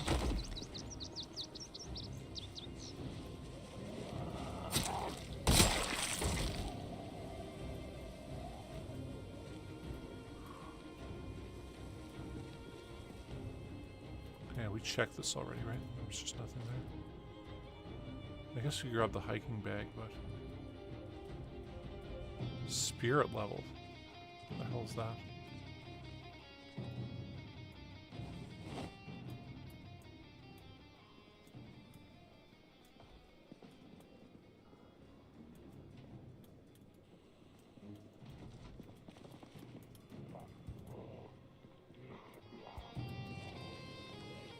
Are there... Okay, so there's one big group there, and we're gonna have to kill them.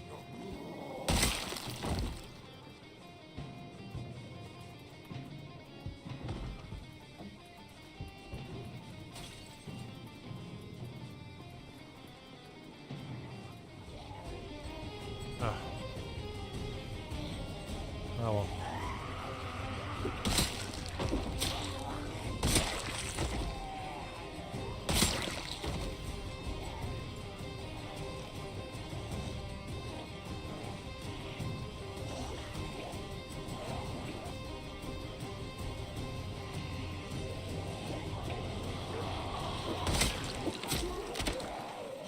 Oh, there that goes.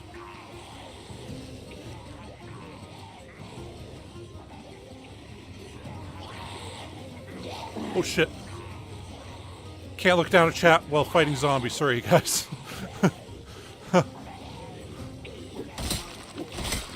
Like, hey, I want to be part of this conversation. And... let's get eaten.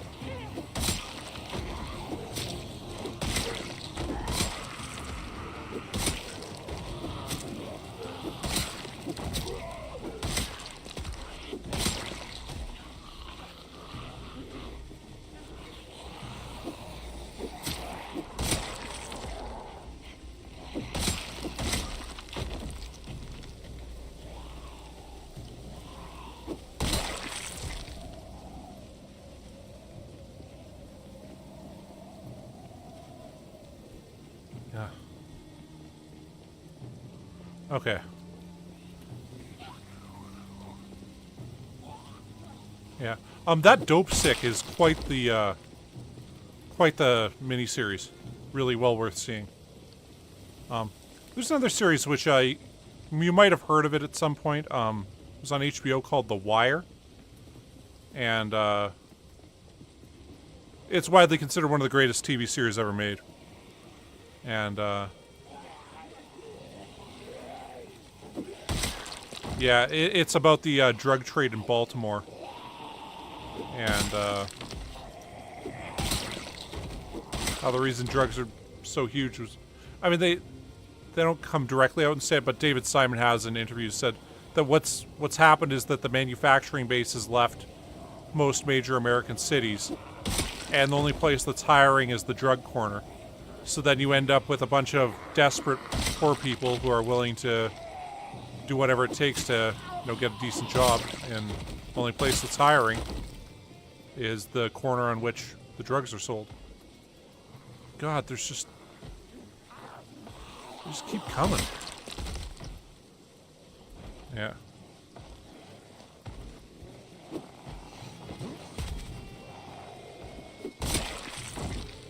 I don't believe we have pharmaceutical reps here either that sell stuff. We might. But it is a slightly different system here. In Canada, we're also... I mean, what the next kind of big social program we get, if one, is going to be a pharmacare program. Because, like, finding out things like insulin costs so much in the States. Like, up here, I want to say it's like 20 bucks for, like, a month's worth of insulin. You know, whereas in the States, it's like 300 or some crap like that. Like, it's just some ridiculous difference. I'm not diabetic, so I don't actually take it. So I don't actually know what the difference is. But, yeah. Just finding out that, like, hey, here's some medication that you need, and if you don't pay for it, you tend to die. You know, have fun. Just seems, so strange to me.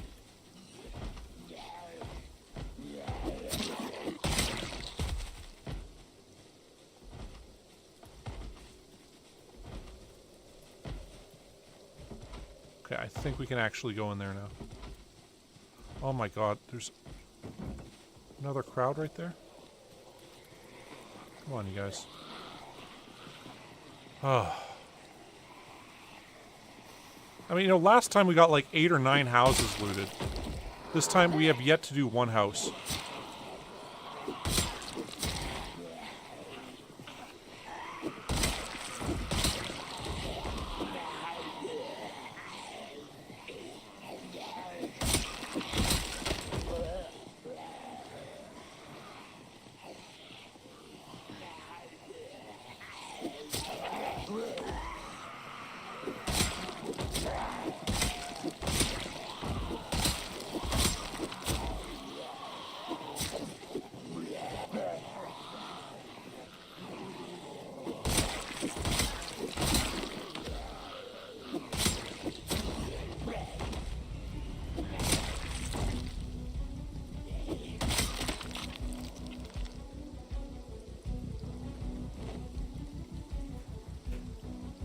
I mean, this is just ridiculous.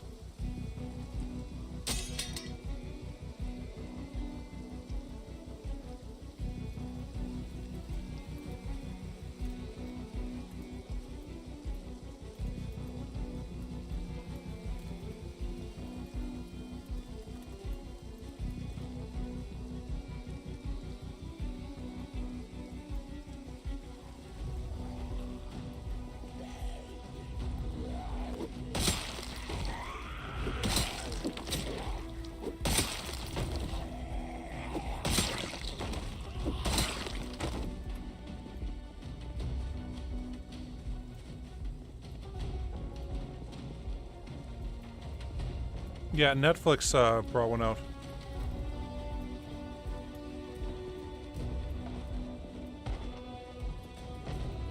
Yeah, Dope Sick was just so good, though. Like, I was, there could be a lot in here.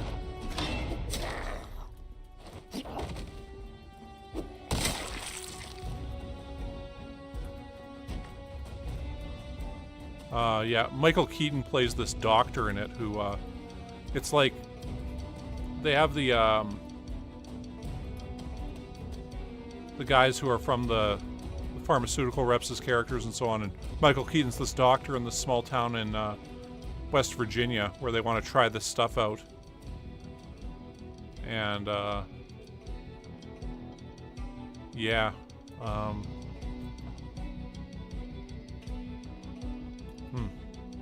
I want to talk about it, but I mean, I'll ruin the program for you guys if you haven't seen it, so.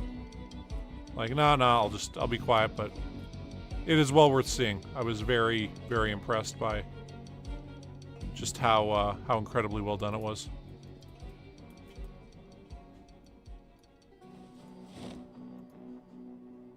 Oh wait, we should have just kept that.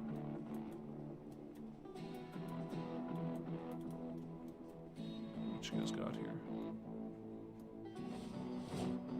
Oh, like foraging level 5. No, it's mechanics level 5.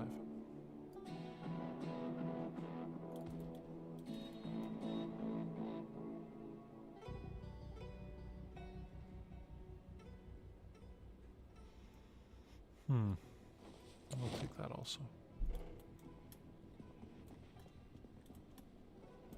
Alright, we looted a house now.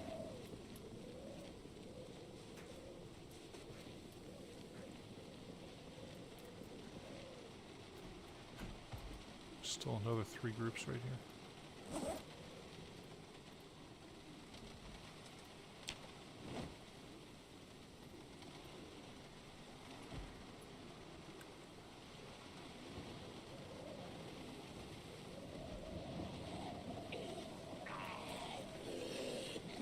What the hell?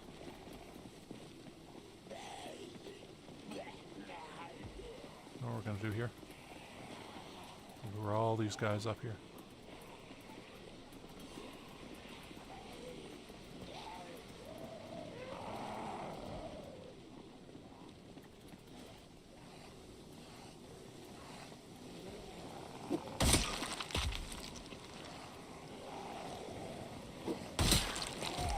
Okay.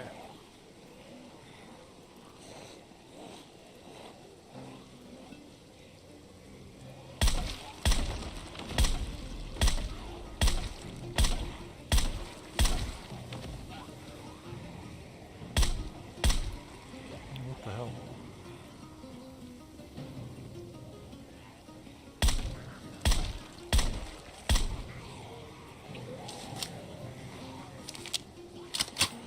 Well, Tail, the thing that really gets me about it is, like, even when the Sattler family's, you know, caught doing this, basically they bribed the officials to give them this approval. It's like, although this is an opiate, it's not addictive, and it's suitable for you know, everybody using it, which was just a bold-faced lie. Like, it was an approval level that was just invented for this drug.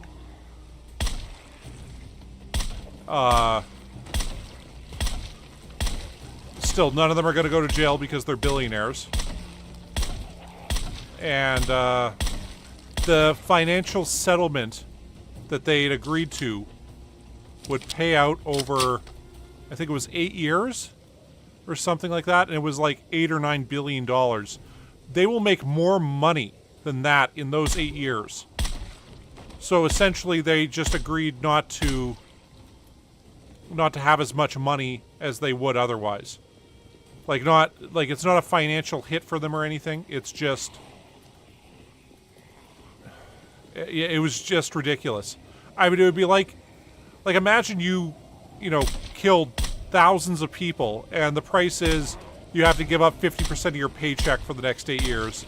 But you still get to live in a mansion and do whatever you want. Like, what the hell world is it that we live in at this point? And,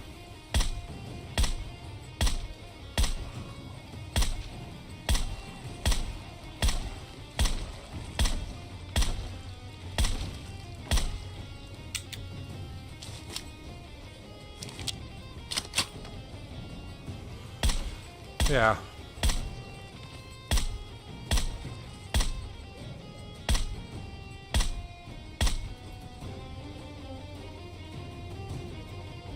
But, yeah, it's just crazy.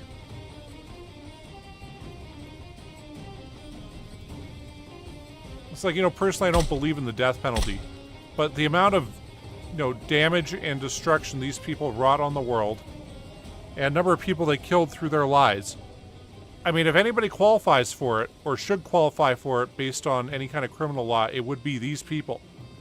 Because they knew full well what they were doing. They knew they were lying. They knew they were, you know, hurting people for just money. Yeah, they did it anyway.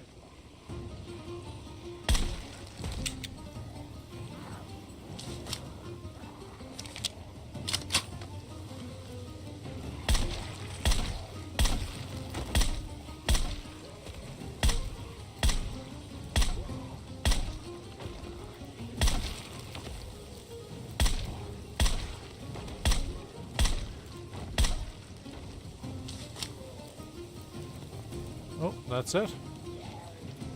Wow. Okay, well I guess we're over to this bad boy now.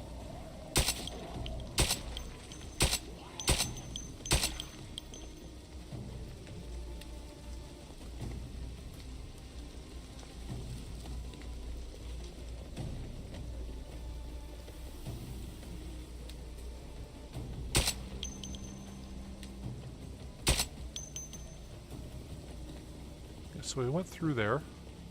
I guess we got a group down here also.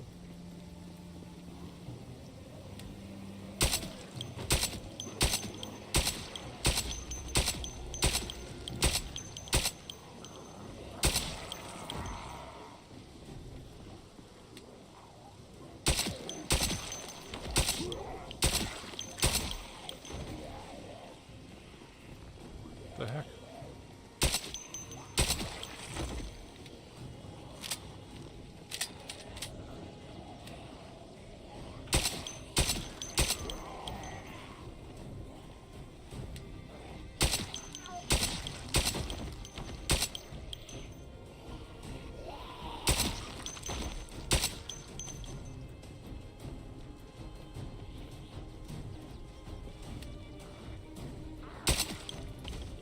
I gotta say, art as an investment is typically a tax write-off scam. And here's sort of how it works. What happens is, say you're some rich, you know, multi-billionaire type. Now let's go kill that group. And you want to save a bunch of money on your taxes. Okay, well, you can donate some money to charity, but what you can do also is you can buy some piece of art and then donate it to one of your own foundations. And then once it's been donated to your foundation, you can then write off that value. What you do right before donating it is you have an art appraiser come by and look at it. And they say, oh, you know this piece you bought for $500,000? Well, it's actually worth like $3 million. Is that a sword? Is that a katana?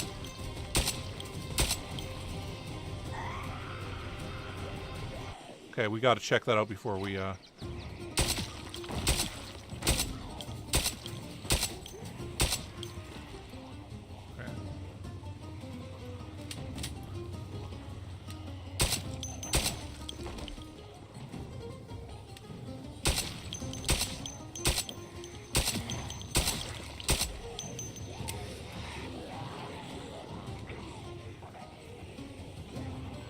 So we don't have anything else that actually fits in there, huh?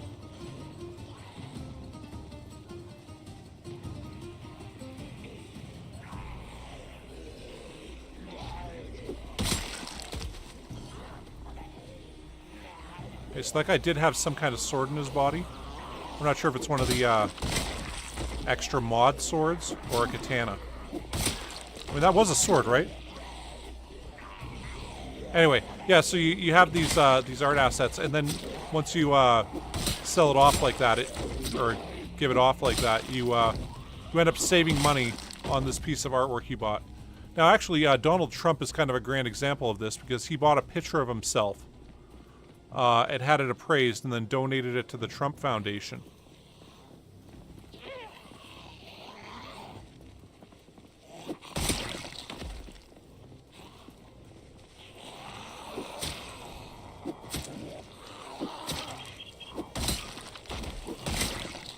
And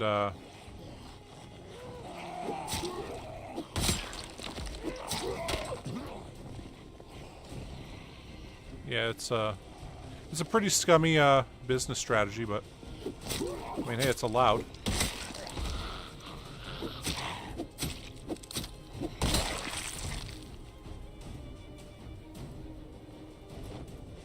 Yeah, let's smoke here. Can we get to that body?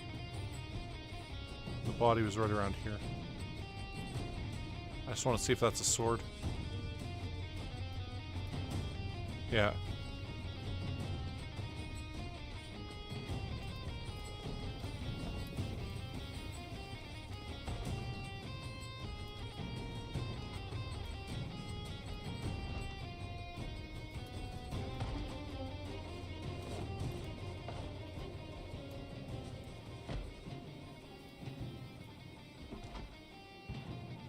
Knife. Is that the thing?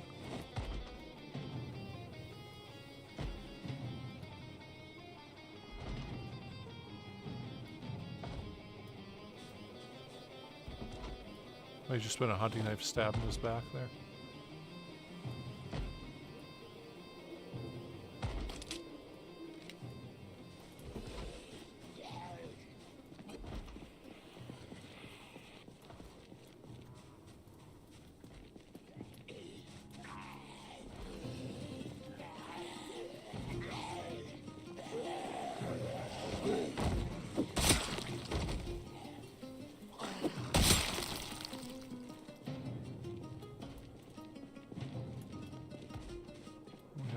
to... we should just run back home. Oh, fuck, it's a whole other group there.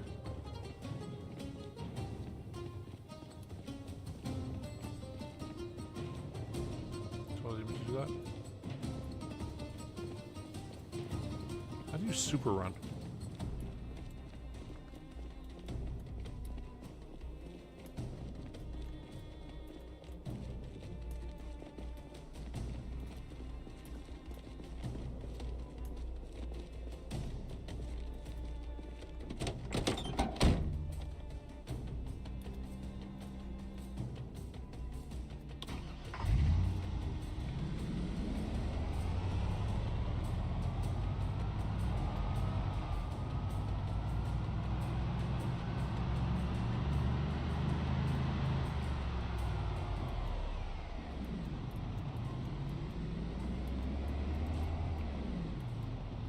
Yeah, well, so far we've looted one house.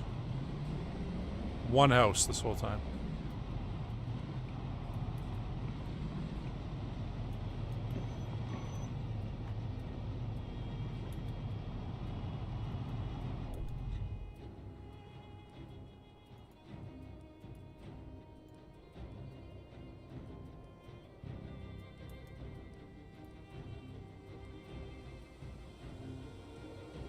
Yeah. Yeah, the Sattler family is pretty crazy with that. They've started refusing to let them name stuff though anymore.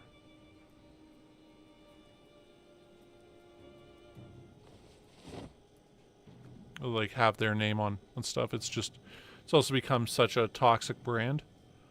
Because like, I mean, there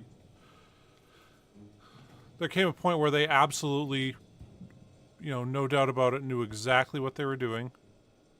And just said, yeah, we're just going to keep doing it. And, yeah,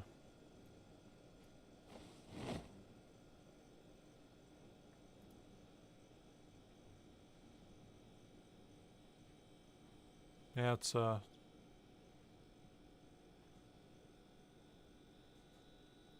it is pretty sad.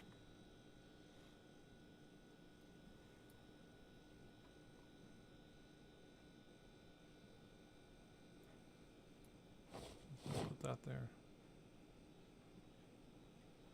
All right. We got 42 of those 9x9 19 millimeter magazines. That is pretty crazy.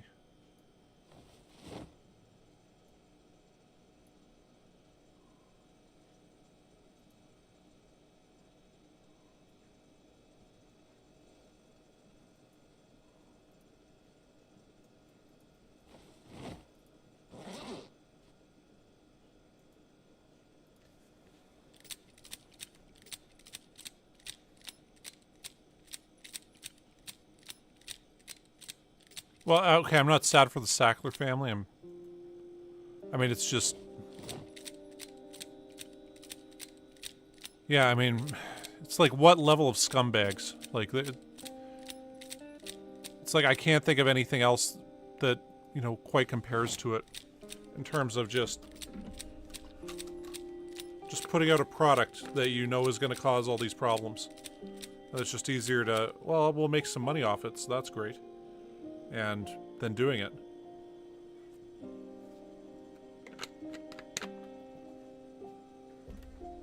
Because, yeah, I mean, maybe at first they didn't know, but there came a point when they would have had to have known that this is doing all this stuff.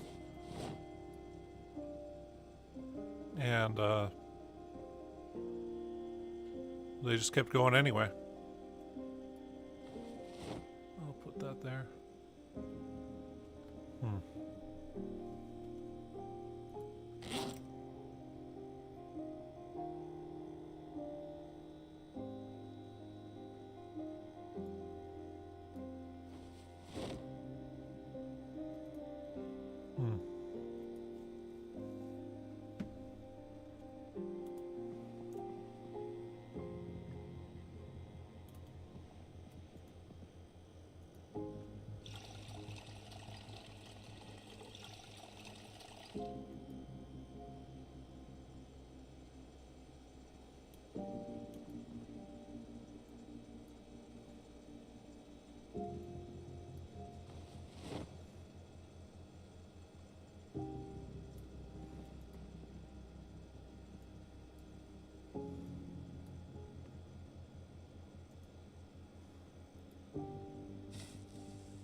Hmm. Yeah.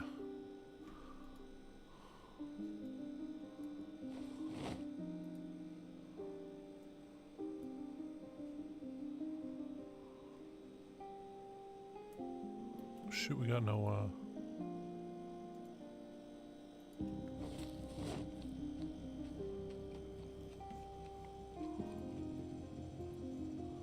no calories in us right now.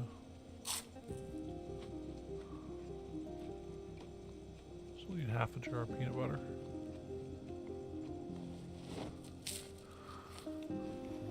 Hmm.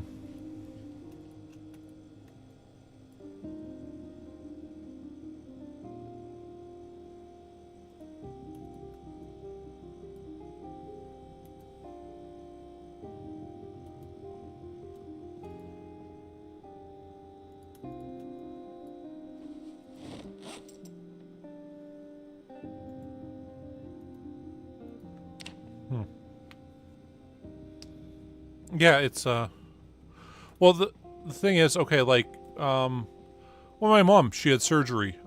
She was given fentanyl.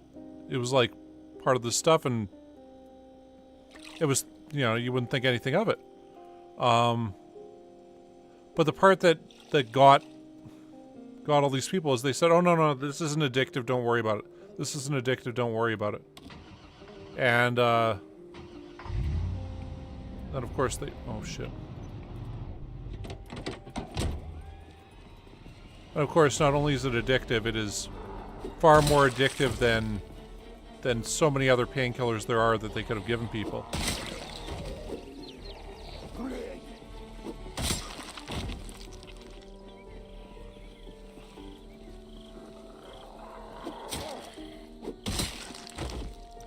And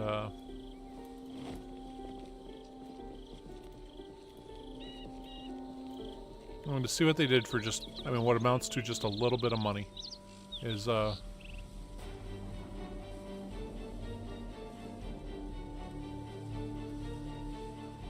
let's grab 3 of these guys. Up the broken one there.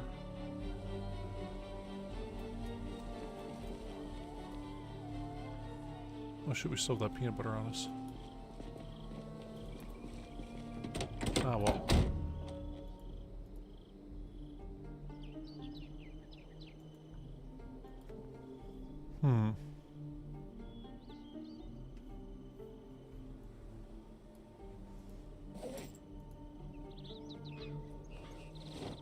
Let's just put this in the glove box. Eat it later. Do we still have all the... No, we don't. Put all those back. Oh.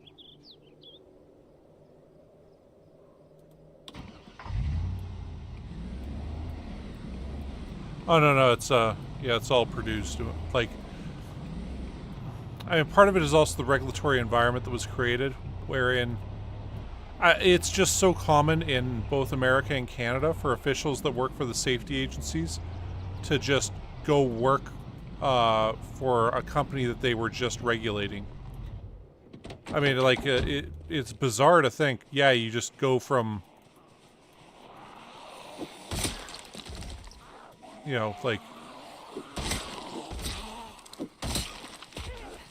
you know, from one of these places to the other one, like it's nothing. Like it's, oh yeah, that sounds about right.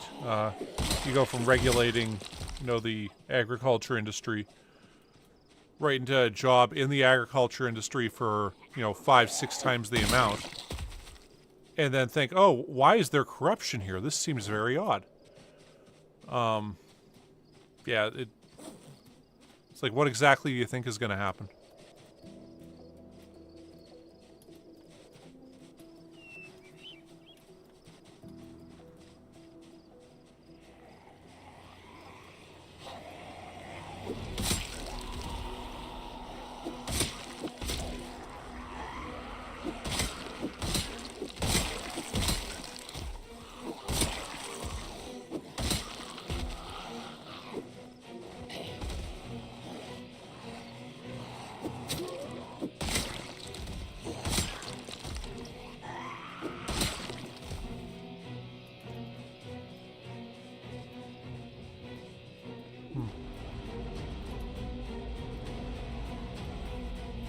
Yeah, in the... Yeah. Yeah, that was the guy, yeah.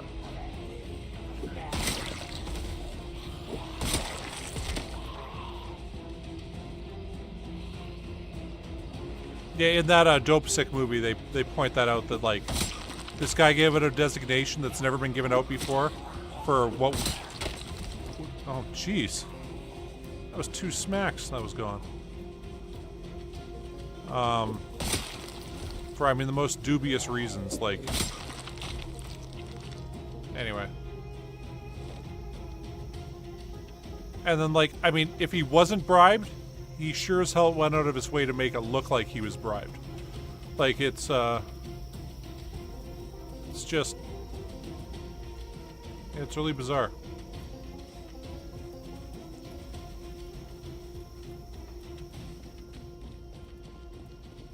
Yeah, no more nibbles. That's why I'm backing up here rather than driving in straight on.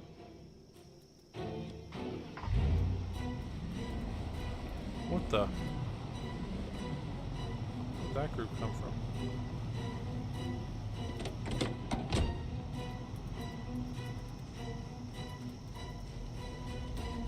This guy coming out over there also. We'll go kill this guy right now. Okay. Don't worry about these guys.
That charges the battery a bit.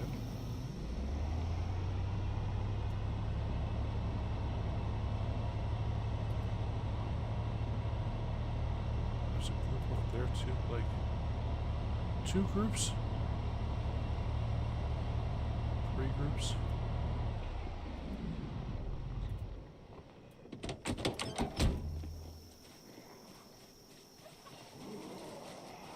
You know what? Here's what we're gonna do. Just lure all these guys.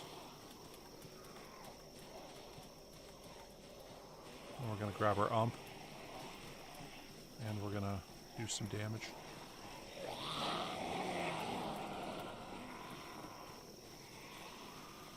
Alright, where's the ump?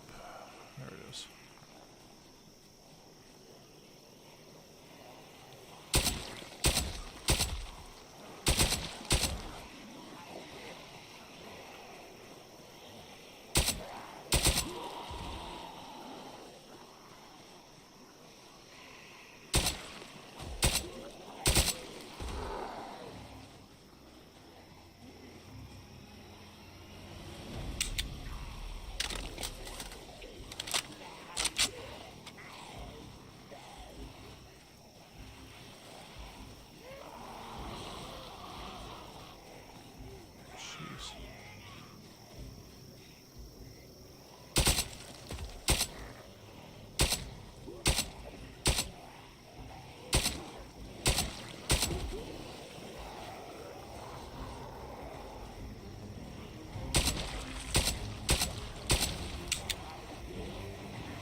grabbed a few too many here.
Yeah, feel free to join.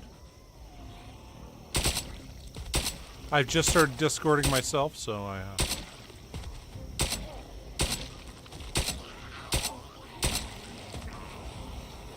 Man.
Well, there we go. Aiming's close to the next level, too.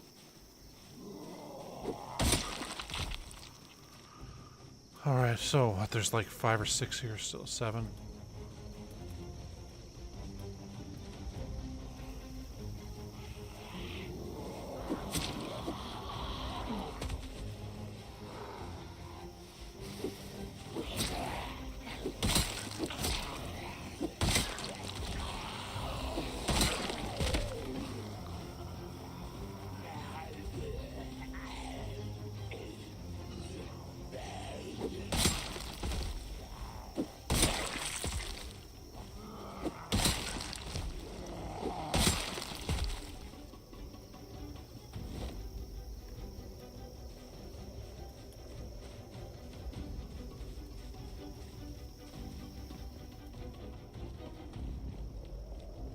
Yeah.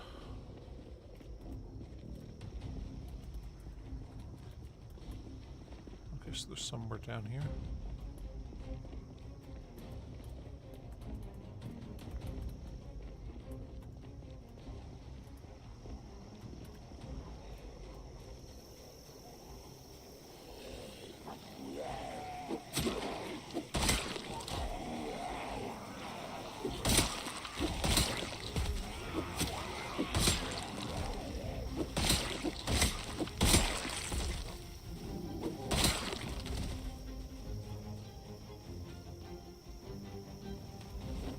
You know what? I'm just going to dismantle all these.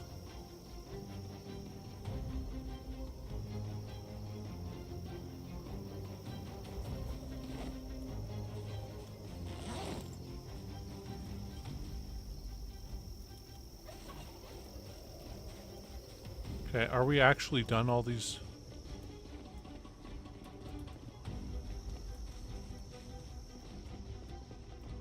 Okay. Finally cleared all that shit out.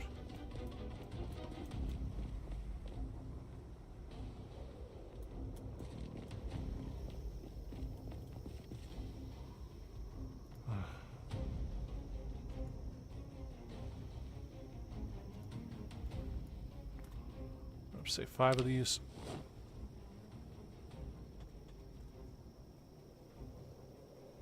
Yeah.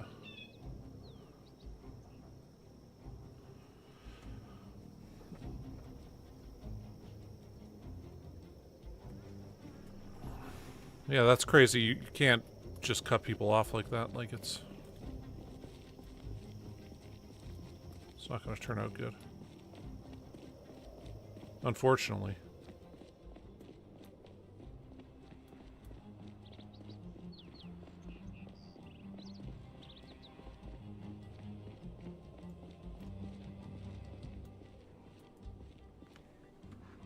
This is screenshot time right here. Okay.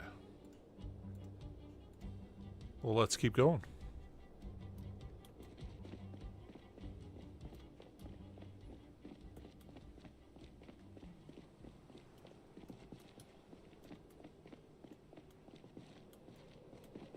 I would have sworn I just heard a zombie. Okay. Y'all come here.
I'm not seeing any over this way. Maybe some down there, but...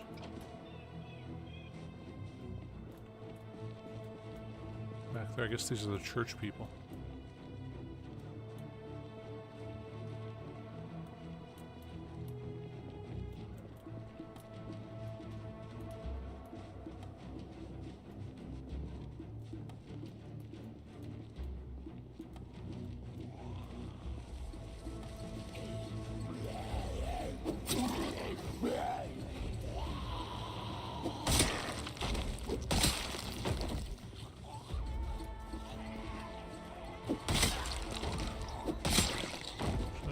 I've got kind of a crazy idea. I'm gonna run back. I'm gonna grab the shotgun. We're gonna use that. So we got a nice open area there. Lure all the zombies over.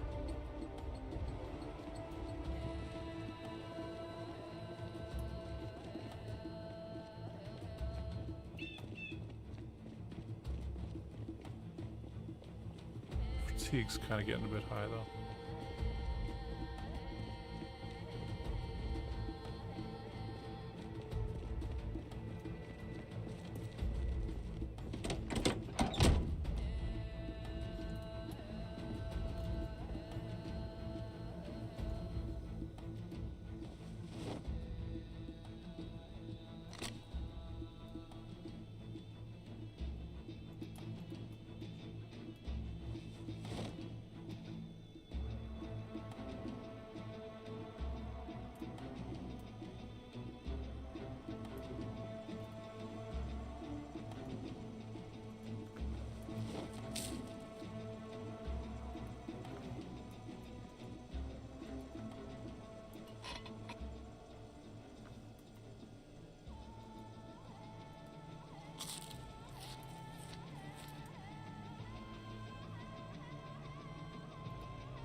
Let's open some sardines.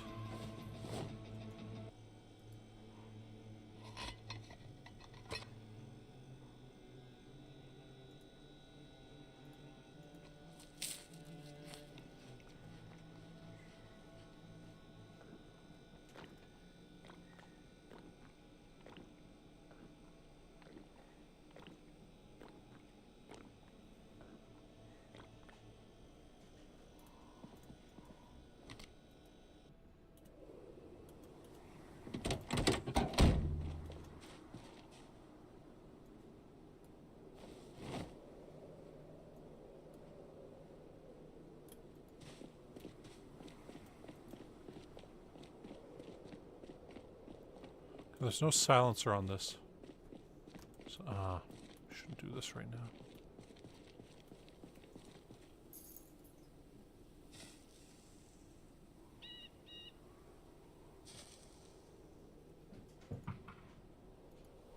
I'll kill those guys.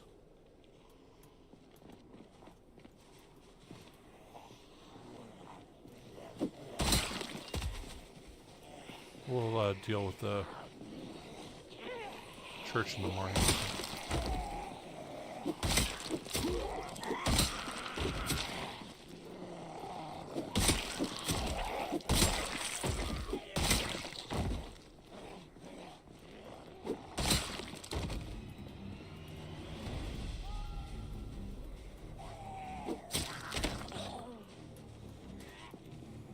I feel like in control is kind of the wrong word. It's just they get more money, or well, they'll get trips and stuff like that based on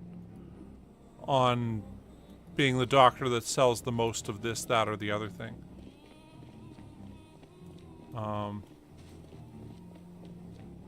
Like yeah, in that dope sick, they're showing what the pharmaceutical reps are doing and how they get all these bonuses and stuff like that based on getting the being the place that sells the most or gets the most prescriptions written and stuff like that.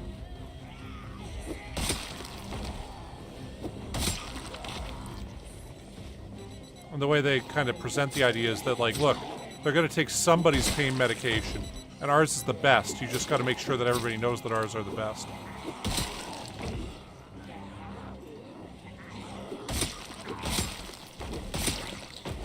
This is a bit more than I was planning on killing right here.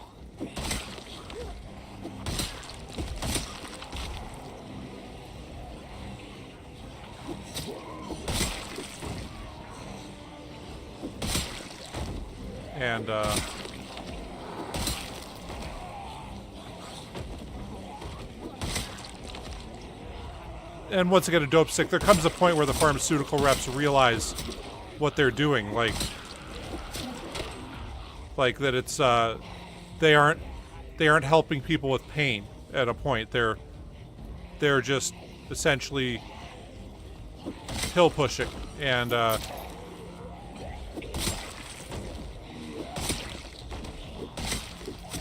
and the pills they're pushing aren't to help, you know, somebody get, like, because, like, it starts off where, Michael Keaton is, like, dealing with patients who have had pains for years. And they're like, wow, you know, with this Oxycontin stuff, I've managed to lift my hands over my head for the first time in 6 years.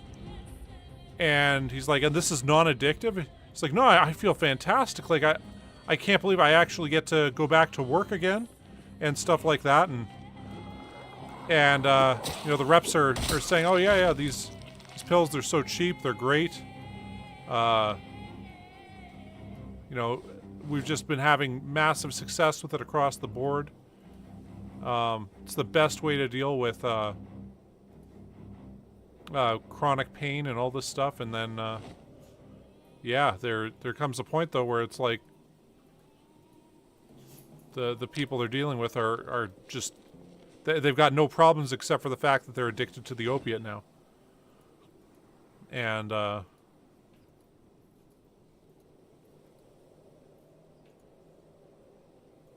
yeah.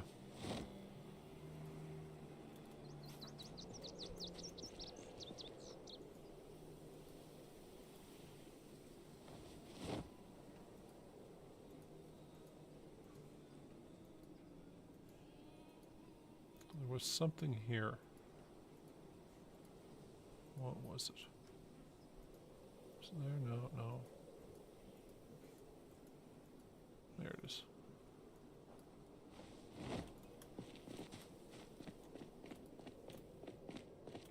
Yeah, we'll just leave that. We'll head back up.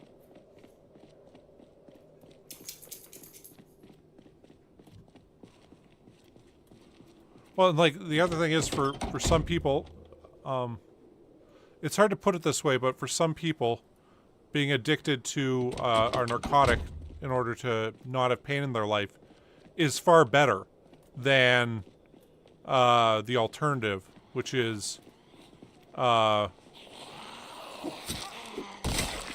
know, just to be living in chronic pain. Like there are people who greatly benefit from these things, and they unfortunately get caught up in the web of this, where it's like, you know, if you do have chronic ongoing back pain, it is probably better to, you know, have morphine every day so you can have something resembling a life where you're not just constantly, you know, hurt. Like that's not the way things are supposed to be.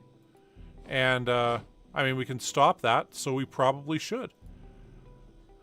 But then, you know, it's within, at least within that movie, they show like just how tempting it is to be like, well, you know, this has been approved for all this stuff, so we might as well start, you know, prescribing a bit more of it for issues people might have. Like I had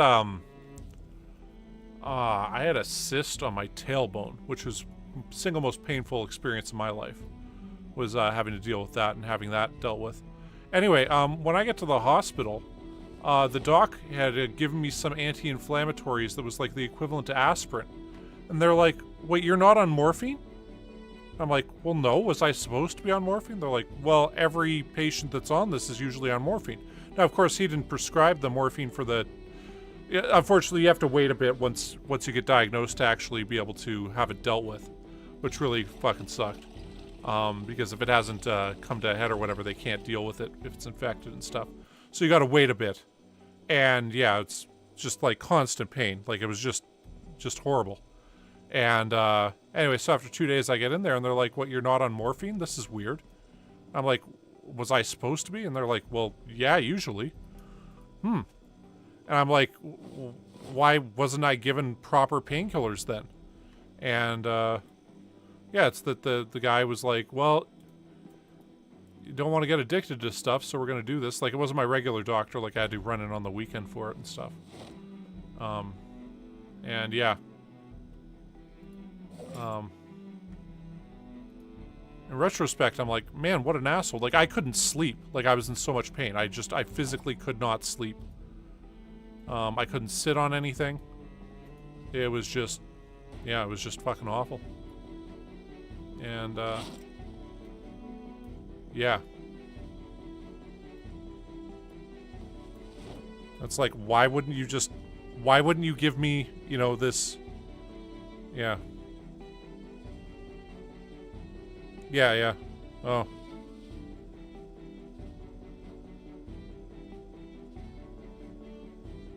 Yeah. Well, I mean, I'm lucky it was, you know, I'm, you know, Canadian and have the I want to say the free system, but I guess it's paid for in taxes, but still it's yeah,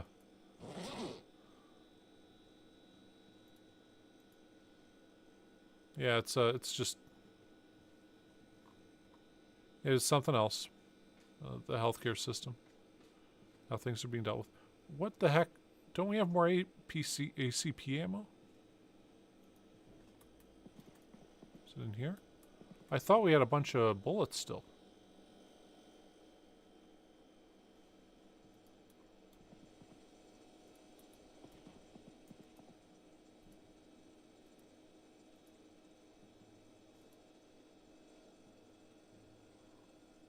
Oh, there it is. Like, why can't I find it? It's gotta be here.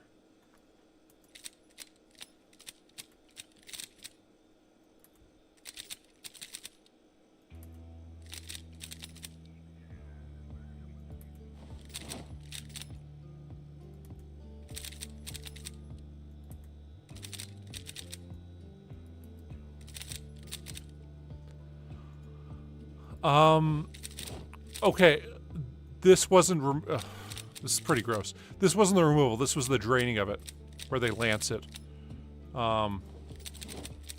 They gave me Rohypnol, aka the date rape drug.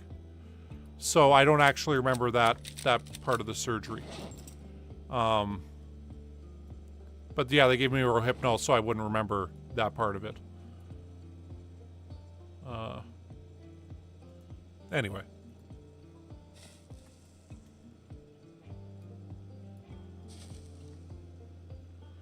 Yeah, for the actual removal, though. Hey. Yeah, actually, antibiotics is, for bacteria. And, yeah, I did have to take them when I went to removal. Because, like, it was infected to the point they couldn't remove it then. So it was like I had to have this... Okay, it's tiredness. I'm like, oh my god, did the light go out? So I had to have this happen, followed by a follow-up appointment to actually have it removed and stuff.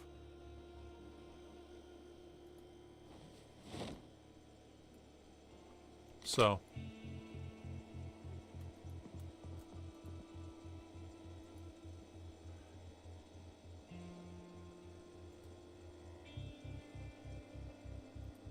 Let's eat some chocolate. Yeah. Well, in this case, they were like, wow, you're lucky. Sometimes for people, this goes up into the bowel cavity. I'm like, what? Because I had to have packing put in because they can't just stitch it over when it heals, because if they do that, it'll basically create a pocket of sepsis that will, you know, need to, you know, create all kinds of problems and stuff. Anyway, yeah, so they're like, yeah, you're lucky in this, and that this is what happens to people quite often is they at that point, I mean, it's like you can't crap properly because you're gonna give yourself a horrible bloodborne infection. I'm like, Jesus, wow. Yeah. Yep.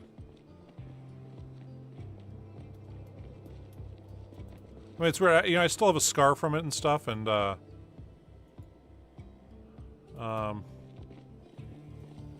yeah.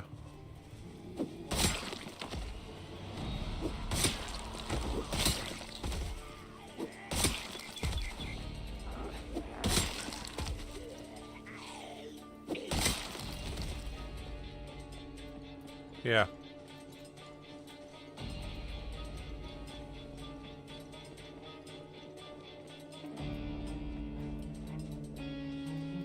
Okay, you know what? Here's what we're gonna do now.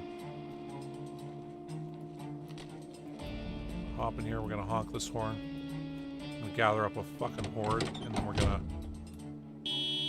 go crazy on them with the shotgun.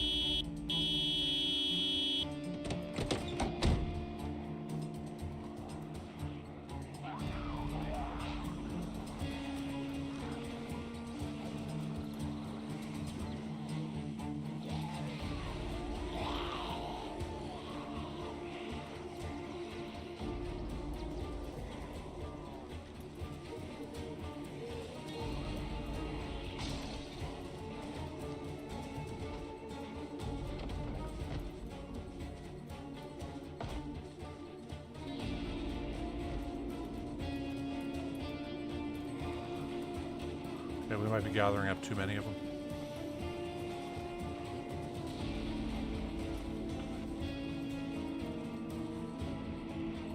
Now, this worked out way better in my head.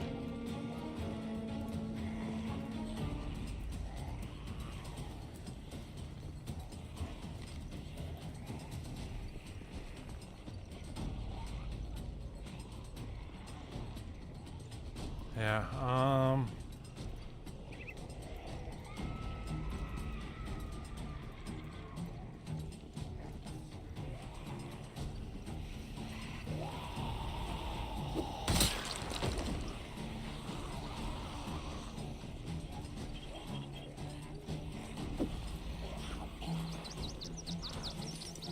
there's another group down here.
Should be luring most of the guys over here.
Oh, close one.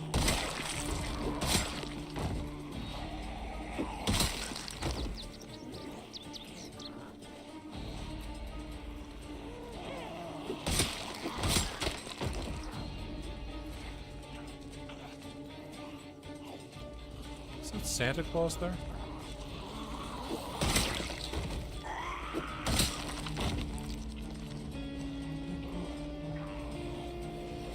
Let's say tactical signal.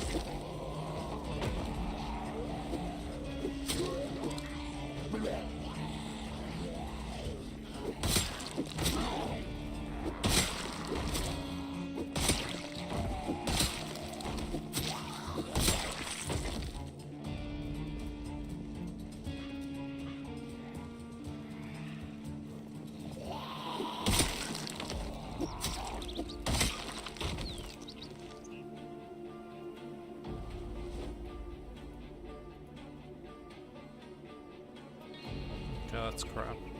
Just leave it there.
Holy crap, the push killed him.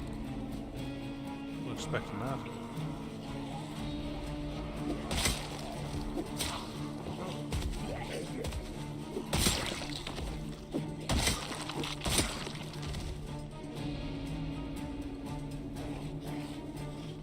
Shit.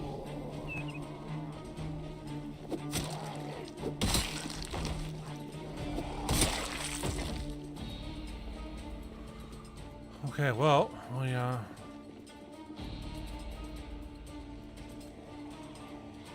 just get these words here.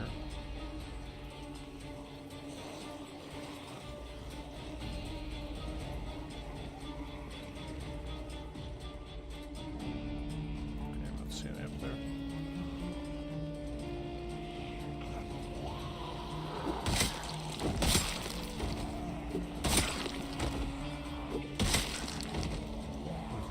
One house this time. One house.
That's one I spotted last time.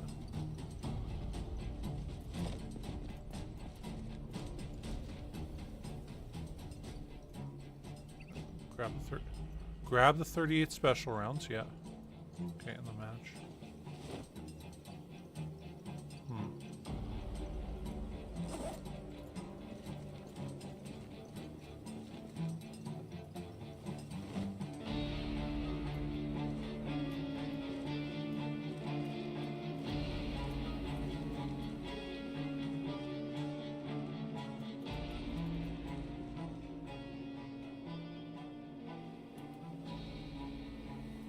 Just so many bodies here now.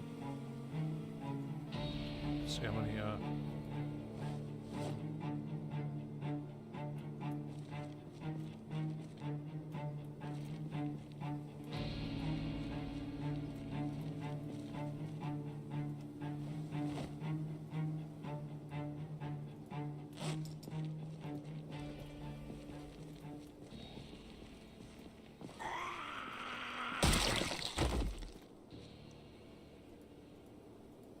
I think we gotta run back to the bus for now.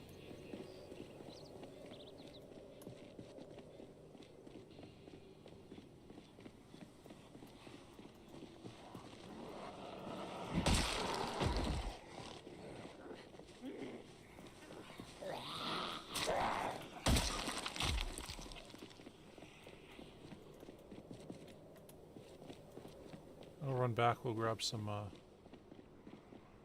more wooden spears. God damn. I mean, we just every time we seem to kill these guys, they another 5 or so come out, or a couple groups come out.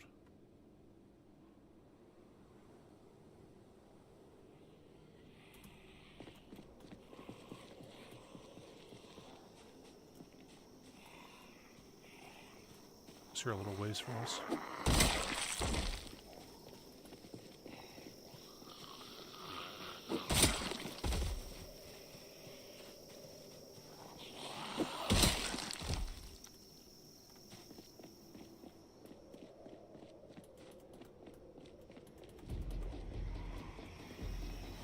God damn.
What the fuck?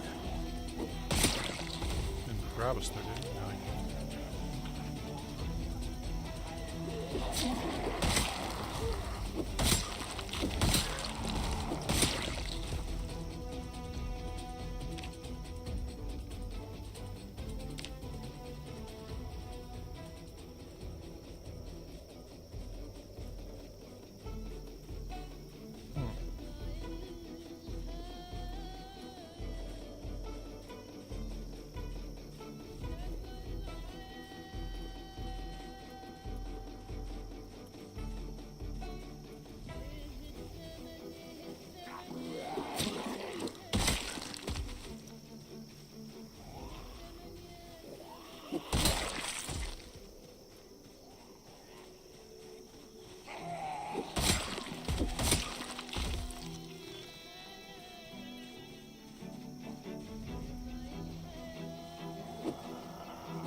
So many zombies. One house looted this entire stream so far.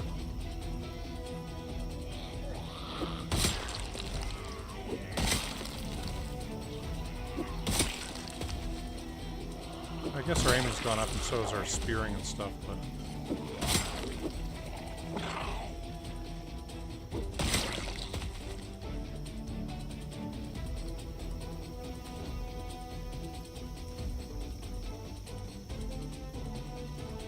I guess also our electronics went up too.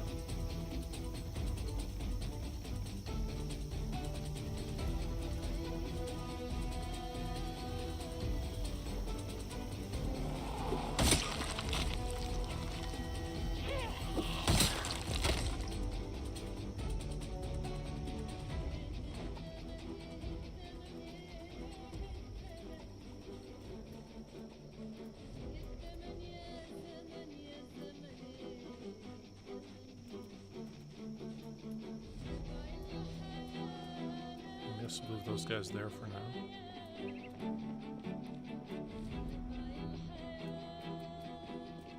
And we're queasy from being around too many dead bodies. Awesome.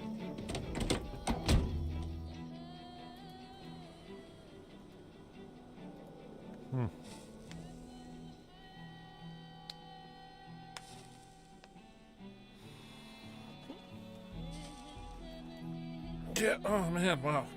This is just... How many have we killed this stream? Okay, so we killed like 1,750 this stream.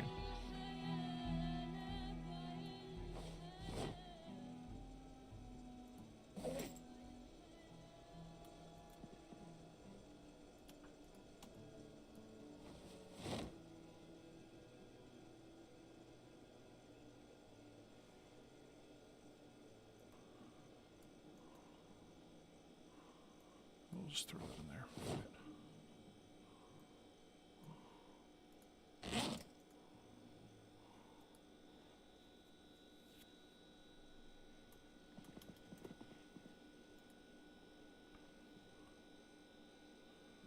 Yeah, Neurofriend, yeah.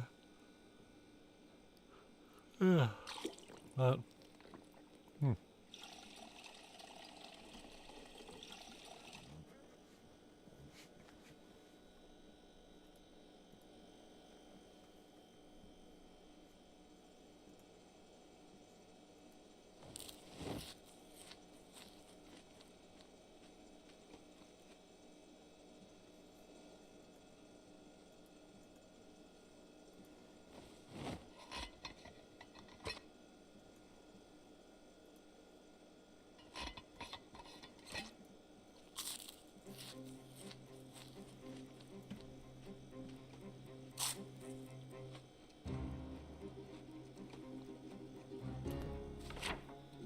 I guess we need to add in those 2 X's there. So yeah, there's just a shitload out there right now. So I think, slight adjustment of the plan, we're going to have to go kill a bunch of hordes in there before we actually go back into this way and finish clearing out this area here.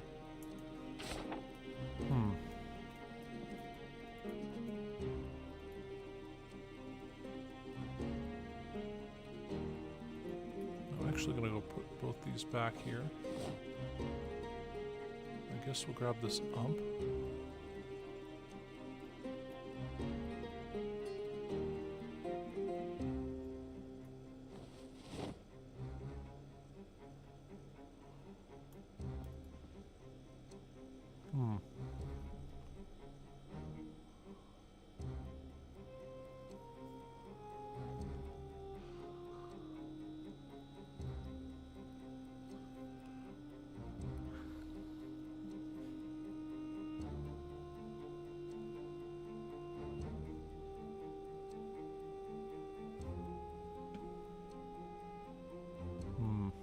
Okay.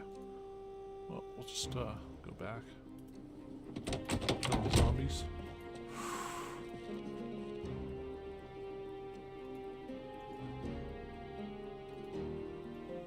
Grab 4 of these.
not see you earlier?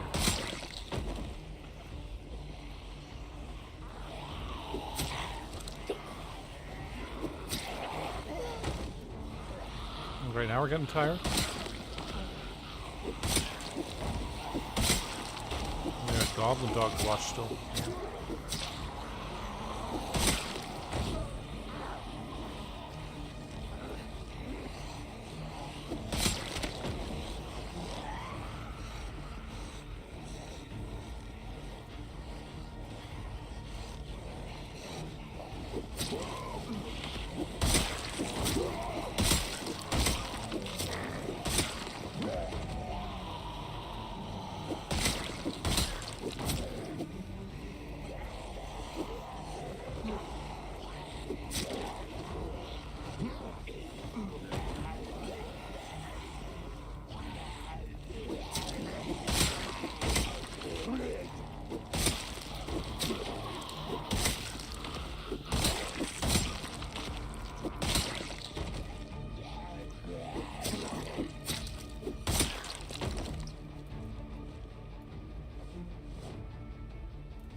Well, you just got to recognize what you're messing around with. That's the part of the other stuff is that, you know, like, I don't want to say, you know, addiction's a moral failing, because it's not. It's like a medical condition where, the way I look at it is it's like with peanut butter. I can eat peanuts and be fine, but there's some people that eat it, and they, their throat swells up and they die. And, I mean, I didn't really realize it till, I mean, I'd liken it to cocaine. In this way, I've done cocaine maybe 9 times my entire life. I haven't done it for years. But I never got any urge to, like, oh man, I gotta go do more right now. Gotta go do more right now. And, you know, I would say I have no... I mean, I don't want to be as arrogant to say I've got no chance of getting addicted to it, but it wasn't that to me. However, I can't play games like World of Warcraft, because if I do, I'll play 24/7, 365. I will give up absolutely everything else in life and just keep doing that. Doesn't make any sense, but it's, it just is what it is, right?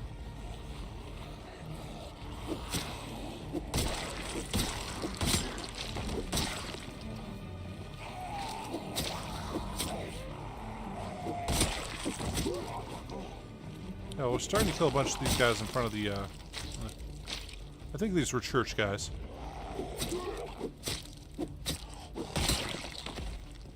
So there's always a bunch in the parking lot of the church, right? So and we are quite exhausted and tired.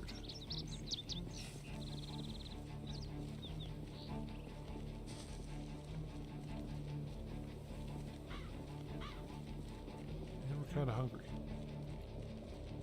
Use a few more calories.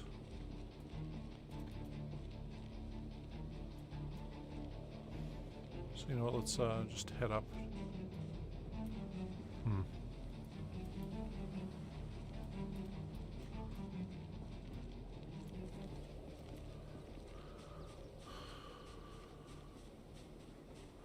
Well, no, like it ain't even about the money. It's just, that's my behavior on it. Is that I can just go back to, like, hey, whatever. And just go back to it, like, being like it's nothing. I mean, well, I know, like, some guys I used to work with, they'd, no matter what the night, they had to go get some blow. And, like, that was that. And they'd, you know, they'd spend their, you know, $200 or $300, get a couple grams, and they'd be done at that night. And for me, I'm like, I don't understand that. That doesn't make any damn sense to me. But hey, that's how they are with that, compared to how I was when I was doing that. So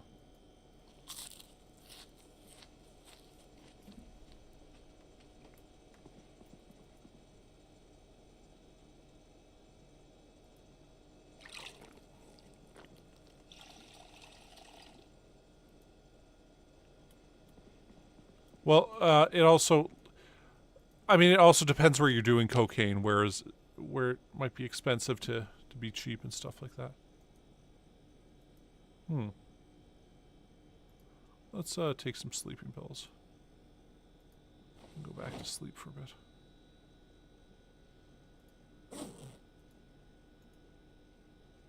Guess we can't quite yet. But it's, yeah, I mean, addiction sucks, and hope the people addicted, you know, get out of it someday.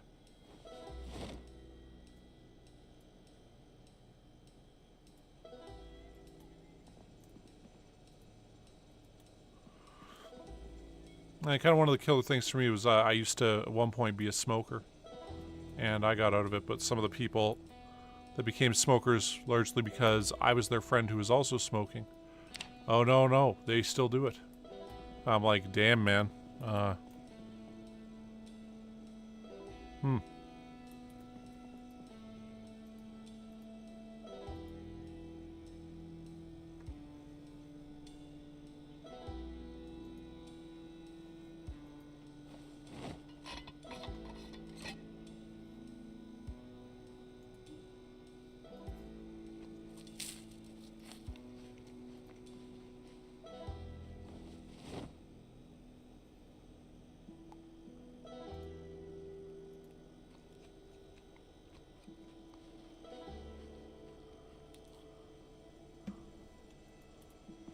Okay, well.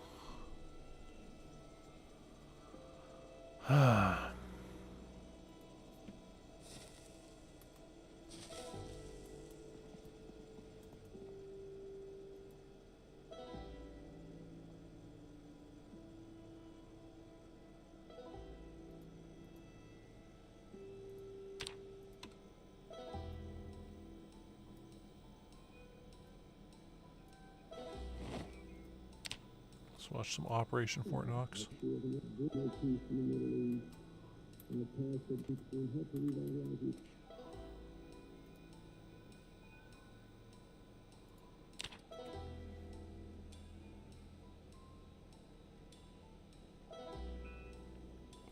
Yeah. Well, like, there's a hilarious bit from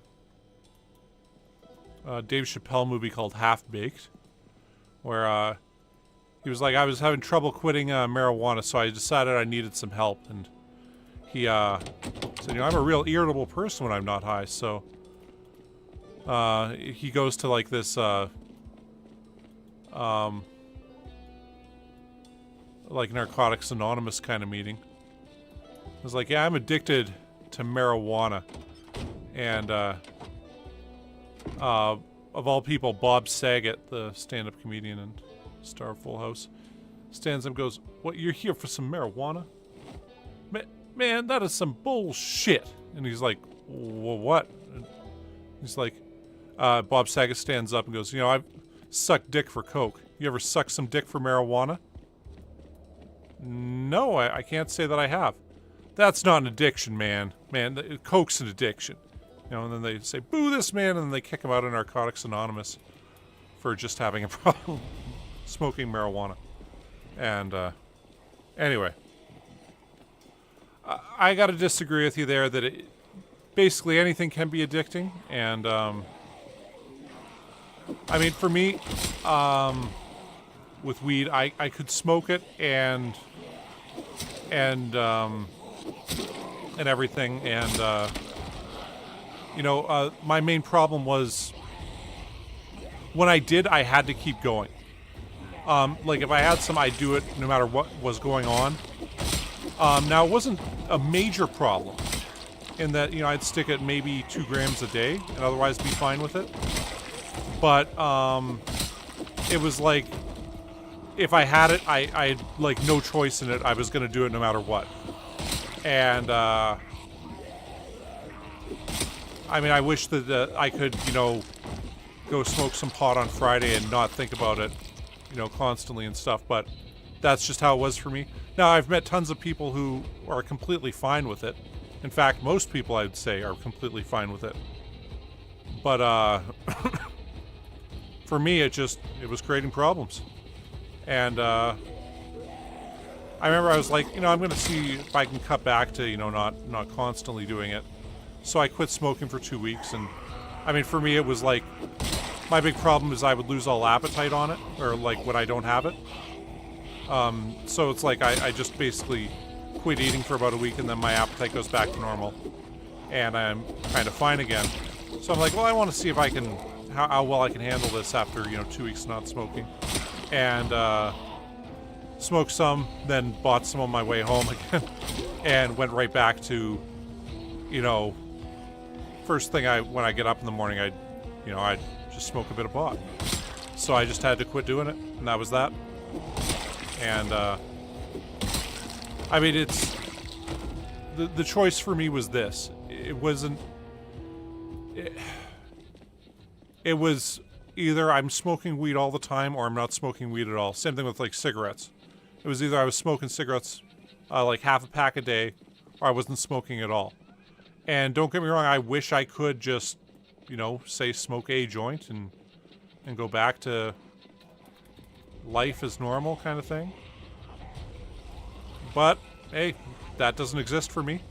And I can either try to work out some magical way where it does, or just accept it doesn't. And I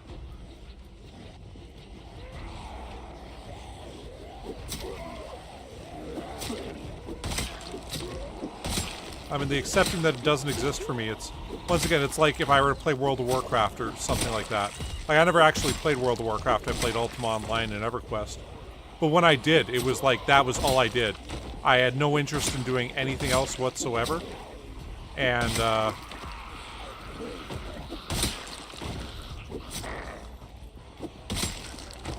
yeah, just accepting that my life's better lived with limitations on this stuff of not doing it whatsoever than trying to figure out some way to manage it, because I go from having rules to being ruled if I do that shit. So we'll take that.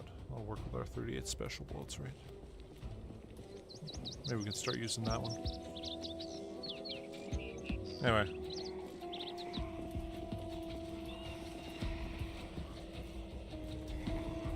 Yeah, food can be just as addicting as anything else, and yeah, people they kind of don't want to accept that, like, hey, look, there's some people that do have problems with food like this, but I mean, more people are going to die from obesity than drug addiction this year. So maybe there's something to it.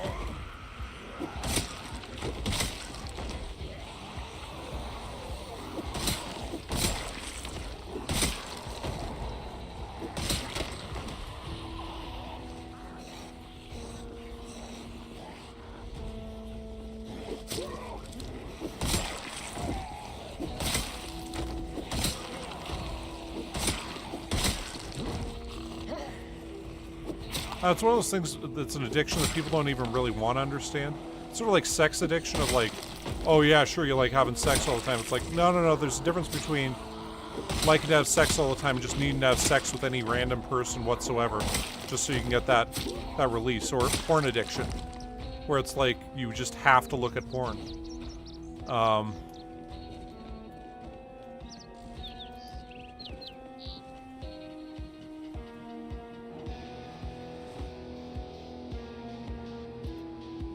Yeah, because most people can kind of look at this stuff and then go back to life as normal to, 10 minutes later kind of thing. It's hard imagining life being some other way wherein you can't just do that.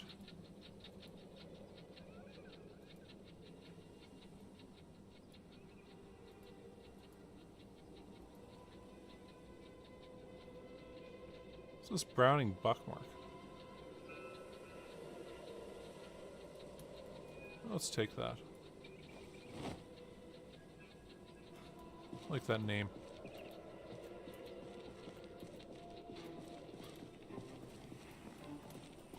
Oh shit.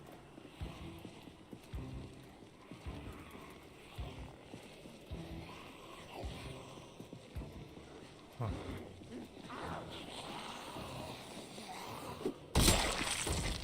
Now we're back to spearing guys again. Oh,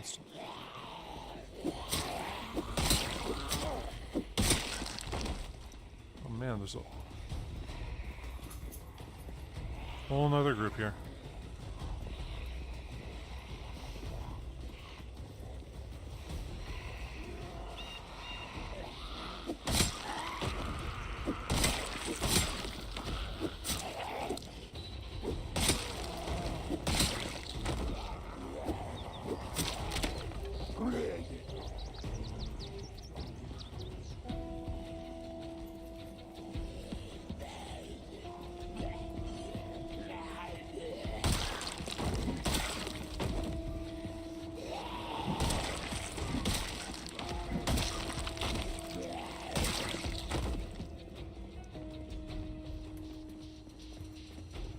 Yeah.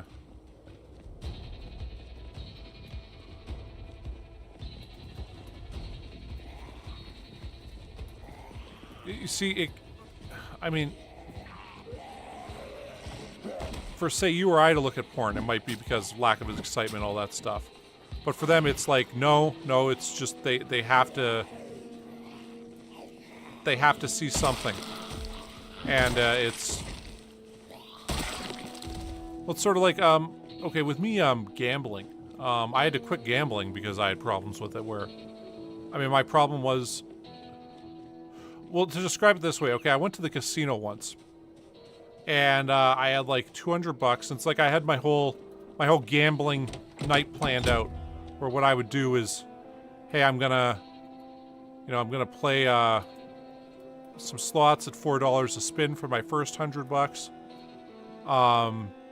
And then I'll play my next slots at like, $1, $2 a spin, so I can get a nice, evening out of it of, gambling for like 2 or 3 hours and essentially planning on losing all my money there. Okay, so second spin of the night, I win $1,000, and I was so disappointed because I had to admit to myself that, hey, it isn't about winning money. You're upset because now, like, it wouldn't make any sense for you to continue gambling unless you've got a problem. And so, of course, I continued gambling, ended up losing money. I was down $100 by the end of the night from being up $1,000 on the second spin. And I was like, yeah, man, this is, it wasn't about winning money or anything. It was just about gambling more and more and more and, keeping that going. That rush that maybe I'll win, even though I did win, and then, hey, it's just all going away, and that's that. It's crazy to think about, but yeah, like that's, like the point wasn't even to win money. Like, and what other point is there to gambling? It's to get some rush while I lose all my money. Like, it's like that's what it was about, and I had to accept that. Yeah. Yeah. I mean, it's it can be a lack of excitement. Usually it's well, most addiction traces back to somebody's childhood, and like particularly if you've got food addiction, what typically happened to people in this situation is they weren't given emotional support at home, and what they could do when they needed to feel better was they could eat. And it becomes a self kind of soothing I'm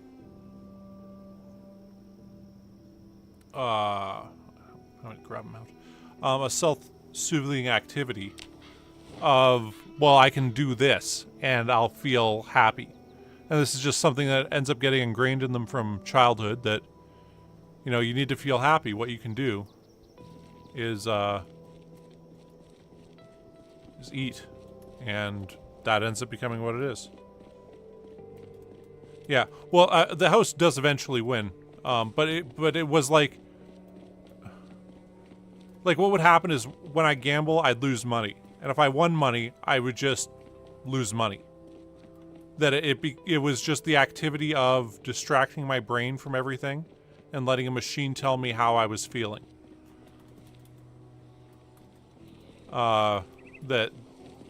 That's what I was essentially doing there. Not gambling to see if I could win money or anything. It was, I'm gonna let this machine beep and boop at me and take all my money, and then I'll feel, I guess, the thing is, like, okay, when you win, it's such a rush, right?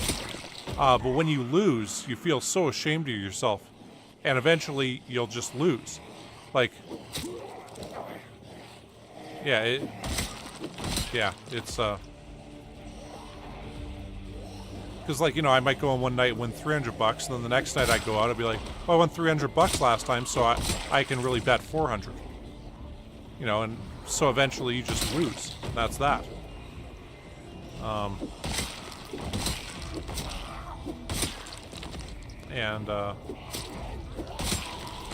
The interesting thing about, like, gambling and stuff as an addiction is that, it's like, okay, you can, like, play slots for free online. And so I can play some of the slots I used to lose money on. And if I ever get really tempted, I'm like, no, you know, I'm going to go play this for free online. And I'll go play for free. And I'll set it up to, like, you know, free spins at 100 bucks a pop. And see how long it takes me to have lost all my money if I'd actually played that for real. And it's always like, I would have lost however, like, if I was betting at that, I'd have lost, you know, all my money from, like, the usual amounts I bet within about an hour, hour and a half. And it's like knowing that, no, this is a terrible idea.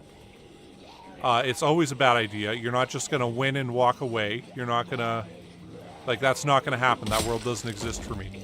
What happens is if I win, it just delays me losing. And that's how it is.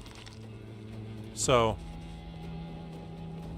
I can either, you know, be completely broke and gamble sometimes, or I can not gamble and have money. And life is way better when you don't gamble and have money. Like, there's a reason why I think it's 1 out of 3 people that win, like, millions of dollars on the lottery are bankrupt in 2 or 3 years. And most people end up poor again. And it's just because it's not about getting that rich. It's about, you know, just betting. Again and again and again.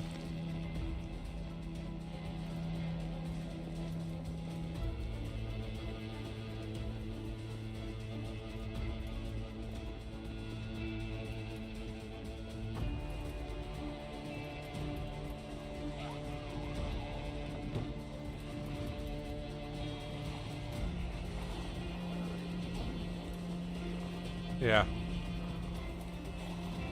Well, hey, and, you know, like, I mean, most people I know could just go bet a bit and, you know, they'd lose money and then they'd stop, and they had their, you know, $20 limit, and once that 20 bucks was gone, they'd be gone. That wasn't the case for me ever. Like, well, actually, it was until I won big.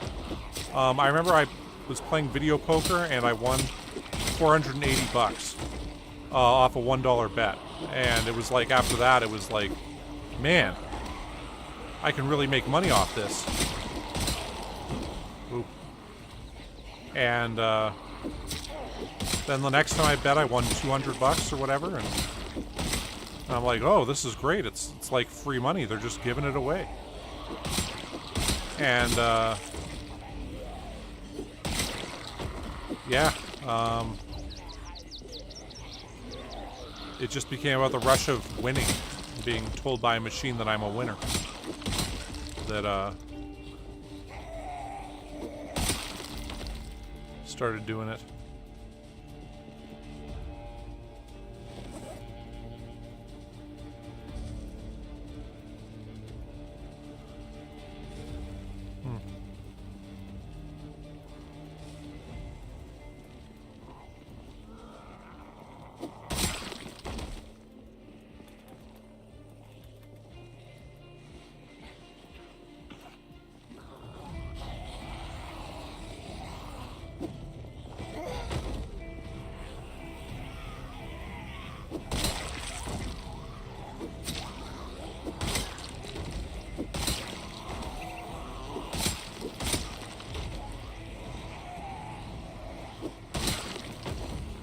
Anyway.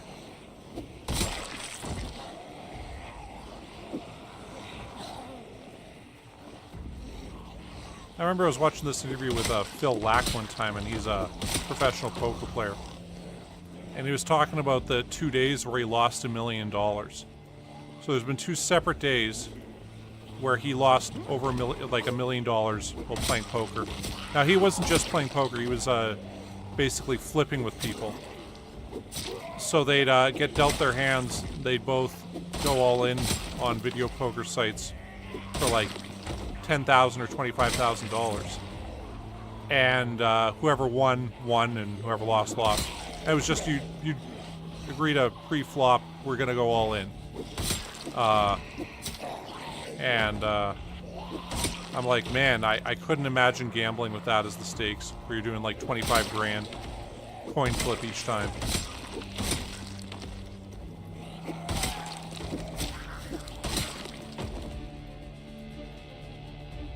And yeah, you end up finding out about some of these guys, like Stu Unger was the greatest poker player ever. He died penniless in a hotel room of a heart attack. Won, I think it was $40 million in his life. Only guy to win the World Series of Poker twice. Like the main event. Oh, sweet. 2 boxes of rounds. Take that.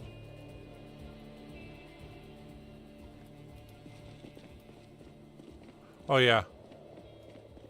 Like, train wrecks. I can see why they started banning people or Twitch streamers from showing gambling, because they're there betting just these insane amounts and winning.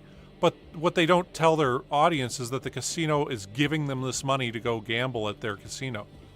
So they'll play it there. And then whatever they win, they can keep. You know, they just have to agree to, like, the casino will give them $50,000, they have to bet $50,000. And whatever they win at the end of it, they get to keep.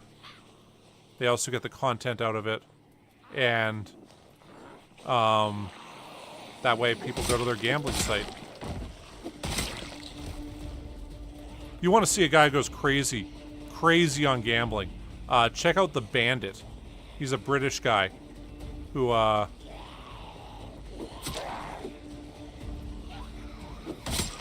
mean, he does crazy bets.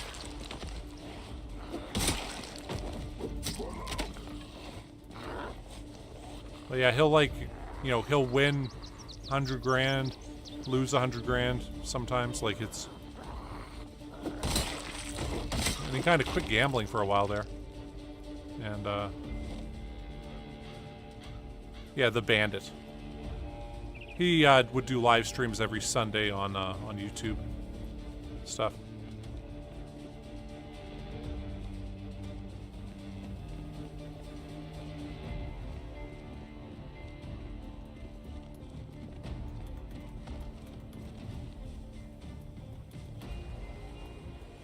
Okay, so we might actually finally get enough zombies out of here.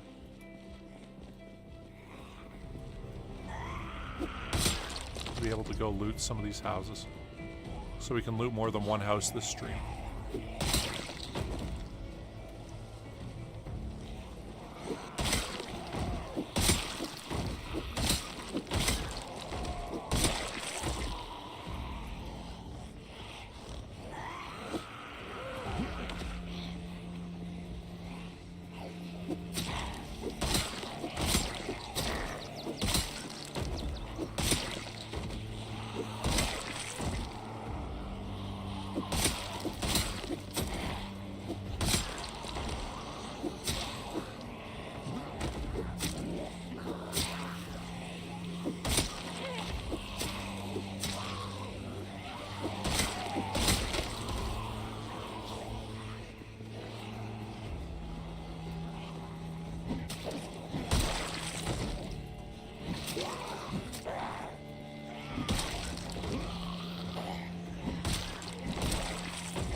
God damn.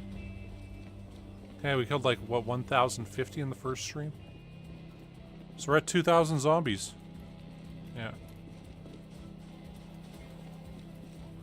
Yeah, for YouTube, there's another one, a guy I'm subscribed to on my my YouTube called Casino Grounds, and he does like, you know, there's a bunch of streamers that all do gambling stuff together. Well, I mean, not necessarily together, but like kind of same site, and he does sort of like a best of kind of roundup of, you know, people winning and stuff like that. Hey, it's all right. It's okay stuff.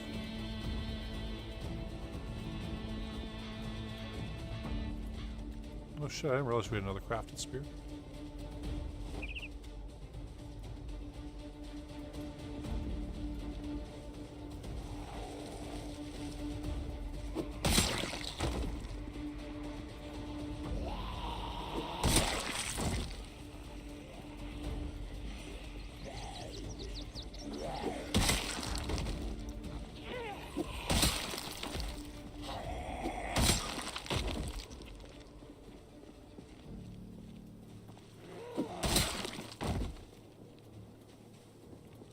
Okay, holy crap.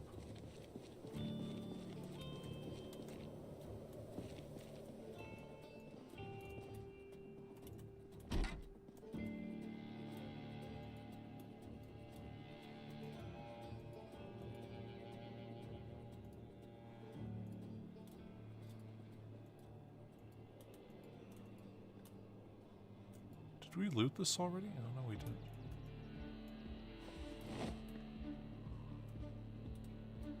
Did we try to loot this and get chased out of here?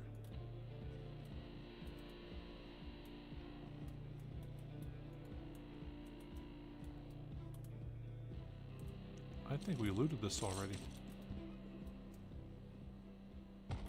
Yeah, we did.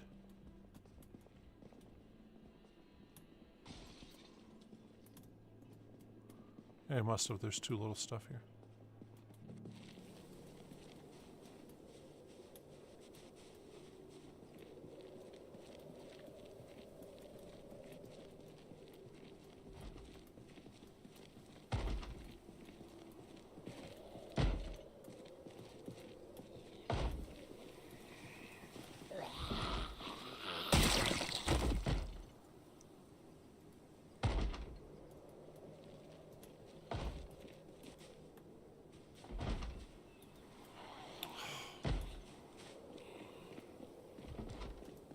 There was that many.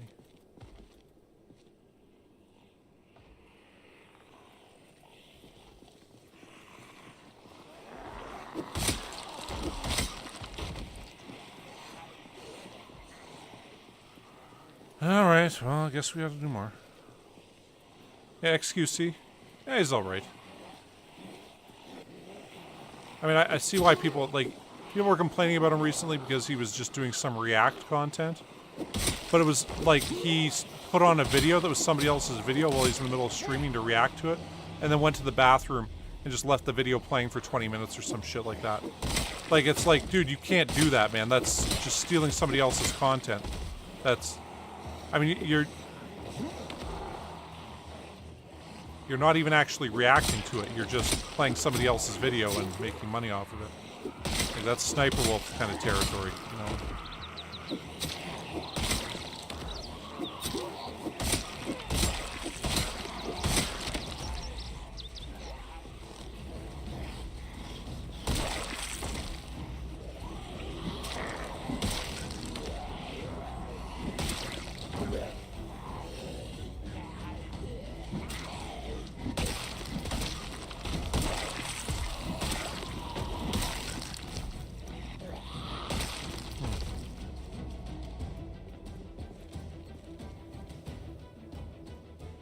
Yeah, I didn't actually see it. I saw a clip of him turning it on and just walking out. I'm like, dude, like, you can't just, like, turn on a video and leave, man. Like, that's just not how it's done.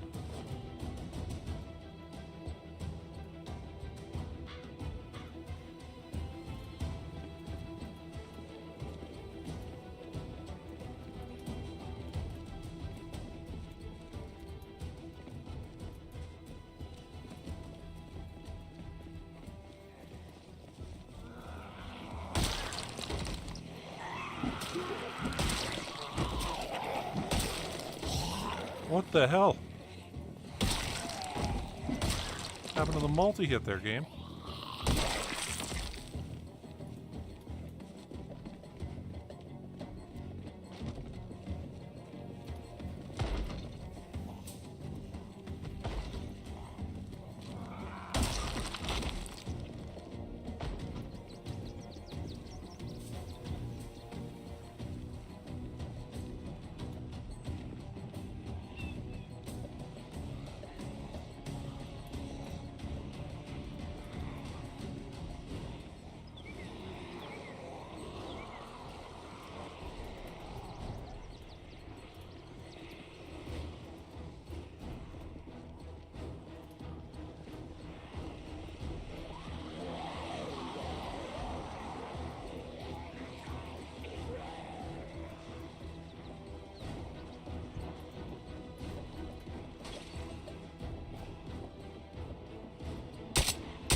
Kind of wanted to see what it was like down that way.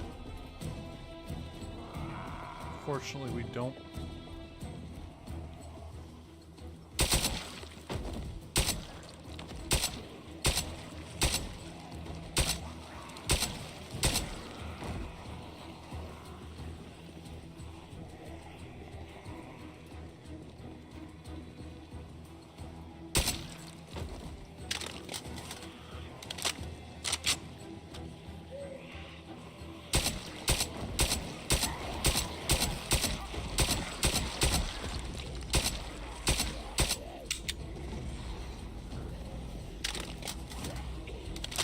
God damn. Okay.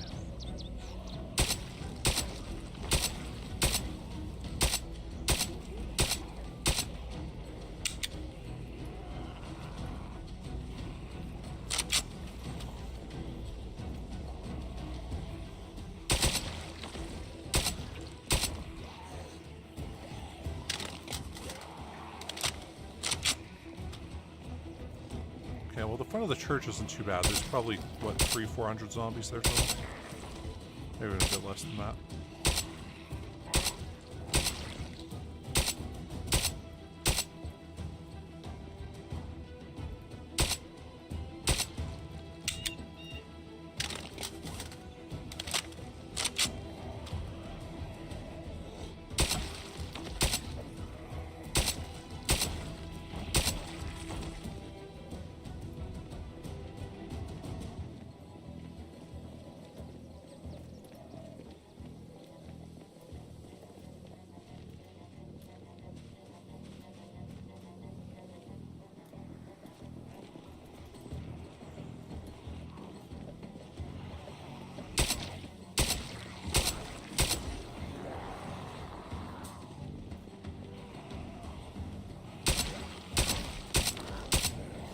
What do you think of his move to kick?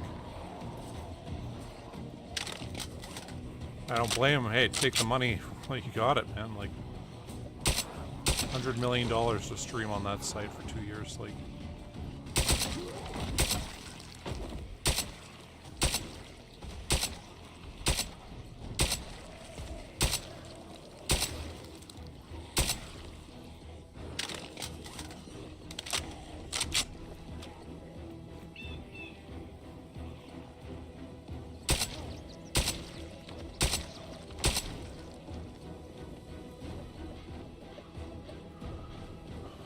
So we're still queasy from all the corpses around.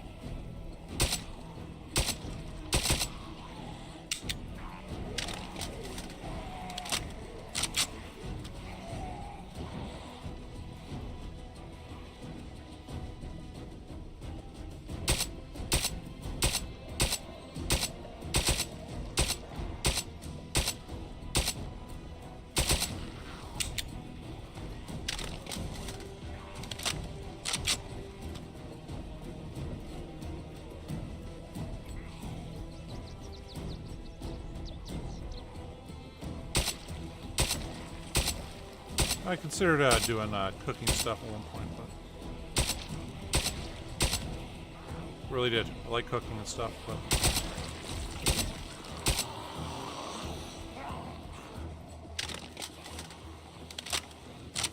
but once again, I am a vegetarian, so I won't be trying the steak until they come up with that fake steak. Because apparently an Israeli company made a steak that is the same texture as steak, but it's made of beans or whatever.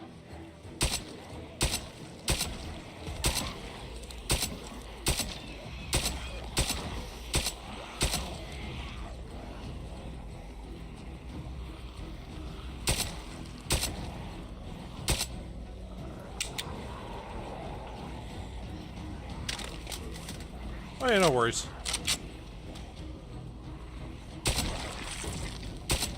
There was a comedian, she had a thing that was like, you know, your cat dying is like losing your keys. Sure, it's a big deal to you, but nobody else really cares. I was like, geez, that's a cold way to put it. And I liken it to being a vegetarian or vegan or whatever. It's like, yeah, sure, it's a big deal to you, but for the most part, nobody else really cares. That's all right.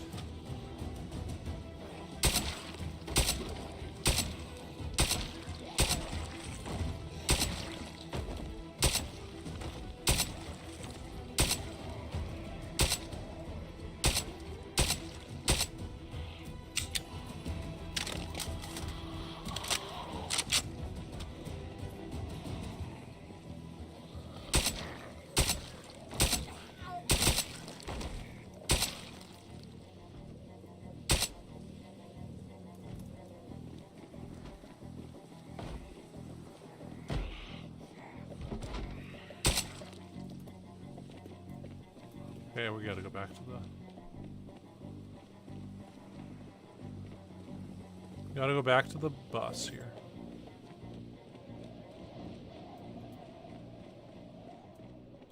Now there's no zombies around here, awesome. Okay, well let's get in there. I mean, we've killed over 2,000 today. So that's pretty good stuff. Wish we'd looted more than one house, although actually, apparently we have. Cross that one out too. Okay, so the front of the church has, I want to say, what, 300 or 400 there. Like, it was quite substantial, but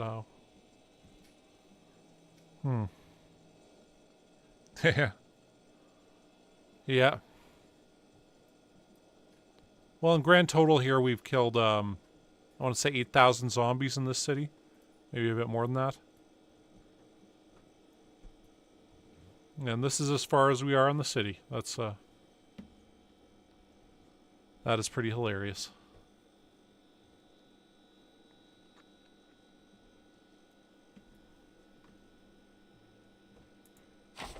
Anyway, hey, let's have a cigarette.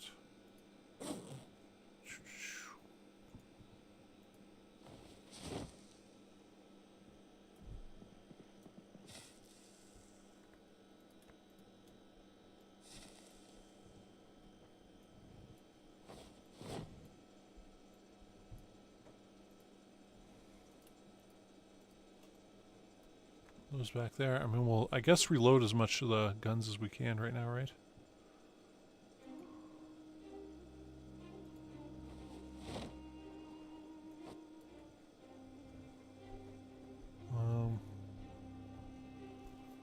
And we could reload a bunch of those magazines too for the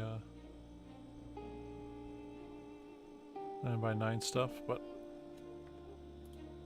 we'll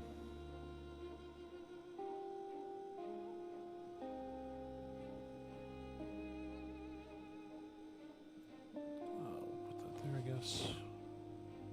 Those there. I'm not sure how many of these actually about how many of those are actually still full. So we'll grab one. Oh man, we had one still full apparently.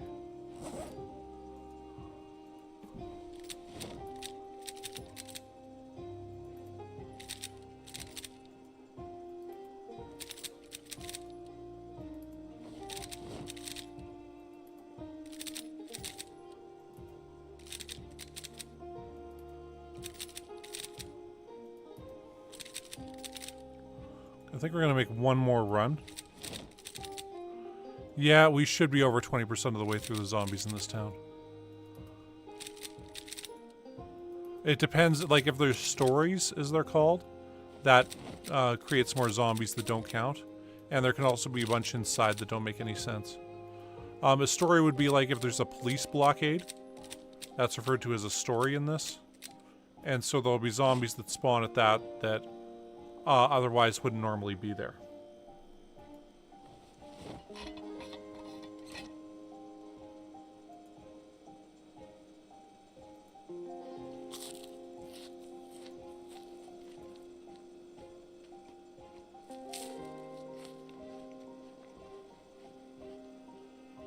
Okay, well, that's good now.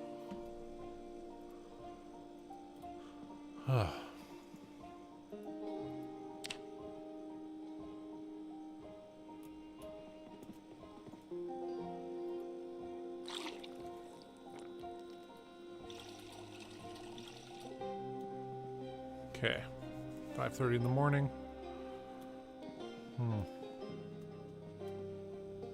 Oh, wait, still some scrap electronics on us. So we can get rid of that there.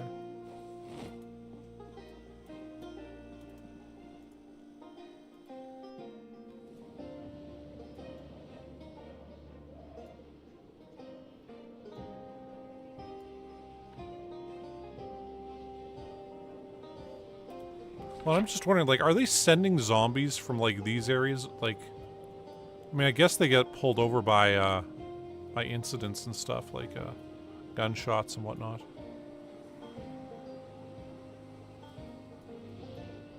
But, like, I mean, for us to have 8,000 zombies dead, we haven't even gone through these houses yet. There's another group up here.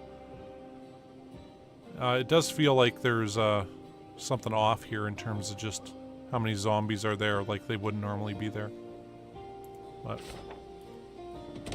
anyway, let's go kill some more of them.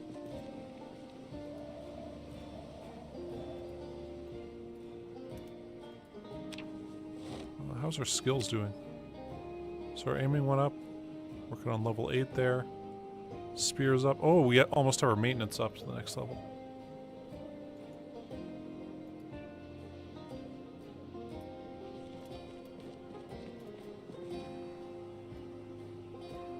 You know what we're going to do? We're going to put these in our backpack for now. Oh, we got the APC rounds on us still. That's why we're way overweight.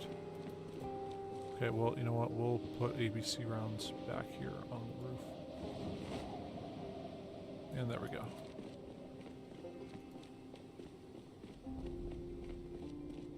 Yeah.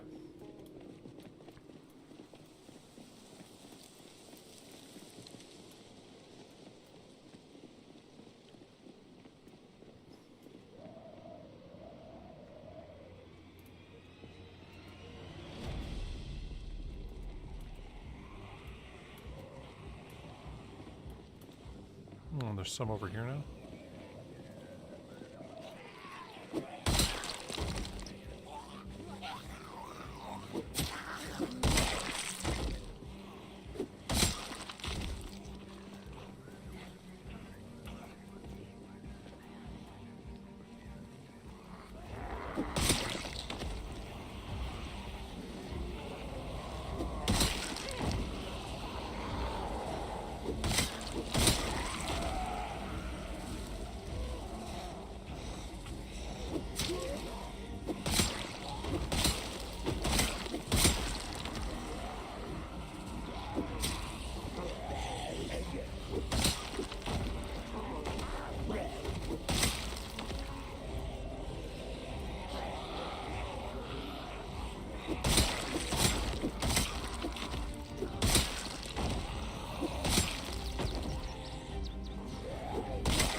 Our maintenance is definitely right about to go up. So.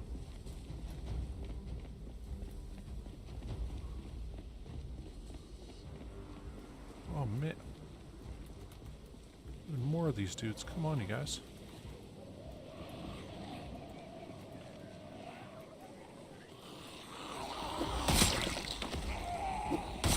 You know, I would say yes to yell. The thing is, I mean, I basically, out of the last, you know, since I started streaming, I want to say there's maybe a half a dozen times where I've actually played video games without streaming it. It's like, I just make sure to do that now, and you know, so I'd probably be streaming on there when I play on it.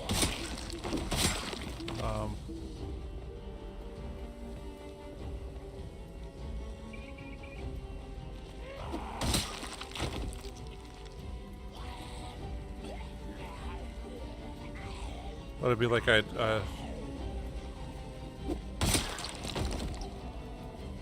like, I mean, I'd be streaming basically just myself playing on it.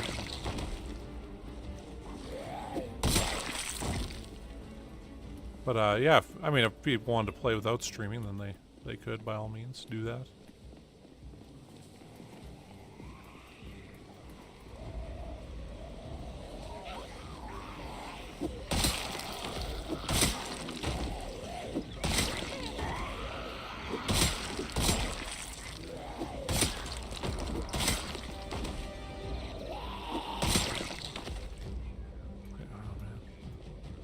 Right there. But hey, we get to, I hope, loot this house now.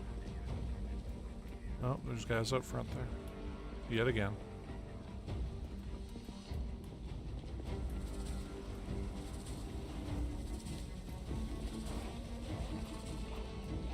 Well, I guess we can...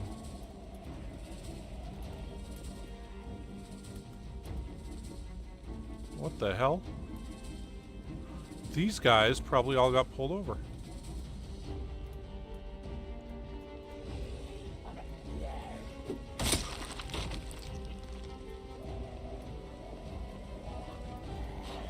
That's true. Well, technically, I don't have a server yet, so... I mean, assuming I get one, though, I would,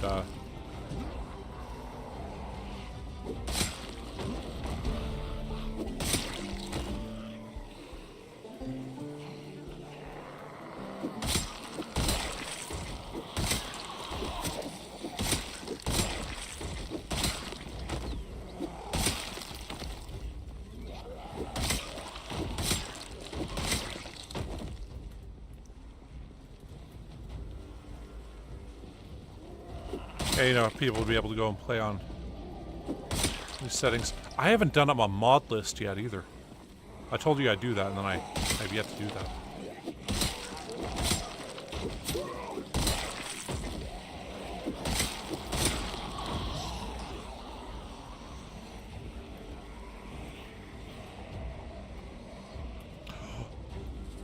Found one.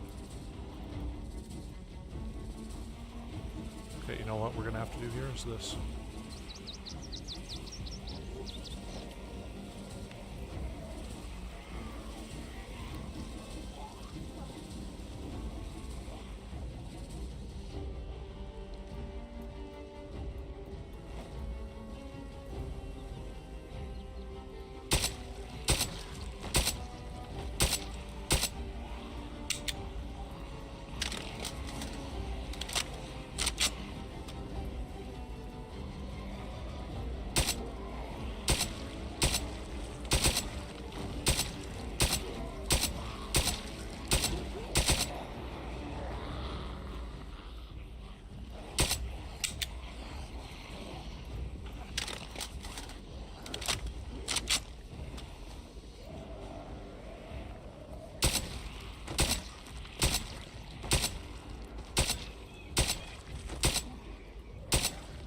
the upside, it looks like we basically killed all the zombies that were along this street already when clearing the other cul-de-sac.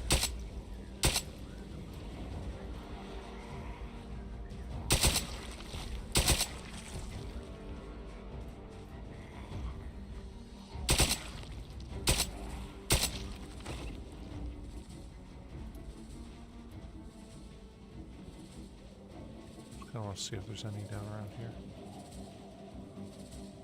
Holy crap.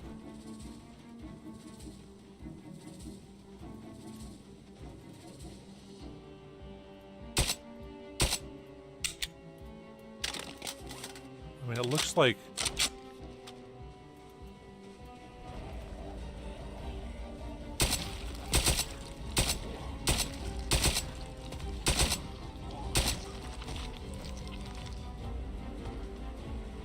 It really does look like we've got most of the... I mean, it would make sense to have most of the zombies out here by now. And we have been honking horns and whatnot, trying to lure them all out.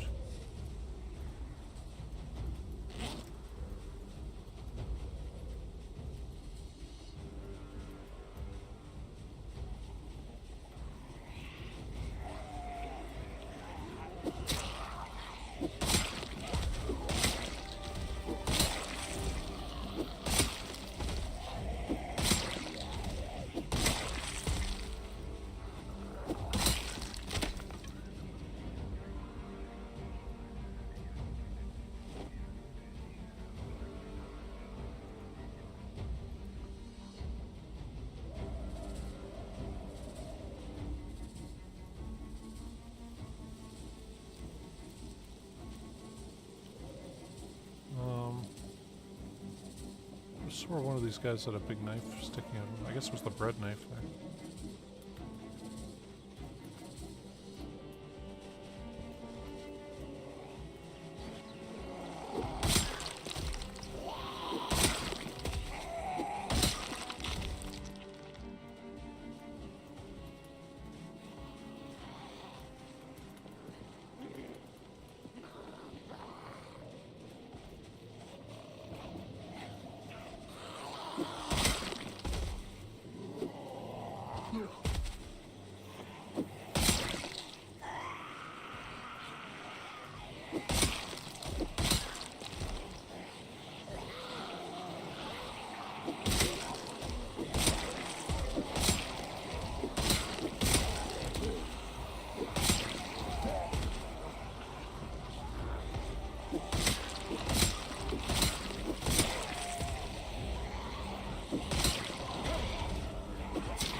I always love when I push guys and they die.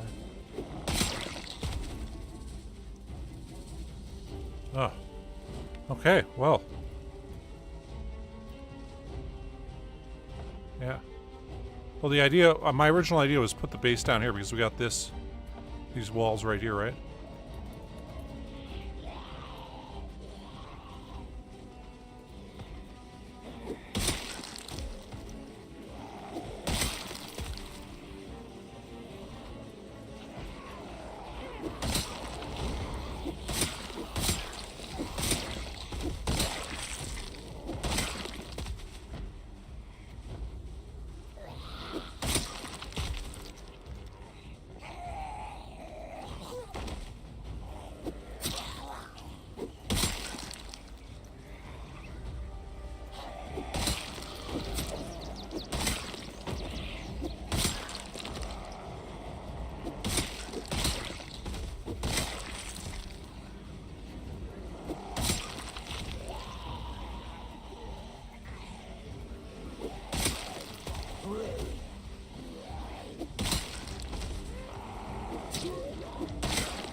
guess this is the last of the guys that couldn't hear us when we were honking horns and whatnot.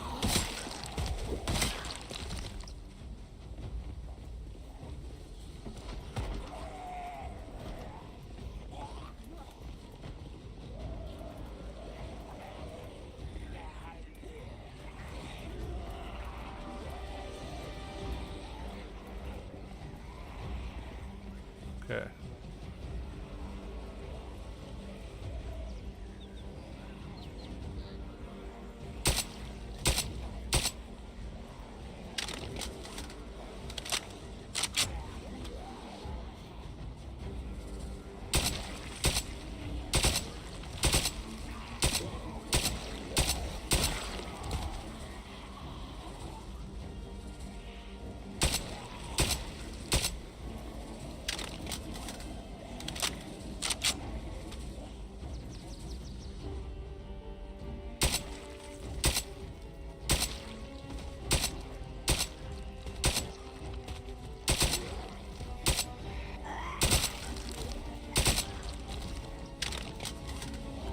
Oh.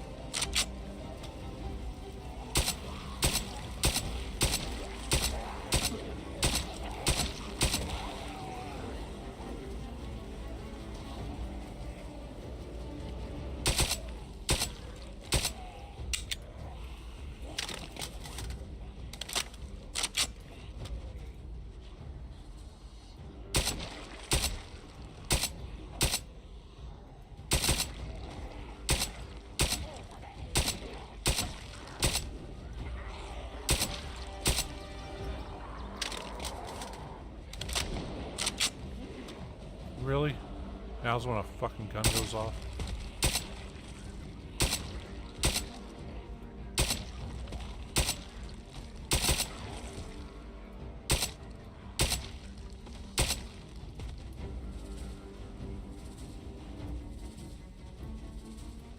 Okay, well.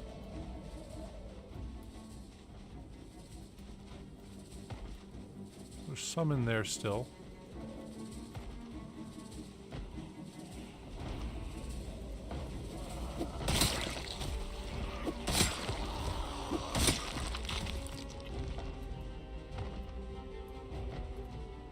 There's just a couple of them there. I think we're gonna go back and we're gonna start looting this stuff now.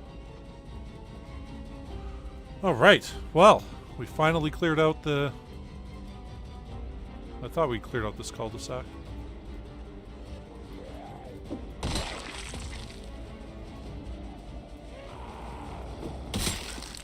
So let's start hitting up these houses.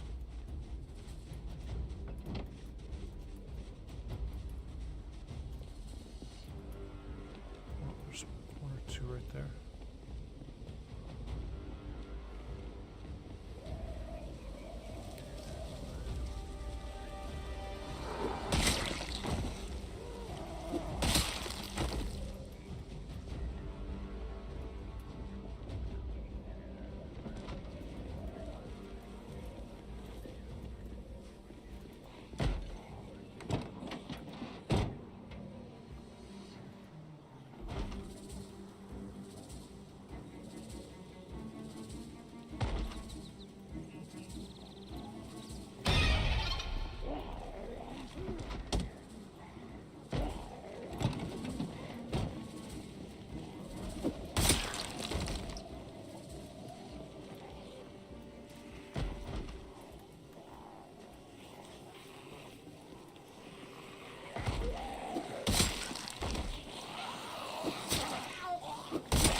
shotgun shells.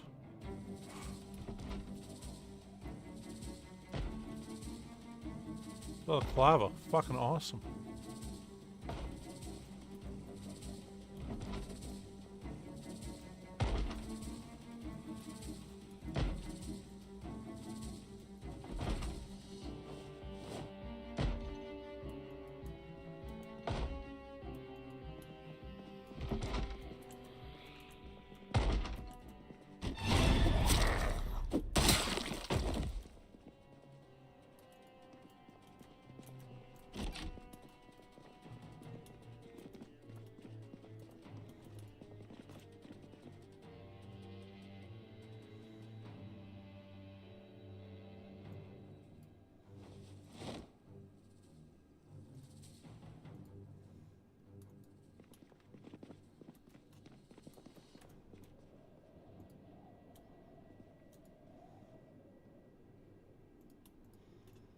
Holy crap, we're looting another house here, you guys. Whew.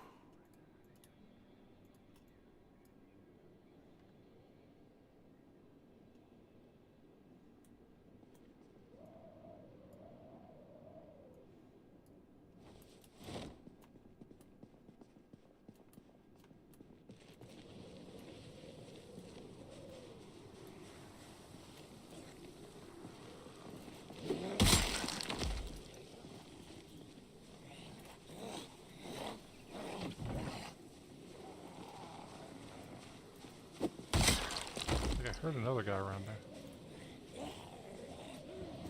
Thanks for doing that weird crawling along thing that seems to get us knocked back every time.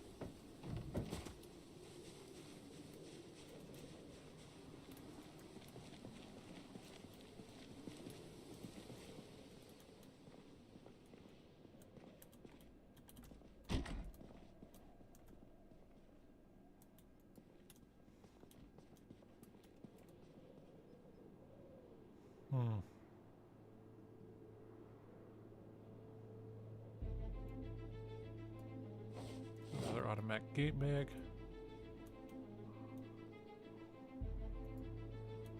Okay, so we have to disassemble that one on the stands, huh?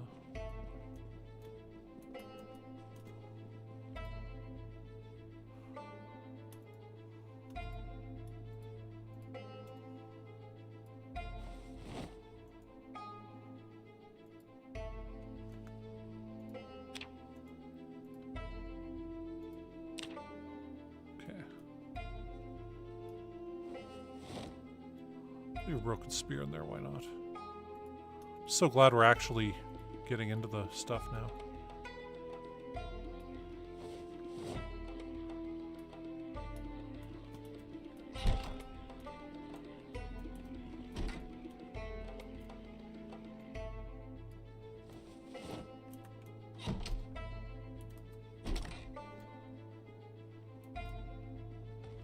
Oh yeah, no worries, Bianca.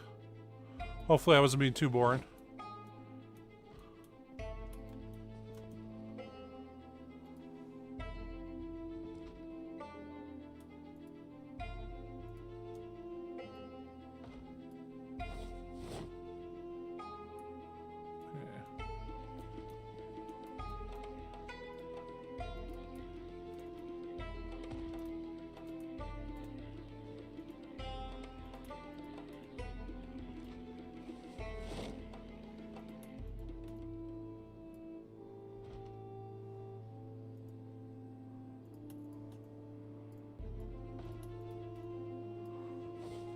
We are actually getting to kind of exciting stuff now.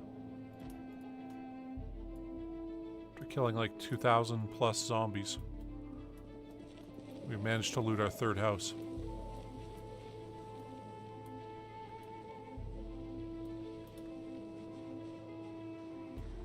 Oh shit, we need to, where's that chocolate? I'm gonna eat that right now.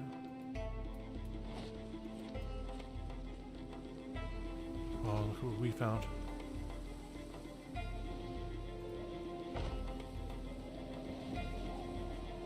Must grab.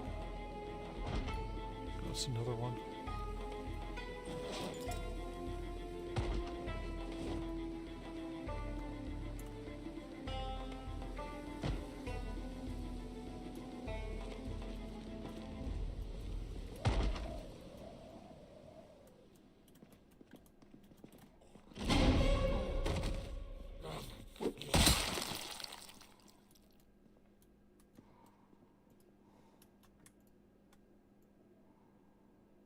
Exposure survival. That's got to give good foraging.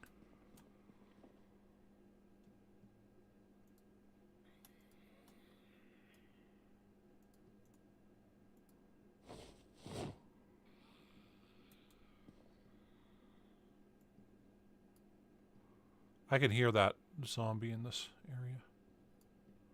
They're freaking me out.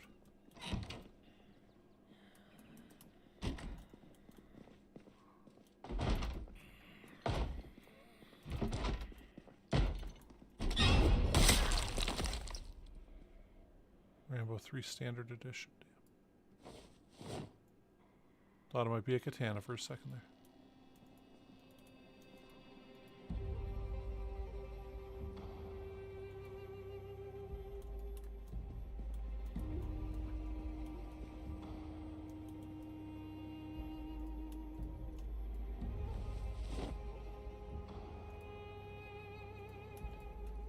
You know, I don't want to actually be doing this right now.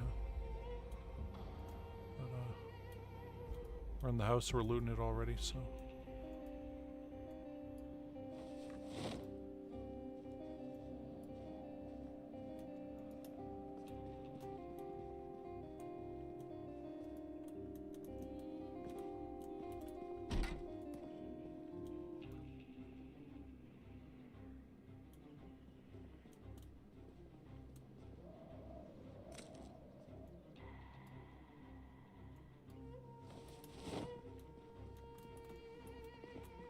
It's got to be right here.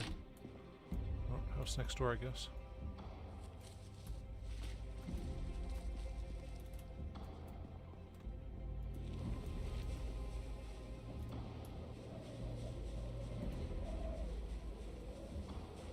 Hey, who the hell was breathing right next to us there? Okay, well, we got 2 more houses on this block, and then we've got all the houses done. We have to go to the townhouses.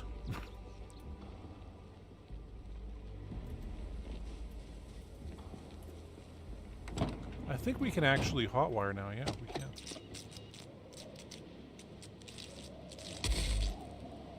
We never checked the trunk of this vehicle either.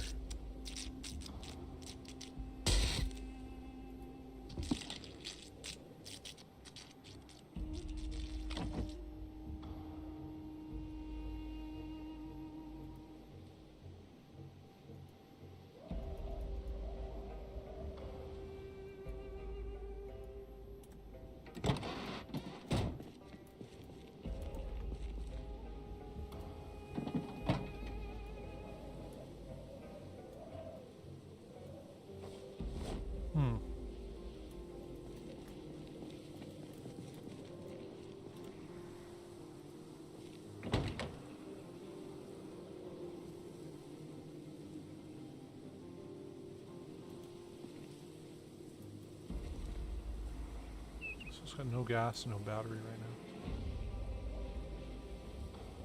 But it does have a bunch of good stuff to harvest from it. I swear I just saw some zombies here 2 seconds ago. Who knows where they went? Oh. Surrounded that damn car again. We're kind of tired. We need to...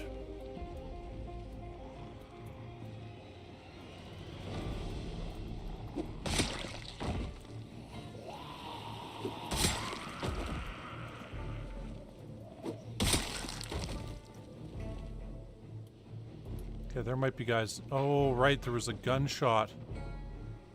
Okay, yeah, there might be a bunch of guys near our, near the bus. Good old Apocalypto. Is this the guy we were hearing?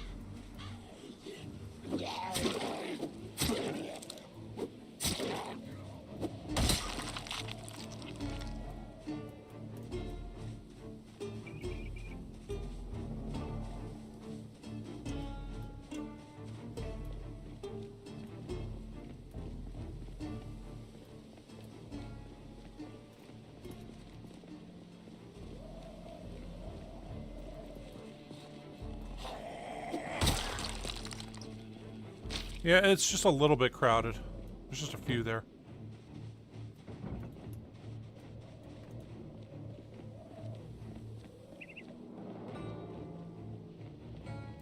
see a baddie right there.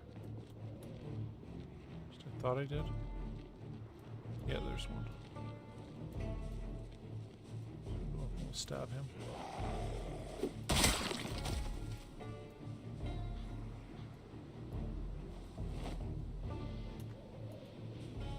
So hopefully I can actually just go right into it.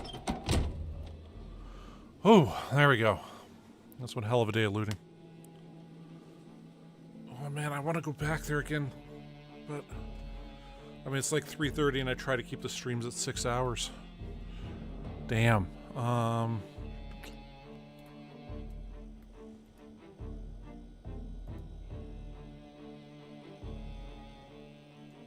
we'll eat the can of oats here, I guess.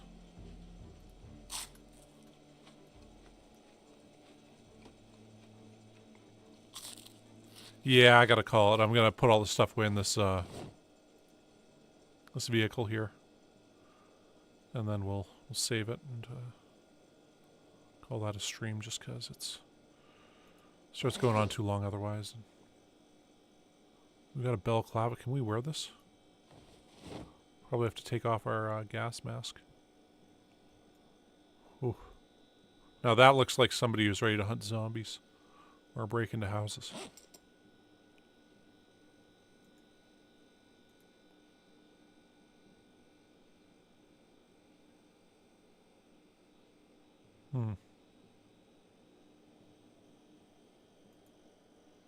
Okay, well.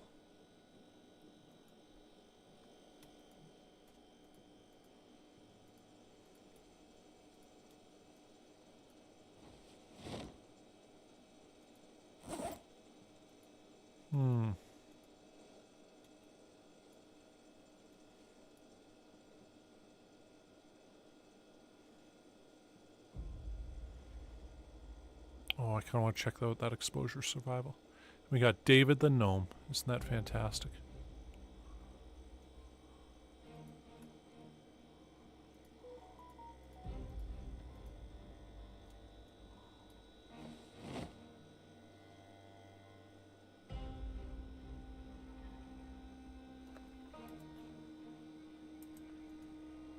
Okay, well, let's equip that primary and look into it. See what it's got going on. Okay, so 2 boxes of APC rounds. Take those up. Oh yeah, we put those boxes or those other APC rounds on the roof, didn't we? I'll toss that there. Jeez, guess we don't need to be crouching anymore. That hunting knife there. Balaclava.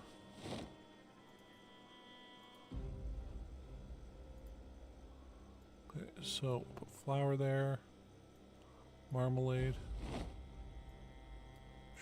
sugar.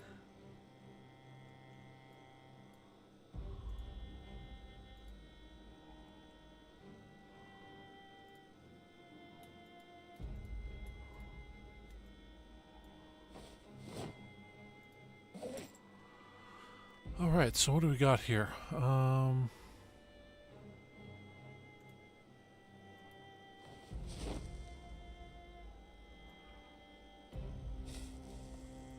David the Gnome in there.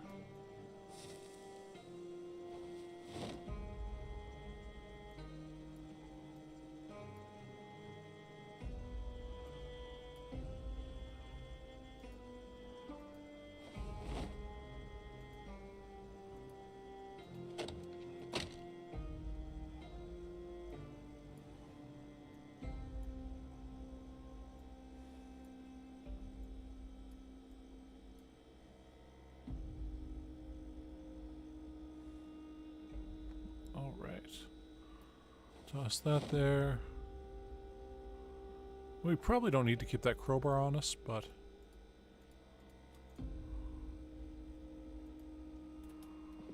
actually might as well.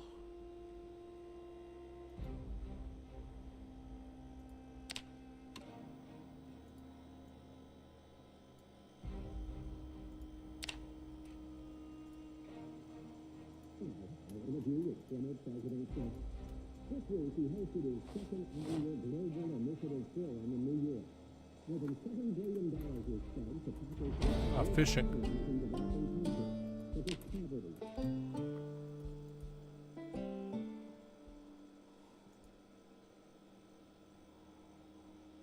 Cool.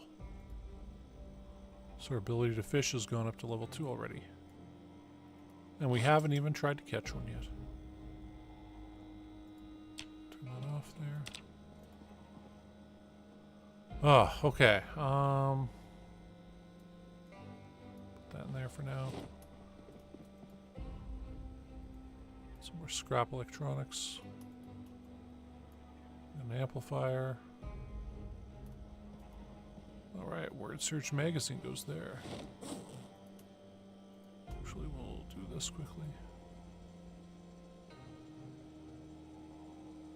Not the crowbar. I guess we're going to do the crowbar anyway because it's too far gone already.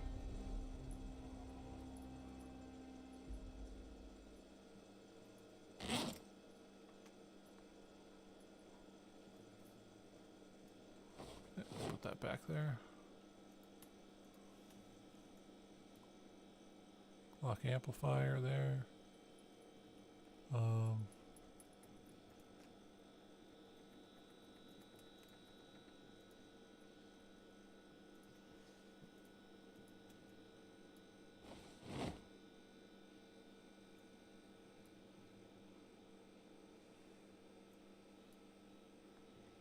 All right. Well, we're doing great now for all of our loot and stuff, and finally looting some houses. Let's hop on here and we'll put down our X's here. So we got 2 more houses to go there. But like, I mean, realizing like just how few zombies there are there now. I mean, there's still a bunch in front of the church, but I think we'll be able to get down here and loot all these townhouses pretty simple. Even after we loot them 2 houses. Because, yeah, it's like, there's like no zombies left there because firing the shotgun here and honking the horns and stuff here have lured most of the ones out from over here. My bet is it lured the ones from here, but it lured ones from over here to here to kind of block it. So there's probably very few zombies right here right now by comparison. But there's still a bunch here because of the ones we've lured from over here by honking the horn and stuff like that. So, yeah.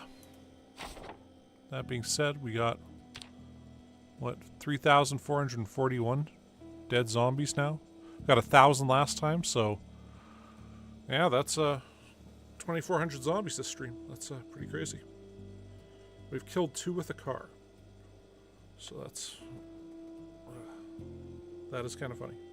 Anyway, thank you guys very much for watching, and I'll see you next time. Oh, might as well hit the hay here.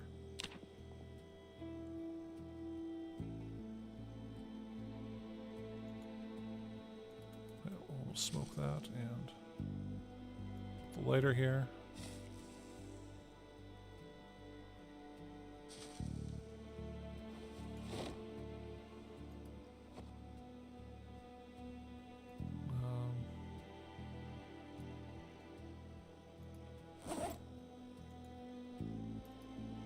Let's get these all loaded so we're good to go first thing when we get back.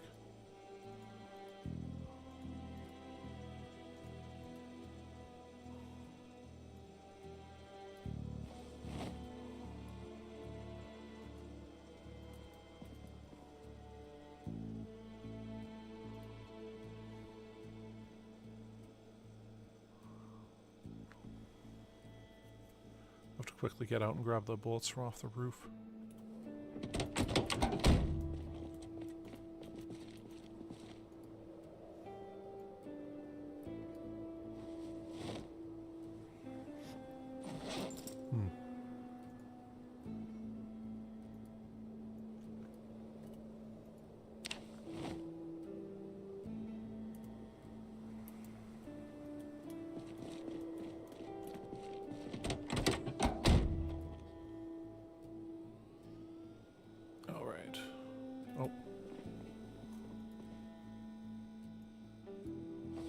Shotgun shells there.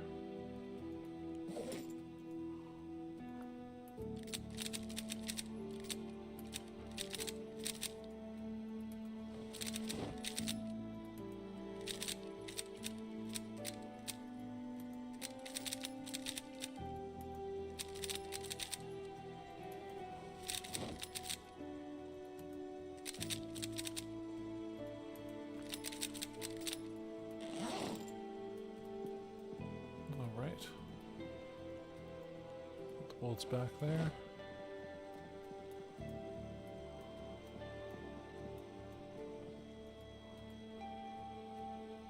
Grab a bite to eat here.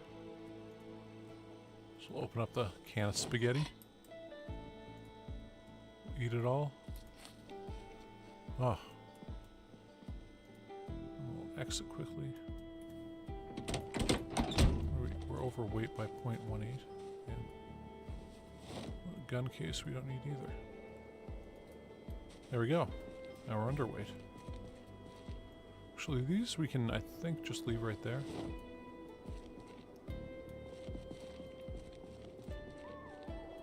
Alright, well. I'll hop in the bus before calling it a stream, but I'll say thank you guys once again for watching, and I'll see you next time. Whew, glad we got to actually loot some houses there at the end. Anyway, cheers, peace, and yeah, for sure. See you, Ren Gray. And it says one other person's here, but I don't know who that is. Perhaps Bianca fell asleep again. But yeah, it's all right. Or maybe it's Drake somewhere. RH1S. Who knows? Anyway, cheers. Thanks for watching, guys. Peace. Bye.